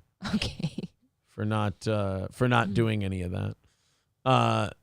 No, I don't see any. Everyone's posting really serious shit There's about one. him. Oh, here we go. Yeah, I left him, changed my mind, and it's Hillary Crowder. There you go. That's not a good. That's not a good one though. I want like the really. Oh wow! Look at us shitty coming up. stuff. Yeah, we come up when you go to photos and Crowder. Yeah, I don't see any good memes. We'll get them. It's early. It's early in the timeline yet. We'll get the good stuff. 10 minutes until we rattle the cans and see if we can knock out the rest of this week's goal. It looks like we're close. 115 away from knocking out today's goals. You guys can do it. Streamlabs, PayPal, Venmo, Super Chats. We are getting very, very close to having another Steel Toe successful week. And if we hit that number, we add another 30 minutes onto the end of this program. A Washington State school is getting rid of its music classes because apparently the music classes in Washington schools are white supremacy. Yeah. I mean, it depends what kind of music you're teaching. If it's just nothing but like folk music and banjos and shit and polkas, then I understand. Then it might be teaching a little bit of white supremacy. If everything is certain chants. Sure. A Washington school district is planning to cut music classes it believes promote white supremacy culture and significant institutional violence. I think you were disgusting, whoever said that. Like, honestly, if you're calling music class significant institutional violence, there's something wrong with you now. The Olympia School District, which is facing a budget shortfall of $11.5 million, voted last week to eliminate band and strings for fourth graders in an effort to save both money and fight racism. How much do you want to bet that they only cut this to save money, but they're getting a little virtue signaling in on the back end? Well, why wouldn't you double dip? School board director Scott Cliffthorne, that is white supremacy. Board director Scott Cliffthorne admitted during the meeting that research proves that music classes are healthy for young minds, but that they are disproportionately rolled out across the district's 12 elementary schools. So wait a minute. Instead of this is the worst logic I've ever heard. So what they're saying is, because we see that the white schools have music classes and the black schools don't. This is how progressives address racism, by the way. We've heard this a million times. And that music classes are really good for young minds. Perish the thought that we spend a little extra money on the black schools and get them some instruments and music classes. Let's just get rid of the thing that's really good for kids, because if only the white kids can have it, then we got to get rid of it. Not, hey, maybe we should change the way we do business here at the district and find a way to get the black kids some musical tools, musical instruments. I will even challenge that theory. Maybe they did have the music classes and band classes at those schools, and nobody wanted to enroll in them. Nobody wanted to be in band, because guess what? When I was in band, that was an elective class that I was in. And maybe they cut them because it just wasn't this is working. elementary school. You had music class in elementary school. Like once a week, you would go to music. I forgot this is elementary. Yeah. Students at some campuses are required to miss core instruction in order to attend music classes, he said, while some campuses offer long instrumental class time than others. Well, then figure that shit out. This is literally throwing the baby out with the bathwater. Wait, now you guys are, hold on. Now elementary schools are interested in teaching the core classes? Oh, that's nice. At least you're focusing on that for once. Aren't you king of, hey, they got there? Yeah, but they got there by eliminating something that's really good for the kids instead of eliminating things like talking to them about trans people and LGBTQ issues and shit like that. You don't see that as important. You know what? You're right. I'm sorry. I'm being a bigot. We also know that there are other folks in the community that experience things like a tradition of excellence as exclusionary. Yeah, God forbid you should strive for excellence because God knows that's a white people thing. Yeah, only white people. You know what? I don't even want to say that. Do these people fucking listen to themselves? No. This sounds remarkably racist. They are. People, plot twist, people who bring up things as being racist typically are the ones who thought of it that way first. Therefore, they're projecting. Yes. How can you say that? Oh, yeah, striving for excellence is a bit bigoted, so we're going to go ahead and get rid of music classes. Oh, God, we can't have people bringing in IDs when they go to vote because, black people just don't know how to go get their IDs. What a weird... People do this all over the place. It is so shitty. You know who doesn't think of these things as racist? Me, because I'm not racist. George W. Bush called this the soft bigotry of low expectations. Yes. And that is precisely what this is you just, hey, come on now. The black kids aren't doing as well as the white kids in the more black predominant schools and the white predominant schools. So you know what we got to do? We got to drag down all the white schools. It's like, well, why don't we just build up some of the black schools? Ooh, I don't know if we want to do that. You want to, so wait a minute. Your idea is that we educators should try educating more kids instead of dragging down other kids. But I have a question for you. If we don't make the white kids and the black kids dumber, how are they going to vote Democrat? But also somehow we need to keep one certain group of them a little more oppressed than the other one so that we can continue to say that they are that way. Right. If we don't keep them downtrodden and beaten down, how are we ever going to run on that? Nobody will believe us. Oh, man. All right, guys, coming up during overtime, we have a body cam watch video from a channel. A woman got shit hammered at work, and the police had to escort her out because she refused to leave. We've also got Tyrese getting just butt fucked for child support. Tyrese Gibson, that guy? Yeah, Tyrese. There's only one Tyrese, my friend. All right. We've also got, all those, this is kind of a how it started, how it's going thing. You know how New York City was pushing all those electric vehicles and electric bikes, and that's the way to save the environment? Mm-hmm. Yeah, they're now having to create regulations for them because they're blowing up and killing people and starting fires that can't end. So. Oh, people's babies are exploding? Yeah, so New York decided they should probably get on top of that. So that's nice. Also, a New Jersey town is now going to require parents who complain and start a scene at sporting events. Their, what do you call it? Their community service will be being umpires and referees. Wow, that should work out great. I like that. I actually like that one. No, I'm saying if you've taken an already angry parent that's not cool with like things that the calls that are being made by the current you don't think that person's going to be biased out there? No, I like it. I like it because they're going to get to see what a dog shit thankless job it is, and they'll be maybe I'll shut the fuck up. Or they get to make all the calls they want. They're coming here. They're being abused. They don't need that, so they're walking away, says Little League president Don Bazzufi. If the parents are going to be sitting there yelling the whole entire game, they might as well use that energy out on the field, said a local resident. Now, are we going to end up with what April said? And you're just going to have like umpires grabbing kids and throwing them up against the fence? And, yeah. You put the shirt on them. Yeah. You took the angry parent who is upset that their kid's not the all-star of the team and making all the plays, and you put a referee shirt on them. Good work. So I don't think they should be reffing or umping their own kids' games, but I think this could be, maybe it would be eye-opening. Maybe it could work. You're saying that as an honest human being who would make fair calls. That's true, and I wouldn't start shouting at childhood umpires. Right, you're giving people too much credit. The problem with like yelling at umpires is they're usually like little league umpires are like 15, 14 years old. They usually get driven to the games by their parents. I remember when I was like 14, I umped 2 games and I fucking quit because you get yelled at. It's stressful. It sucks. They pay you like $20. It's fucking terrible. I think that if you're the type of person, like the type of parent who would sit and yell at a poor ump, like you said, like a kid, basically. Yeah.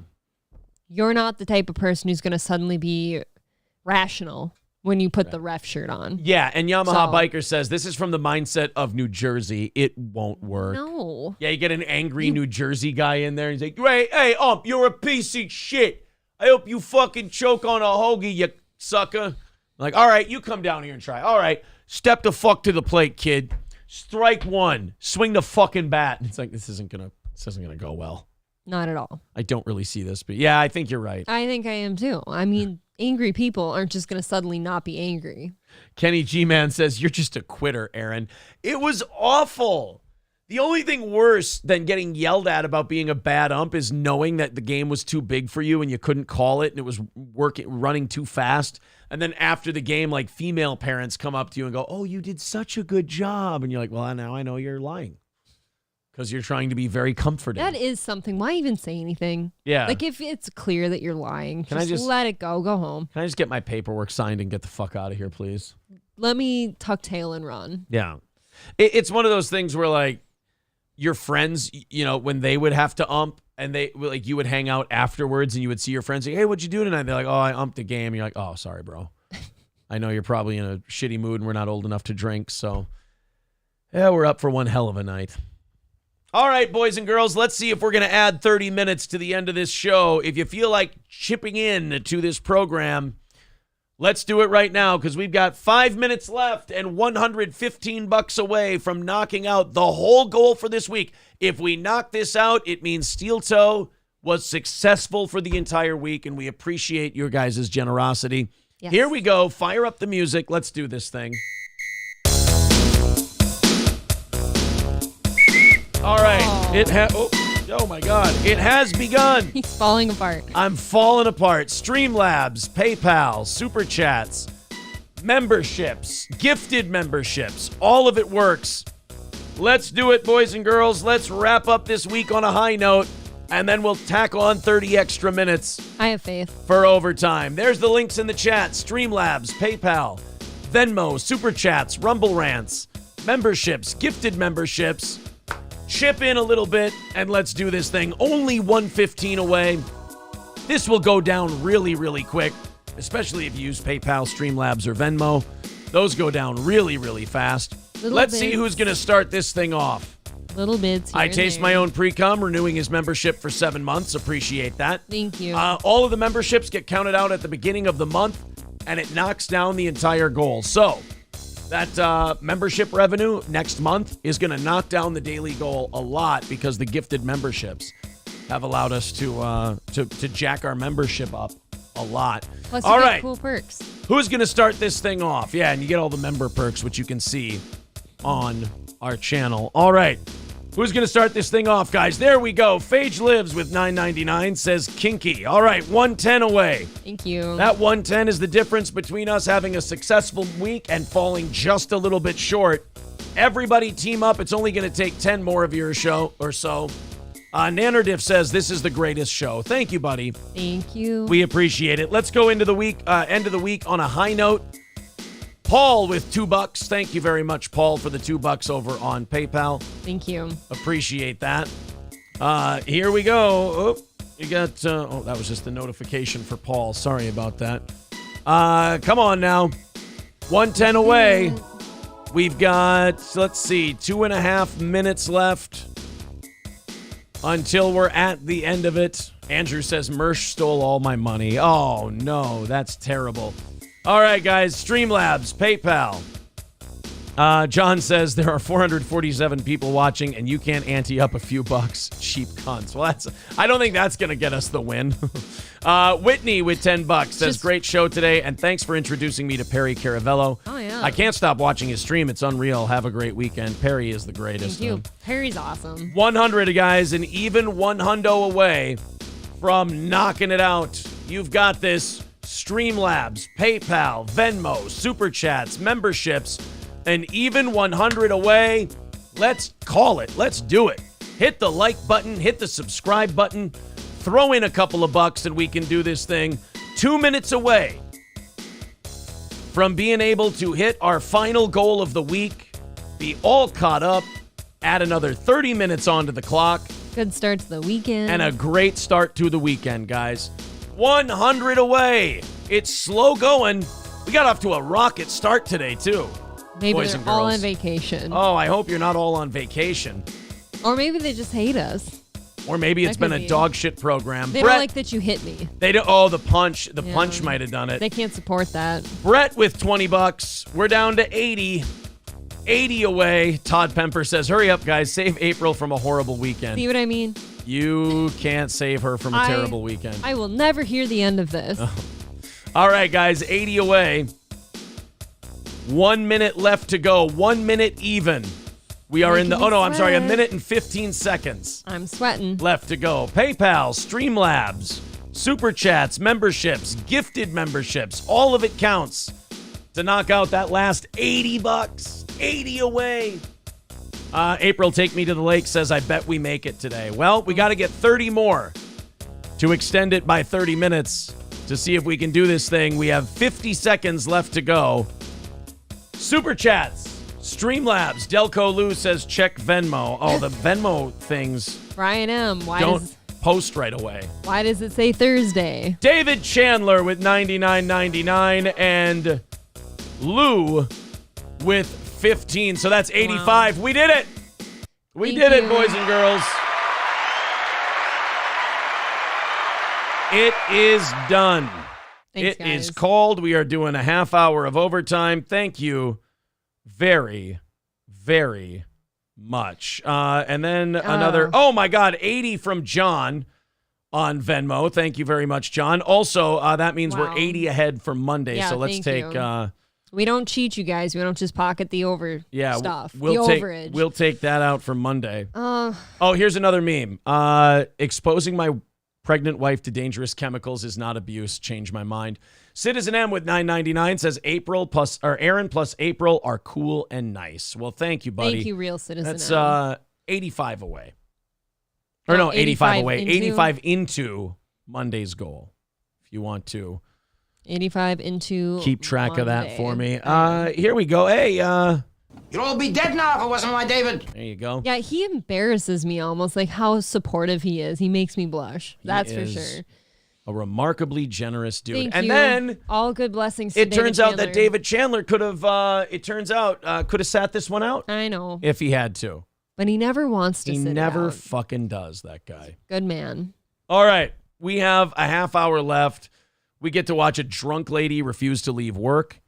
Okay. We get to watch, we get to see Tyrese be completely fucking mutilated.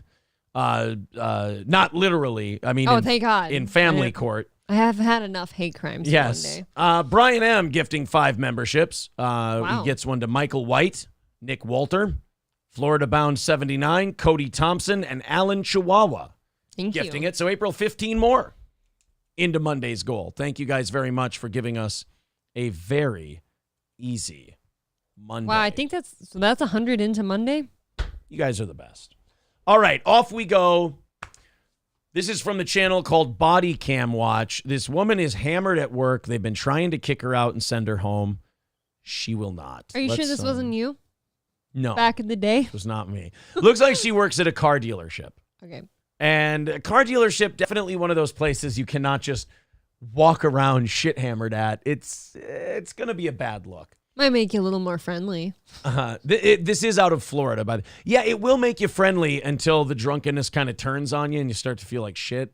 Why aren't you buying the car?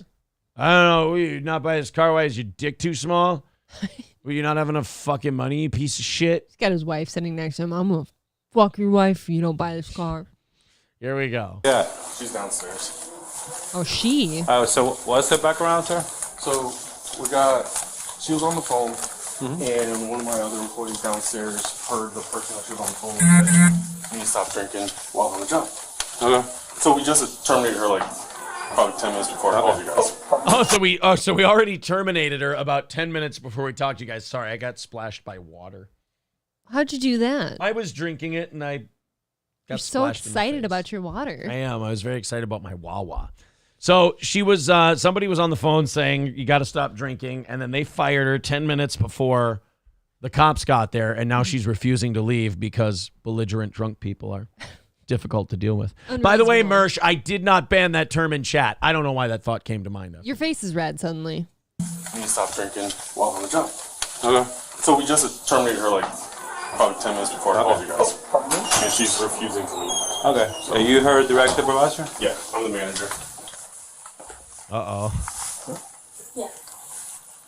Hi, ma'am. How are you? Hi. I can't tell if that was like an innocent one or if she's trying to be innocent. Hi. Who the fuck are you? You piece of shit. Oh. Are you a male stripper here to show me your cock? Hi, ma'am. How are you? Hi. You doing okay? Yeah, hi, what's your name?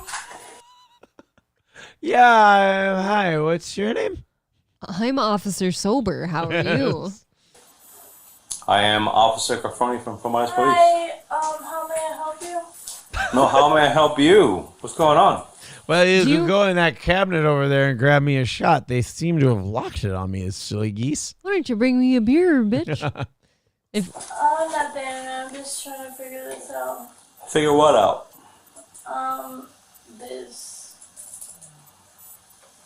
This. What's your name is? Nailina Tierra? Melina? Nailin. Nailene? Yeah. Okay. Do you have any... Yeah, that's my name. She's cute in a really dumbass way. I know. They should have just left her alone and let her work. I have a question. Yeah. For all the cops out there listening, like, do you get to, like, as long as you're not, like, causing any physical distress or whatever, like, do you get to fuck with somebody like this just a little bit verbally? Not since they all started wearing body Come cams, on, no. just a little bit. No. Oh.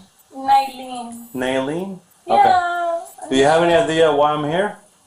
No clue. Just Would you like to know what I'm here for? That's your problem. Whoa. Somebody's Spicy, being, are we? Somebody's being bitchy. That's your problem. They go back and forth with this chick for 7 more minutes. Oh, thank God. I What a know. gift. How exhausted are the staff here, though? No, they're loving this. Honestly, like, it's annoying to fire somebody, but this is the most exciting day they've had. They in a will while. talk about it. Oh, yeah. Okay. Well, I know what I'm here for. That might be your problem, actually. That might be a business of yours. Good see. What? She said So, pussy? what's your title again? Yeah, what did she say? Okay. A business of yours. Good see. Yeah, she might have just called him a pussy. I think so. Well, I know what I'm here for. That might be your problem, actually. That might be a business of yours. Good see. I don't know what So, she said. what's your title again? I'm the owner. Okay. What's her title here? She's a BDC. She works in. She's a BBC. BBC. Wow. This is an accusation I wasn't aware of. Until she DIE. Yeah. The business Yeah, I'm development also center. in law Wait. school if you want to take Somebody was down just my, playing. Look. Somebody God, was just playing. she's just about to say something good. Okay, go ahead. What's her title here? She's a BDC. She works in the business Yeah, I'm development also center. in law school if you want to take down my lawyer's information. Well, I don't want to talk to you. I'm also in law school if you want to take down my lawyer's information. She's got them She is her lawyer. right where she wants them. You just ignore me. Okay. So she was I want administrator your type first of and thing? last name with my. Yeah, that's her desk. Oh, okay. So I want your ID number with your first and last name, so I could talk to my lawyer. You're gonna get it. Yes. By the way, she acts like that's like lawyer talk. That's anyone who's watched an episode of Cops. Right. Any cop I ever talk to for any reason, like I do ask for their name and number. I'm in law school. Okay. All right. So I'm a paralegal by profession. I got Oh paralegal yeah. degree. I'm 21 and I did paralegal like a year ago. Okay. So what's your first and last name? Officer Cafroni from Iris Police. I like her confidence that she's gonna get out of this. I don't know if she thinks that. She's conversing with herself. She's got a handle on the situation in her mind. She's like, yeah, I was a paralegal for years, so I pretty much have your job. First name. C-A. C-A. F-F. F-F. R-O-N-I. R-O-N-I. My batch number is 616. 616. Correct. What's your whole bar number? What's your whole what? Bar number? Bar number. Bard? 6. Correct. What's your whole bar number? Your entire bar number? Bar number? I don't have a bar number. You just got a batch number. So you said that you went to law school and you don't have a bar number? No, you said you... you dummy. No, you did. You said you went to law You school. went. He didn't say he went to law school. She's asking him for a bar number like he's a lawyer, like he passed the bar exam. What needed to happen at a car dealership for you to just be blitzed? Yeah, why did you need to get this shit hammered before work at the car dealership? I don't know. Like, I've known people who worked at dealerships and they never seemed that unhappy with it. No. You know what I mean? Like, this seems out of Doesn't place. seem like the most strenuous job in the world, right? No, you're selling cars. That's tough. Okay, so let me just call my mom and let me just have her. You obviously are professional.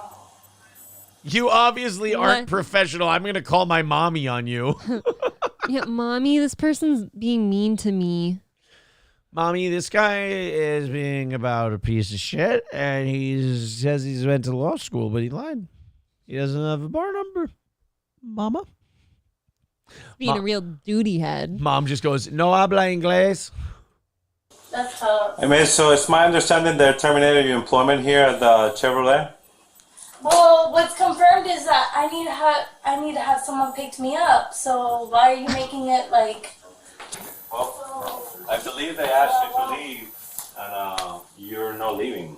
I am. Okay, when is your ride coming here? Oh, cuando mi mamá me dice que va a venir. My partner doesn't speak. So she does have those dead drunk eyes. Yeah, they're swimming. But not only that, she's like, they did fire me, but I don't have a ride. And the owner's like, yeah, not my fucking problem. I guess, but that is kind of true. She can't just drive. Yeah, but they don't want her sitting there drunk in the building. Right, you have to get out. Yeah, you got to leave the premises. You've at least got to go like sit on the curb somewhere and wait. Yeah, you got to go walk down the street, head to the... You know what? Maybe go to a coffee shop. Get yourself a little coffee. Just walk it off, maybe. Yeah, get some food in your belly. You'll feel a lot better. Spanish, okay? Your partner doesn't speak Spanish, No. correct? So that means that I have to physically speak. Do you guys... As opposed to metaphysically speak. Yes. This is bad. Oh, boy. Oh, shit. So that means that I have to physically speak. Do you guys officially ask her to leave the property? Yes, we did. And then her mom was on the phone after I Yeah, told my her mom to said that leave. she was on the way. And her mom said she's not coming to pick her Go up. ahead. No, let me put my mom on speaker. You need to leave. Mom is sick of her shit, too. And then the owner, well, she's the one they said at the beginning. She's on the phone with someone who says you need to quit drinking. But like, even she's like, no, let me put her on speaker. And the owner's like, no, I don't care. Just fucking leave. The dealership now, please. Okay, so ma'am, so the phone. You can hang up the phone too. Okay, so I asked my mom. Look at her. She can't hang up the phone. Okay, so, oh, God. Oh, sorry. Why'd you put that there? Who moved my phone before I would just hang it up? Okay, so ma'am, so the phone. You can hang up the phone too. Okay, so I asked my mom she to come can't. on the way. Your mother told me she's not picking you up. So what's my mom's name? I don't know. She was on the phone. Okay. She still hasn't hung up the phone. And she's playing 20 questions with the owner, who, by the way, is totally revising their job interview questions from now on. What's my mom's maiden name? What's my mom's name then, you stupid bitch? Exactly. Ma'am, there's no need for name calling here. Watch it. Fucking watch it. Why did you say? Okay, so that means She doesn't speak very good English. Okay, so that means that you don't know my mom's name, so that means I have to get my mom on But the I just phone. asked you to How does that work? She could have just walked out and the police would not have been here. So you don't know my mom's name? So I have to call her so you can know my mom's name. Oh, God. This is funny when you're not the one arguing with the drunk person, but arguing with someone this drunk is a horrifying experience. This is going to be such a bad hangover for her because not only will she be hungover physically, she's going to have to see this. Yeah. How embarrassing. Look at those eyes, though. She is swimming. Those eyeballs are swimming in I've not booze. even seen Gino Bisconte that drunk. Gino with a shock collar on has his shit together more than this lady. No, Okay, it's time to go. She drives, but I We're telling you need to leave. You're gonna be So trespassed. I can't call my mom and ask her. You to don't. pick They me don't up? want you to use their phones. Okay. So I can't ask my mom to come pick me up. Oh no, she's gonna. Oh, she's about to drunk cry. Oh, dear Does God. anyone know why she moved to the other desk, by the way? I don't know, but correct me if I'm wrong, but if you're very, very drunk and you've got like no other option for some reason, can you call the police and will they escort you home? As long as you hadn't sat behind a car wheel or anything like that, will they do that for you? I don't know. I did, because then you're talking about drunk in public. Possibly they may have to. What charge if you were for that. straight from wherever you got drunk? You're calling them on the front of the building. You're That's a like, good I have question. no other way to get home. Take me home, please. Next time you get pulled over, ask a cop. I'm not really sure I how don't that drunk would work. drive. Well, live a little. Can't call my mom and ask her. You to don't. pick They me don't up? want you to use their phones. Okay. So I can't ask my mom to come pick me up. Oh no! You can use your phone, not mine. You have a phone. She reached for her phone at the wrong desk. My phone. I want to watch that whole sequence again. Can't call my mom and ask her. You to don't. pick They me don't up. want you to use their phones. Okay. So I can't ask my mom to come pick me up. You can use your phone, not mine. You have a phone.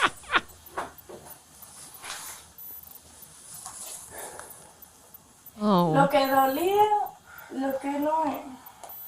Don't sing. Yeah, what the fuck is she doing? She's showing everybody. Now you fucked up. My mommy's on the phone. Stupid asshole. It's my mom.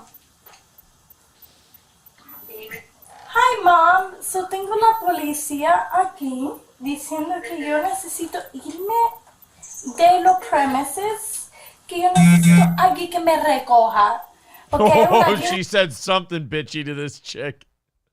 I love how I know a little Spanish. She's like, "Hey, Mom, the police are on the premises," and it's like the mom's just like, "Oh, God damn it, why?" Well, now she doesn't want to show up to pick her up because she doesn't want to be around this shit. It's Venga embarrassing. aquí fea, tú sabes, ya de pingada. They're laughing. Like vieja aquí. You know one of those stuff nice? It's a good. So necesito un Uber o voy a tener la policía. Need an Uber. All right, we're gonna go outside. What's your name? No, eso es lo que va a pasar ahora mismo. What is it? What's your first name? Entonces. Okay, I've had enough. We're going. We're going outside. We're Are going you outside. touching me? Let's go outside. We've asked you to leave. Let's go. Grab your purse. We're going outside. Let's go. Are you touching me? Yes, everyone's asked you to leave. Let's go. Let's go. Time to go outside. I will pick myself up, but don't touch me. I will pick myself up. Ma'am, you have shown that you are incapable of picking yourself up. Esoteric. You have, in fact, not picked yourself up. And No. how bad do you sometimes feel for big, strong man like that to have to do the gay thing of carrying the purse? Right. Like, just demeaning. Okay, let's go outside. Okay, We've let me asked you grab to my leave. purse. Let me grab my purse, but do not There you touch me. Okay. Outside. Look, my lip gloss. Grab it. Like, bro, what the fuck is wrong with We've you? asked you to leave. Oh, shit. She's pissed.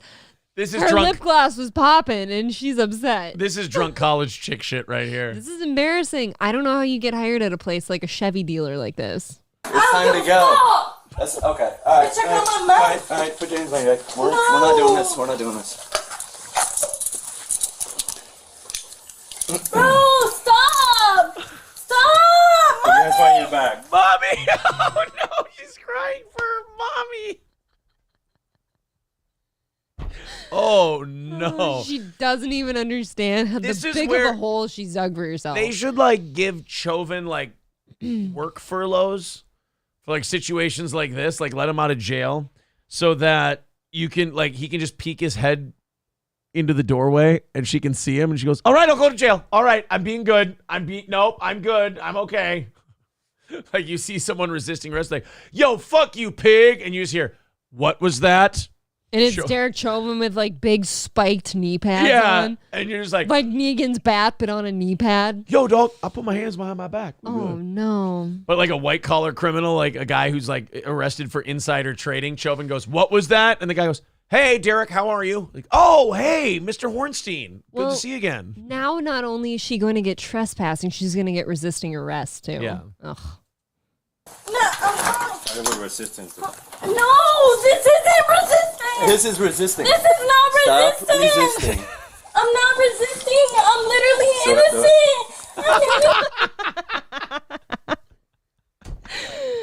Oh God, to be. Oh, she is a princess. What is she? 20? 21, I think she said. 21? Yeah. Oh man.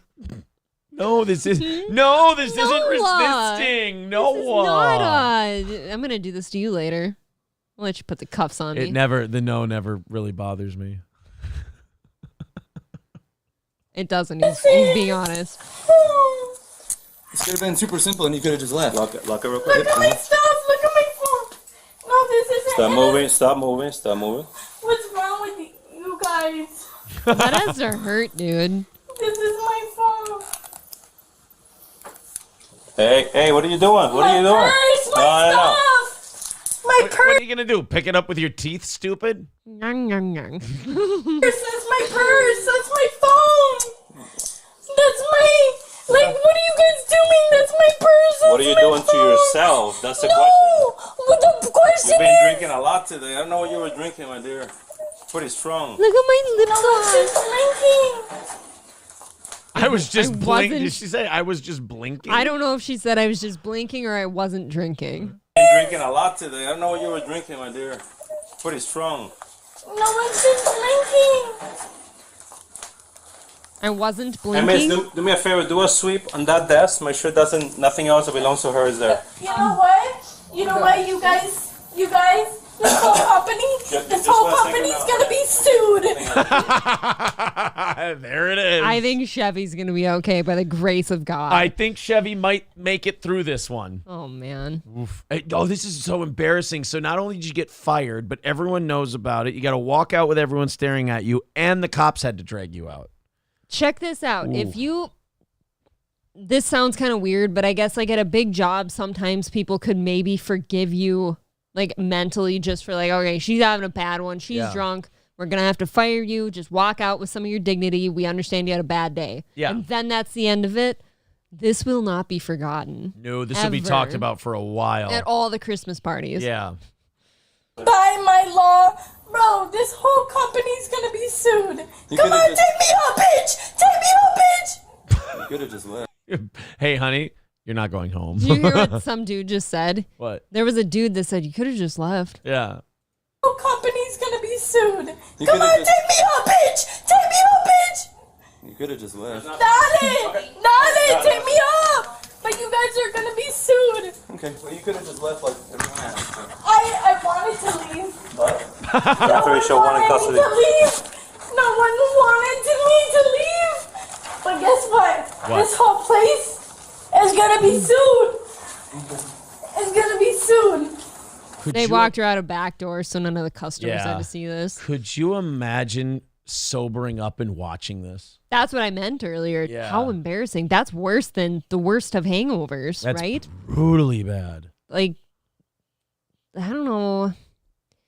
What do you do with yourself after this? How do you make good? How do you just- feel good about yourself You again? stay inside for a few days, Because- you dry out, and you try to get another gig. Yeah, but for me, like, I would carry that shame around for a long time. Maybe that's just me projecting. Maybe go but back to school. It's embarrassing. Fuck this place. Fuck this. This whole place is gonna be sued. Fuck this. Stop moving around. I don't give a fuck. What? I'm in law school. I have a clean record. Okay, but I'm like we in said, you law could have just school. left. Uh-oh. I wanted to leave. I tried to leave. They wouldn't let me. It didn't seem like that. They wouldn't let me. Oh, God. Good God, lady. That is shrill. Fucking, how about a little bit of dignity? Can we just, like, No, I a think shred? I think the only way she could lose more dignity is if she either pukes on herself, pukes on an officer, or shits her pants. I don't know how you lose anymore. It's gone. Or I'll suck your dick if you let me out of this. Take this shit off of me before. They're not coming off. Before what? You're going to jail. You know what? Have You a seat. Have a seat. Watch your head. Let Watch me your go head. to fucking jail. Watch your head. So she was charged with what was that? Trespassing. Disturbing the peace, trespassing, and resisting an officer. Nothing related to being shit hammered. So if you just would have left, even if you would have left when the cops asked you to leave, you still might have made it out. Check it out. I've been at jobs semi-recently, I won't say where, in my adult life where there was somebody, let's say, who had had too much at their lunch break. They were escorted out by people in management. They came back hammered?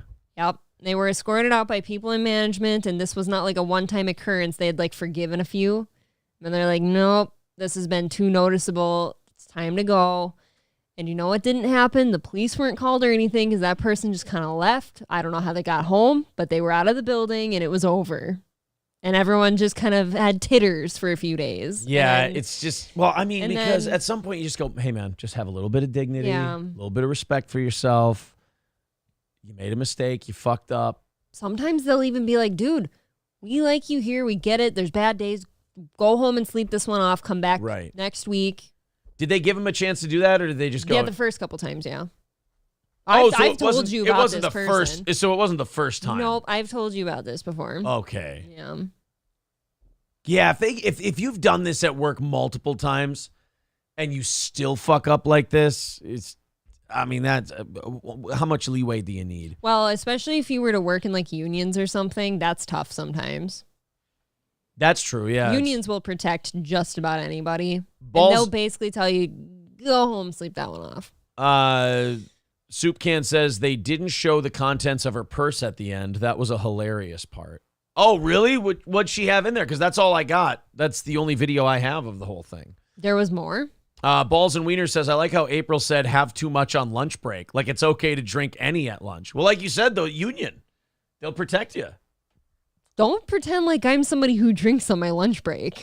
Like, You've seen some of these evening shows. She drinks at work. yeah, but my boss permitted that, and I'm safely secured in my home. I didn't go out drive somewhere. All right. Well, All right. not until I told you to go get me some crumble cookies.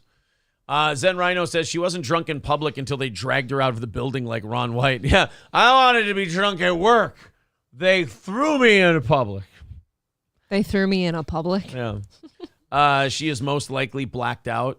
Little. She might not remember all of that. That does always impress me. God, I've only been blackout drunk once in my life, and it ended so badly I didn't do it again.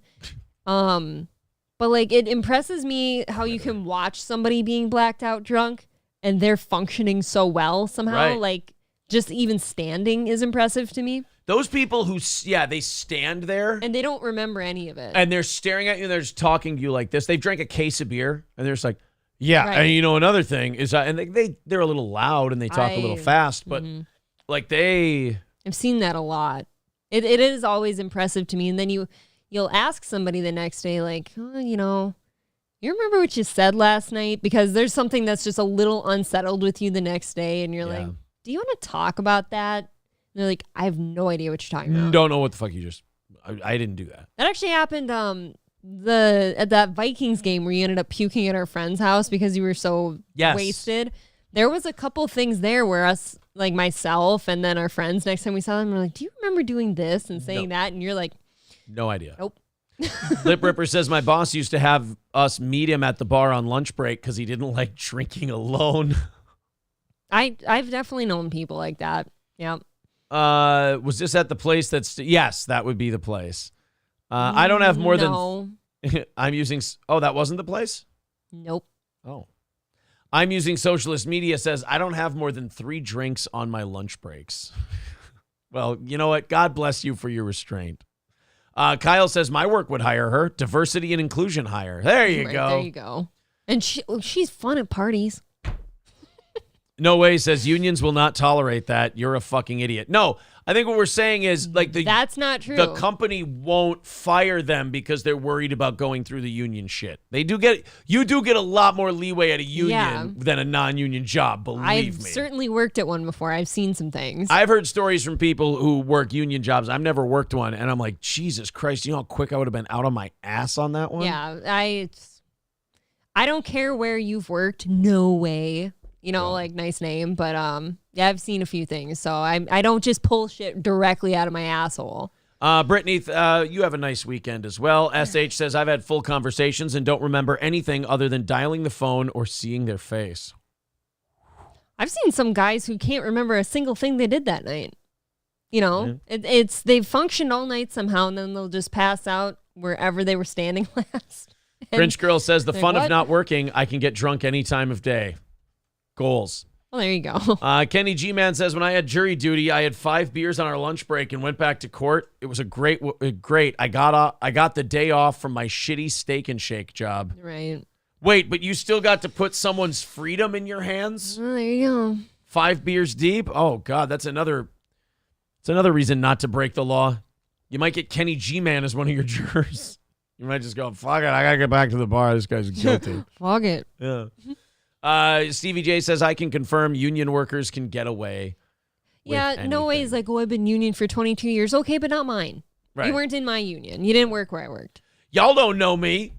Well, that's just like, people are so silly. Like, well, I know exactly what happens in their home because it happened that way in mine.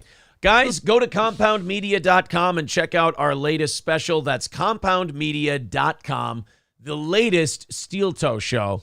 And subscribe to Compound, get yourself a free trial, get yourself a day pass, or subscribe to the network. That's compoundmedia.com, compoundmedia.com for the latest Steel Toe episode.